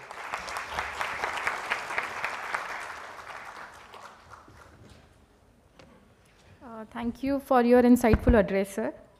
Ladies and gentlemen, the next speaker of the conclave is Shri Kapil Mantri, Executive Vice President and Head of Corporate Strategy and M&A at Jindal Steel and Power Limited. Sir has nearly 2 decades experience, and he is very active in various industry bodies and associations. He is also Managing Committee member of PhD CCI and Chairperson of Power Generation Task Force. Sir, may I request you to kindly address the audience.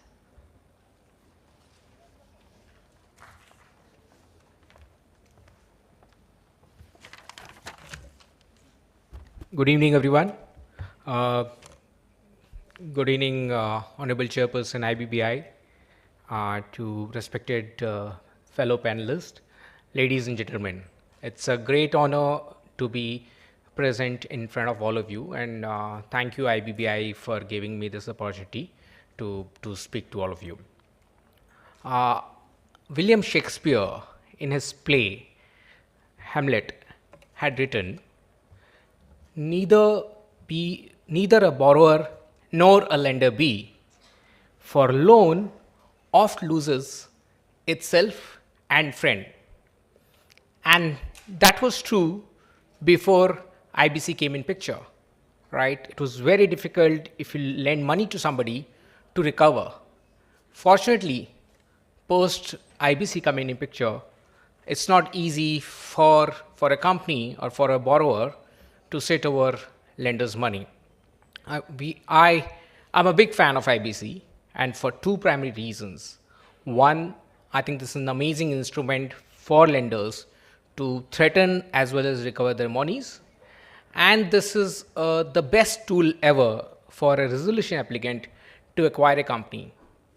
I mean, when we apply as a resolution applicant, right, the task of acquiring a company through IBC, it's much simpler than doing a normal acquisition, because diligence is much simpler. The kind of reliefs you can get is through root. It's second to none. You can't even imagine, but those are the kind of reliefs available. Fortunately, over a period, there is a lot of certainty and clarity which have come up now. So, the issues which are there in early stages are not there anymore. I have personally, I'll share a small story.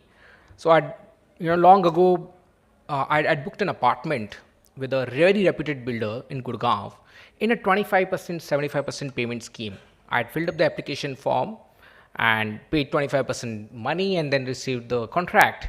The contract had slightly different terms than my application form. For instance, my application form, I said the the amount is fixed, whereas the contract had a price variation clause linked with labor index and commodity prices, etc. I told the company that, look, this is in deviance with what I had signed up for, and please change it. Obviously, the company said, look, this is a standard condition, we can't change it for anybody else, blah, blah, blah.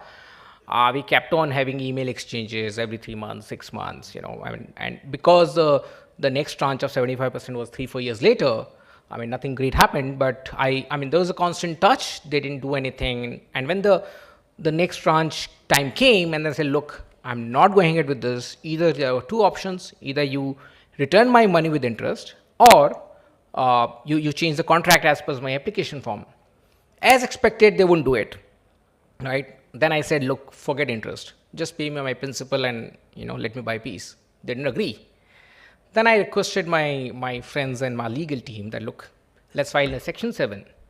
And like, come on, there's no case for use for Section 7, let's not do it. That was back in 2018, and there's no clarity of home buyers being a Section 7 applicant, financial creditor. Anyway, I pushed them, look, and the idea was not legal, but more game theory. Because we were ourselves going through a difficult journey as JSPL then, and every now and then, and their cash flow was tight, and whenever there was delays in payments, some operational creditor will go and file, send a notice, and then we'll go and settle, right? And the fear of getting admitted. The same thing happened. We filed this application, and the next day, those are unable to reach out to, like, look, what? Let's, why don't we settle? I said, yeah, let's settle this. We'll give you principal. I said, no, come on. When we get delay the payments, you ask us 15%, pay me that. Finally, we settled for 12% interest rate, 4 years. So made more money than the property would have. And that's all thanks to IBC. Anyway, we have been, at JSPL, been able to fortunate to wear different hats, right? Sometimes you're defending others' applications. We are operational creditor in a lot of cases. We are on COC on one of the case. We apply as a resolution applicant. We participate in liquidation process. So we do get to see the various aspects of it. In view of that, I have few specific pointers, which I think will help the overall process. Some very simple, some slightly complicated. So one, right, there has to be a standardization of EMD amount, which is set by resolution applicants, especially. We've seen cases wherein a very small account have had EMD of 50 crores, right? Whereas another account of similar size would have EMD of 2 crores. Clearly there are motivations behind it. There are the reasons of not having fair participation. But I think we should have some guideline to fix this, maybe as a percentage of loan value, as a percentage of asset value, or a ballpark range, but as a guidance to have some range, some sanity. 29A, I think we've come a long way debating who's 29A compliant, who's not 29A compliant. However, most of our understanding, we rely from a couple of judgments, such as Swiss Ribbons. Right? It may be in the next amendment, if you could capture our understanding and interpretation and make it part of the code so that it's not left to interpretation, and it becomes very complicated for a group like ours, right? Where like multiple subsidiaries, multiple relatives, international, domestic, it's a lot of effort. Directors keep changing. So and I think same pain, RP also goes through the same pain and the litigation. So if you have more clarity on this, I think this will help everybody. One request from insolvency professionals, right? Many a times, and I'm talking about the smaller accounts, we struggle to get some information before EOI. Even though Regulation 36A, Sub-Regulation 4 provide for enough information to be available for one to get a sense of the property or the asset before applying for the EOI. But many times, RPs refuse to share anything before EOI. And which is very, important, right? You can just file an EOI unless, and we're not talking about very detailed data, but, the asset size, the past balance sheets, maybe the debt size, the business, few assets. If a small teaser, which all the big fours do wonderfully, right, in all the large transactions. For the smaller accounts also, if people can do that, I think it'll help both the applicants as well as you to attract more interest for your CD. Standardization of documentation, right? So we in India, we have standardized document for almost all processes, right? If you have to do a power purchase agreement, there's model documents. For road concessions, model documents. For DPAM, whenever they want to divest, there's a very standard document which gets repeated. Now, I think it's high time that for our insolvency process, we should have a model document figured out, wherein, let's say, 80%, 70% is mandatory fields, and then obviously 23%, 30% COC and RP can change with valid reasons, but then it becomes so easy for everybody, for the RP, for the COC, for the RA, we know in what to look for where. Otherwise, it's everything varies from one place to another. NDA, for example, right? I mean, RPs have a habit of putting an indemnity clause under NDA, and I mean, a corporate like us, we have to struggle with that and have a couple of days of negotiations, calls. So if these things can be standardized to a large extent, we could, it could become much efficient for everybody. One point is I think everybody keeps mentioning about supreme, I mean, COC is supreme, the commercial wisdom of COC, and which is absolute, right? It's finally COC's money. But there has to be some method to it. For example, and we've seen this in a particular case, right? COC comes up with the evaluation criteria. We submit bid with an evaluation criteria. Now COC evaluates in a different evaluation criteria in their own mind. So COC's wisdom is supreme, but then give everybody an equal opportunity. Look, we don't know if you want to value equity higher than upfront cash. If that's the case, tell us so that we can give you the exact plan which is more suitable for you. So some guideline, I think, for COC could be helpful for everybody. Digitization of UI processes is I think very important. For example, if I have to go to Flipkart, a very simple example, and order something, it doesn't ask me to enter the address again, or my many times the credit card details again, right? Similarly, if I have to do an EOI, why should I not be able to do through IBABI process? 90% of the documents are same, and it's just we can make it. There could be a login credential, maybe with a digital signature for each PRA, and once he's done it, he can repeat it. Same could be done even for the corporate data, right? There's an IP, sometimes IRP, then IP, sometimes resolution IP changes, then liquidation, and everybody starts fresh.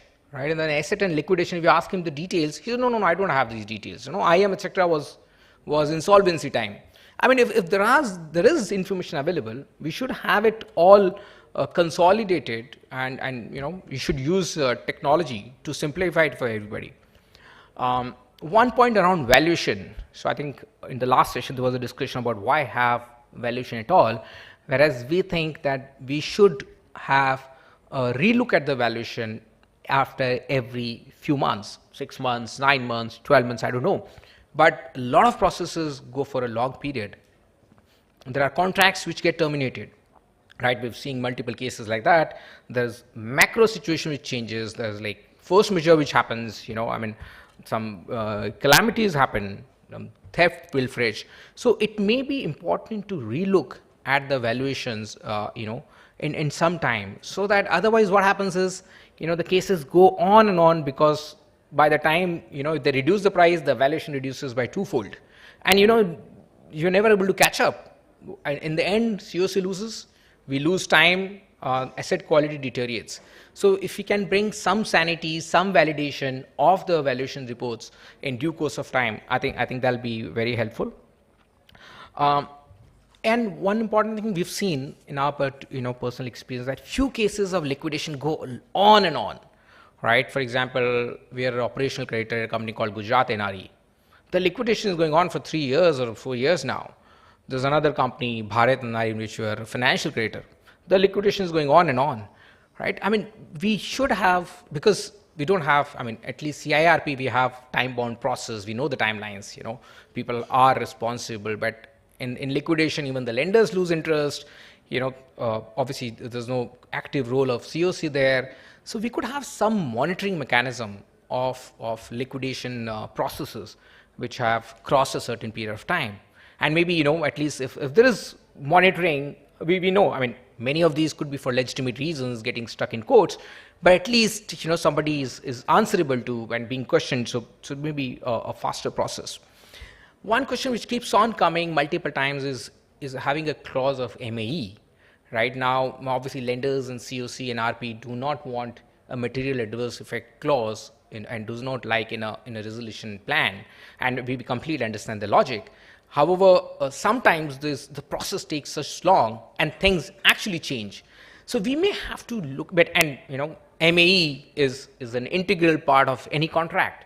A resolution plan is nothing but a contract.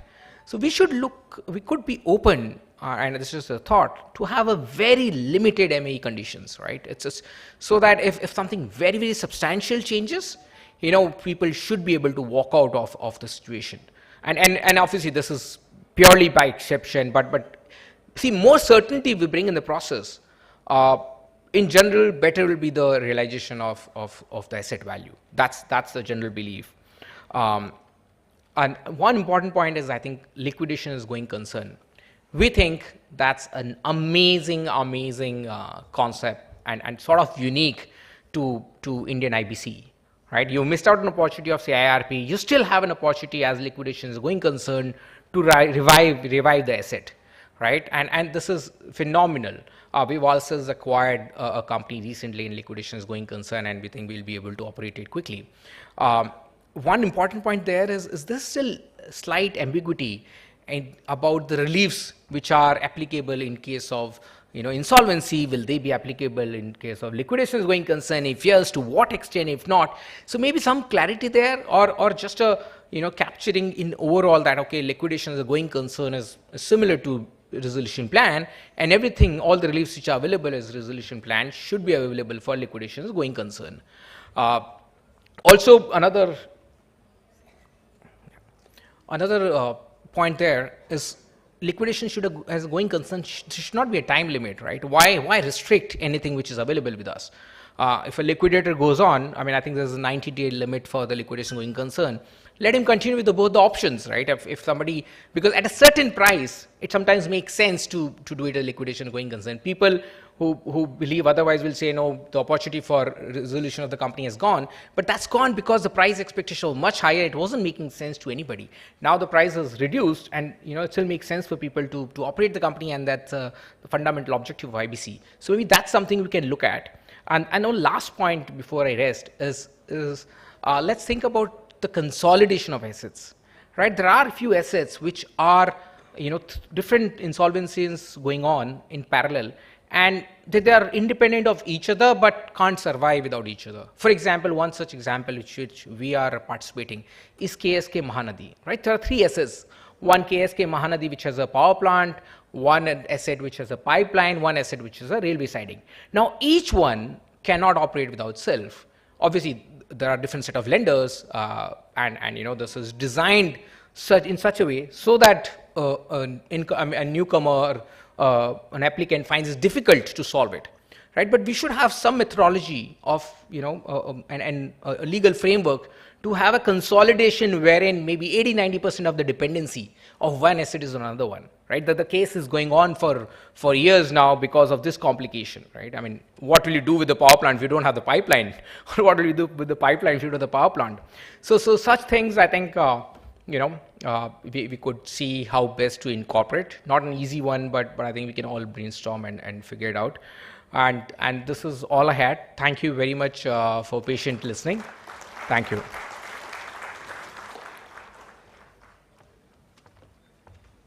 Thank you so much, sir, for sharing the resolution applicant's perspective. Ladies and gentlemen, the next speaker of the conclave is Ms. Alka Kapoor, Chief Operating Officer, ICSI Institute of Insolvency Professionals. Ma'am, may I request you to kindly address the audience.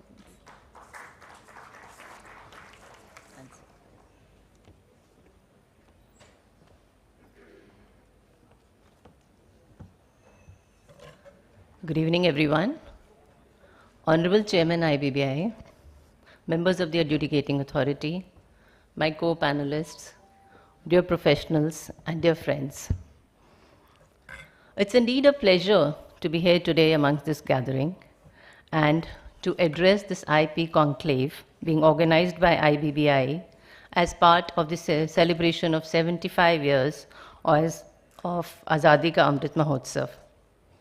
In fact, friends, today I represent all the 3 IPAs, the Indian Institute of Insolvency Professionals, ICAI, Insolvency Professional Agency of the Institute of Cost Accountants of India, and ICSI Institute of Insolvency Professionals. I am the last speaker today, but the role of IPAs in this whole regime of insolvency is that of being a frontline regulator in the development and monitoring and regulation of IPs. Well, friends, we at the IPAs have 3 major functions. One, the executive functions, which include enrollment, development of IPs, monitoring, inspecting and investigating the members on a regular basis. 2, regulatory functions, which include drafting detailed standards and codes of conduct through bylaws that are made public and are binding on all members. And 3, the quasi-judicial functions, which include addressing the grievances of stakeholders against the IPs, enabling and taking disciplinary actions wherever warranted. IPAs have a very eminent board with very eminent personalities as independent directors and nominees from the parent bodies. IPAs have functioned through the several committees like the Monitoring Committee, the Disciplinary Committee, Grievance Redressal Committee, Advisory Committee for carrying out its functions. The IPAs empower its IPs through its programs, through its publications, through its webinars, training workshops, and so on and so forth. They also sensitize the members on the code of conduct to ensure high standard of professional and ethical conduct. We have also developed best practices guidance notes for our members, and we bring out monthly journals, quarterly journals, weekly updates, daily learning curves, and various publications have also been brought out by the IPAs for the benefit of the IPs. Some of these publications are Enhancing the Role of Small-Sized Insolvency Professionals in Insolvency Resolution Ecosystem. 2, Procedural and Substantive Aspects of Group Insolvency. 100 Landmark Judgments of NCLAT. 2 volumes are there for this book. Final Word on IBC. IBC Learning Curves. Practical Aspects of IBC. Pronouncements under IBC, and so on and so forth. These publications are brought out by all the 3 IPAs, and any IP can buy it from any of the organizations. All these books are very relevant in the development and education of the IPs, and they are practical aspects shared by the insolvency professionals who have gone through this regime. We also share success stories of the professional members through our webinars. IPAs over the years together with the IBBI have organized significant number of interactions and sessions with the industry members across sectors, across cities, to advocate the importance of complying with the IBC and to spread awareness on the insolvency profession as well as the insolvency resolution. Very recently, as part of this ACAM celebrations, all the 3 IPAs have together organized 75 programs across various cities, across 75 cities in India, to highlight the role of insolvency professionals.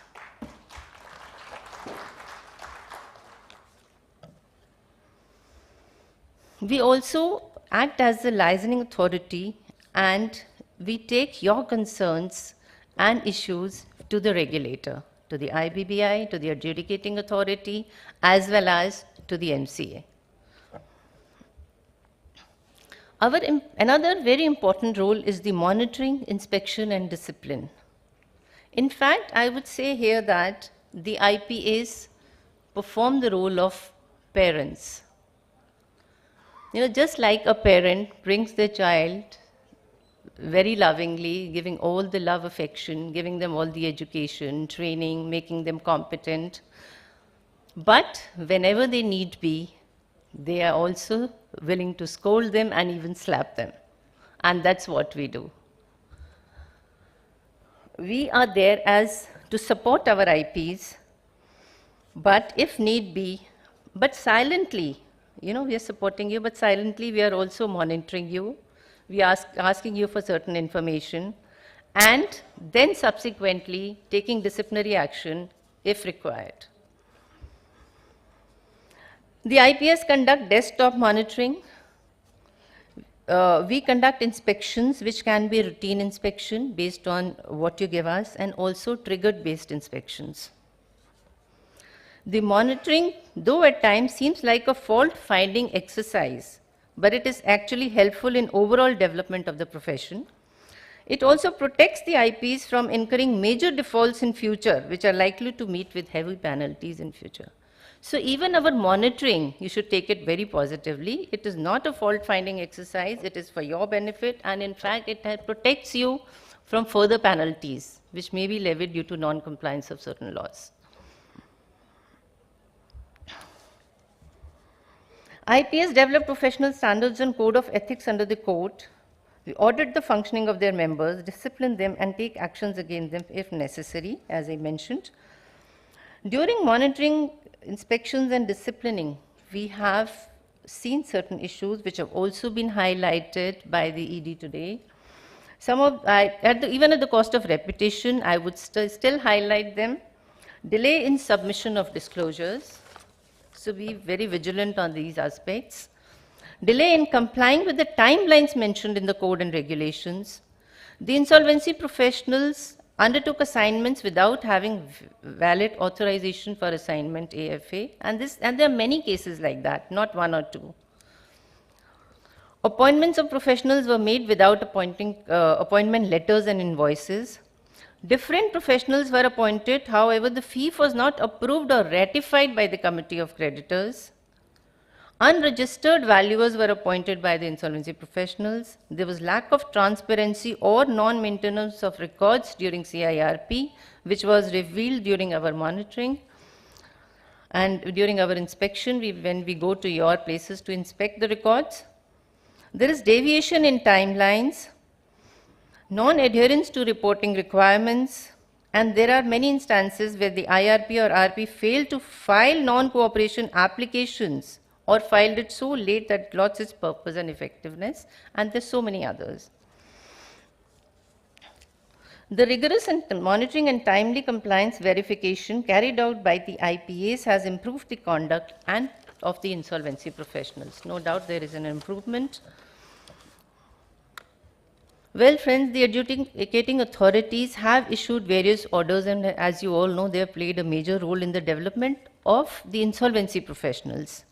Their continuous watch has helped in improving our performance and conduct. I will just list out a few of the orders wherein the adjudicating authorities have been supporting and appreciating and aiding the insolvency professionals. In the matter of Union Bank of India versus Param Shakti Steel Limited, the adjudicating authority appreciated the efforts taken by the RP in unraveling the facts for fraud committed by the promoters and directors of the corporate debtor. In the matter of Asset Reconstruction Company India Private Limited versus Shivam Water Treaters Private Limited, adjudicating authority reiterated that IRP has the powers of a court officer. In the matter of Suresh Narayan versus Tayo Rolls Mill, the adjudicating authority imposed a cost of ₹1 lakh each on the applicants for unwarranted behavior towards resolution professional. So even the adjudicating authorities are protecting the resolution professionals in its various orders. They have revealed that they are with the IPs. In the matter of COC of Syntex Industries Limited versus Pinakin S. Shah, the adjudicating authority reiterated COC is like a board of directors, and the RP functions as the CEO under the supervision of the COC. there should be perfect cohesiveness between the two pillars of CIRP.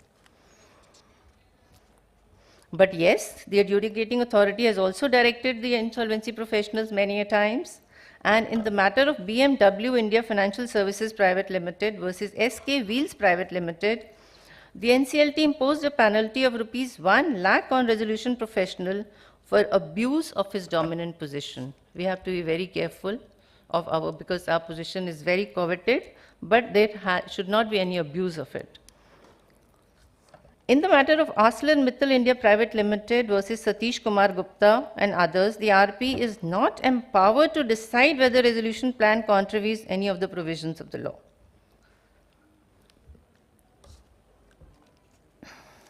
Similarly, in one another case, the adjudicating authority said that RP has to follow the directions of the tribunal and non-compliance of the same will result in penalty.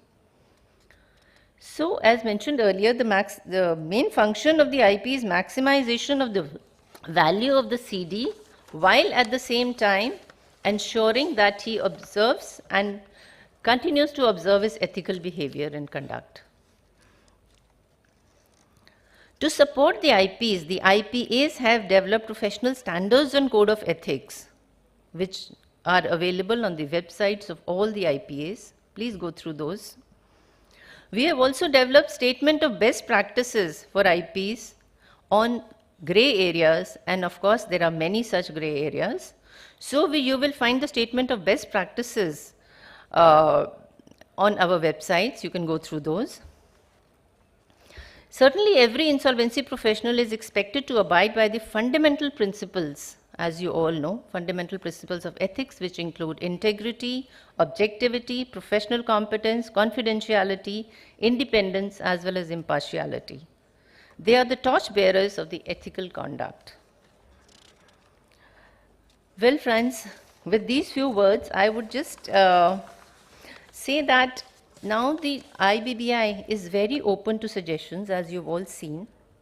Not only that, they are also looking at our concerns, at the issues and concerns of IPs, and bringing out the discussion papers, and the yesterday's discussion paper on the fees of RPs, which has always been a major, it was like a kanta, which was pricking the IPs. They've tried to resolve that. And on the discussion papers on this, as well as the others which are going to follow very shortly, I request all of you to send your suggestions to the IPAs instead of sending directly to IBBI, so that we can collate them and then forward them to the IBBI. In addition, we will also be organizing roundtables physically at various places to deliberate and discuss on these discussion papers. Please participate on those and bring your suggestions, so that the law that is framed is ultimately for the benefit of all the IPs. I will just conclude with these few words. Now, as we are celebrating 75 years of independence, I am sure that after 25 years, when we will be celebrating 100 years of independence, this Insolvency and Bankruptcy Code 2016 would have become the most successful insolvency law in the world, which would have changed the credit culture in India and repositioned India at a very high pedestal globally. आगाज तो कर, अंजाम तेरी मेहनत खुद लाएगी. Thank you.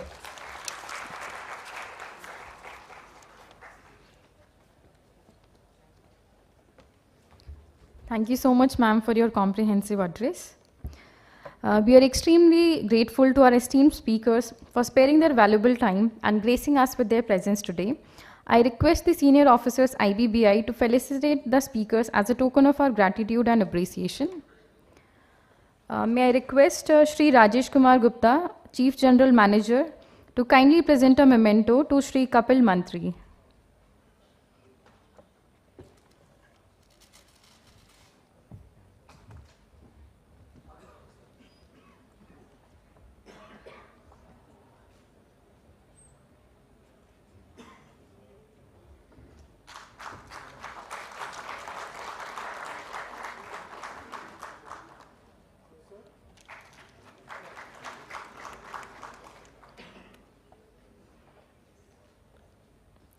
May I request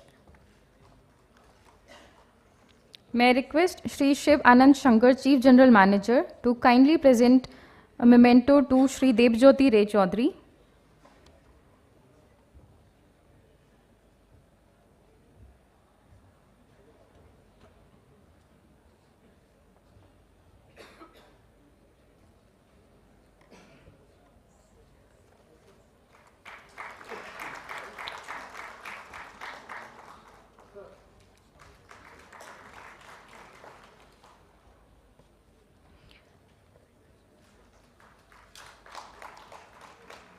May I request Shri Ramachandra Rao, General Manager IBBI, to kindly present a memento to Shri Satish Kumar Gupta.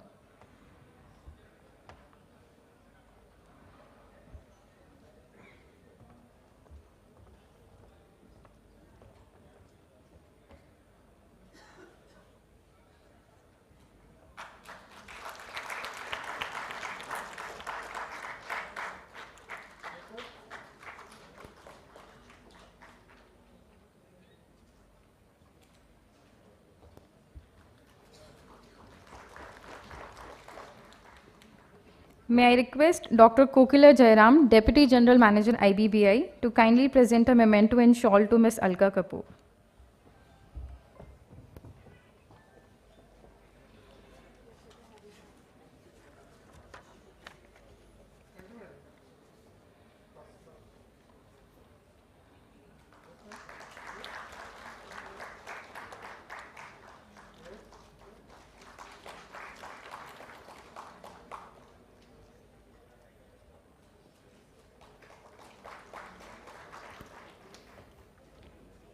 Thank you, sirs. Thank you, ma'am. Ladies and gentlemen, as mentioned by ED sir and Alka ma'am, the IBBI, in collaboration with 3 IPAs and partner institutions, conducted awareness program on insolvency profession with special reference to graduate insolvency program as a Jan Bhagidari initiative under the Azadi Ka Amrit Mahotsav in 75 cities across the country. We take this opportunity to thank the 3 IPAs and especially their nodal officers, namely Ms. Leena Agarwal, Deputy Director, Indian Institute of Insolvency Professionals of ICAI, Mr. Nitin Satija, Assistant Director, ICSI Institute of Insolvency Professionals, Ms. Karishma Rastogi, Monitoring Officer and Manager, Insolvency Professional Agency of Institute of Cost Accountants of India, for contributing immensely to the success of these events and organizing them at such a massive scale across the country, and reaching out to more than 7,500 participants, which are located in even the remotest cities of the country. So ladies and gentlemen, may we have another round of applause for these officers and the entire team of IPAs and the IBBI. It is also noteworthy to mention that these events would not have been possible without the contribution of flag bearer nodal IPs who volunteered and ensured successful execution of these events. Ladies and gentlemen, may we also have a round of applause for the 75 flag bearer IPs for their contribution to the success of these events. As a token of our appreciation, we take this opportunity to present a certificate of appreciation to these IPs. A few of them are physically present here, and we also extend our sincere thanks to those who could not join us today physically. I request respected Chairperson IBBI to kindly come up to the dais to present the certificate of appreciation to IPs. May I also request the executive directors to join us on the dais.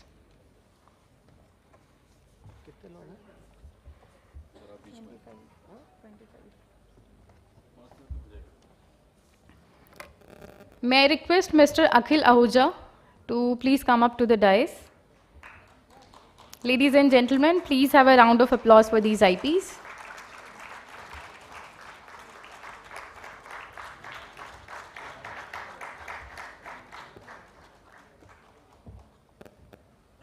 Mr. Akhil Ahuja.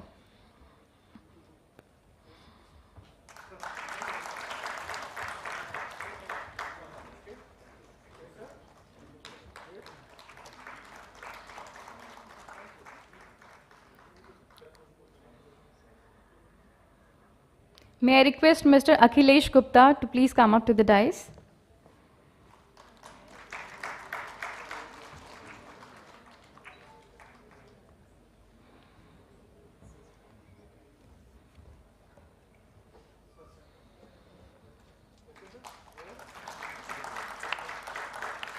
May I request Mr. Ashok Kumar Singla to please come up to the dais.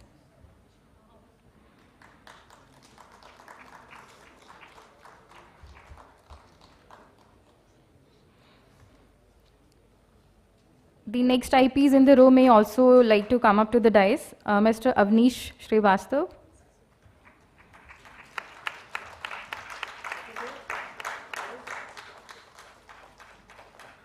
May I request Mr. Avnish Srivastav? So we'll move on to the next IP, Mr. G.V. Ravi Kumar.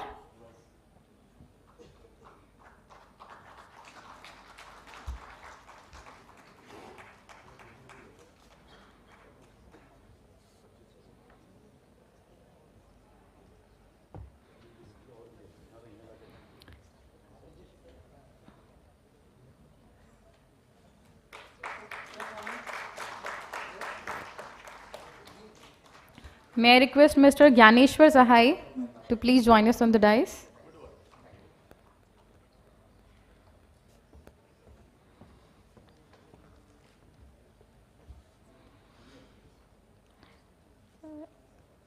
May I request Mr. Mahesh Bansal. Mr. Gyaneshwar Sahai.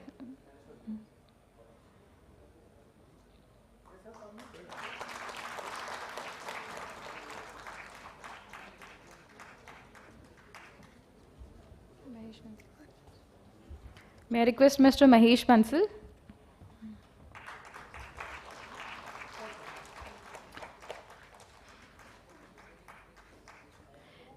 May I request Mr. Jason Joss to kindly come up to the dais?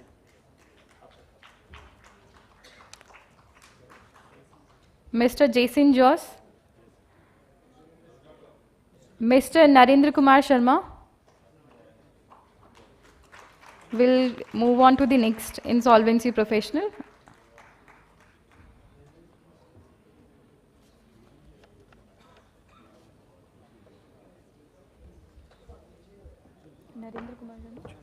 Mr. Narendra Kumar Sharma.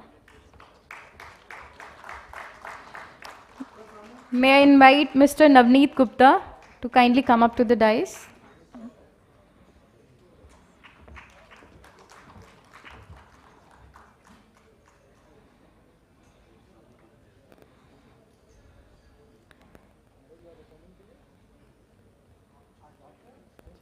Mr. Navneet Gupta.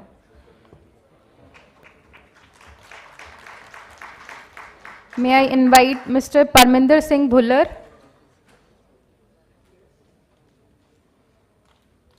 Mr. Parminder Singh Bhullar.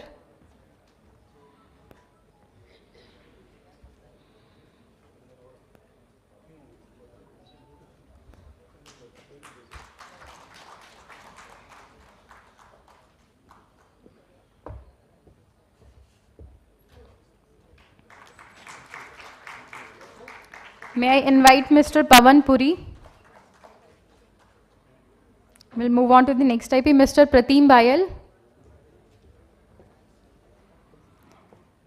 Mr. Puneet Sakhuja.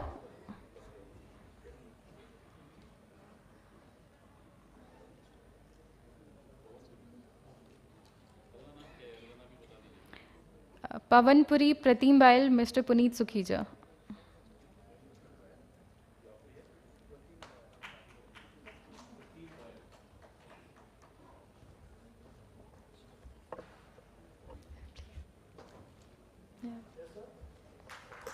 May I request Mr. Puneet Sakhuja? May I request Mr. Radha Krishnan Suresh Kumar? May I request Mr. Ranjit Pandey? May I request Mr. Rishabh Chand Loda?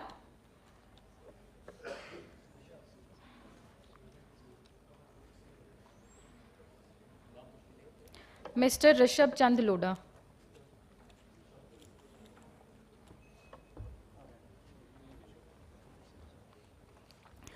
May I request Mr. Sandeep Lamba?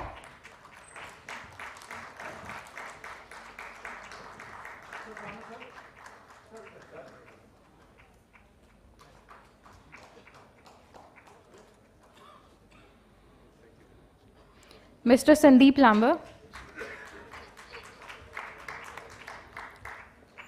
May I request Mr. Sanjay Kumar Agrawal?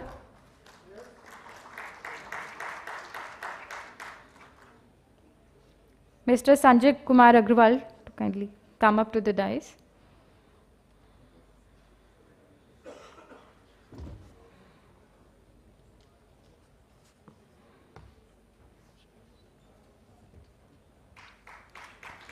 Mr. Vikas Kumar Garg.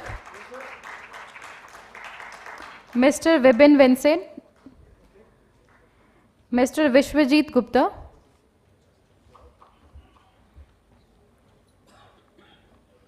Mr. Vibin Vincent.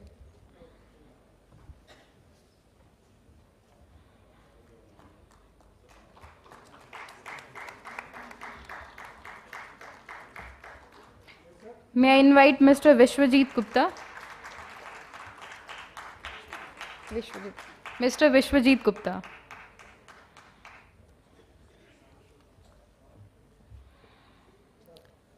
May I request Mr. Vishnu Upadhyay?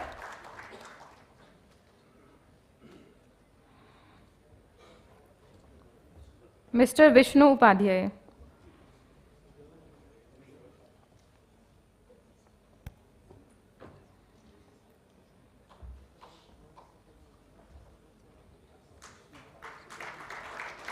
May I request Miss Uma Garg?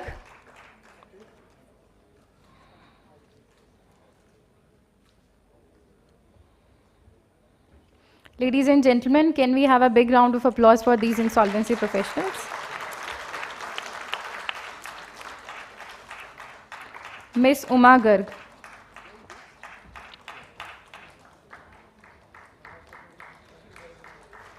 May I request Mr. Raj Mohan R. Mr. Raj Mohan R.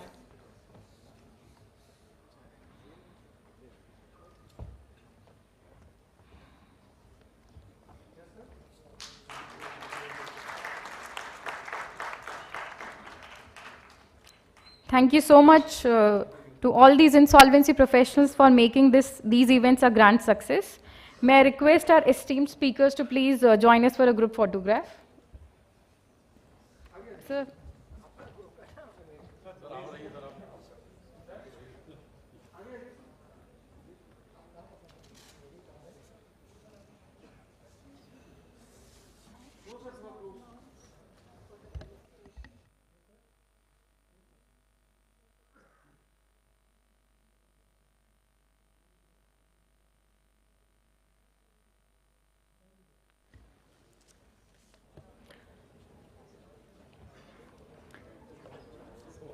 Thank you everyone for joining us today to this iconic event under the ACAM initiative. May I request you to please join us for high tea and a very good evening to all. So the insolvency professionals who were not present here today or who could not receive the certificate of appreciation, so we will get those certificates delivered to their registered address through the insolvency professional agencies. Thank you everyone.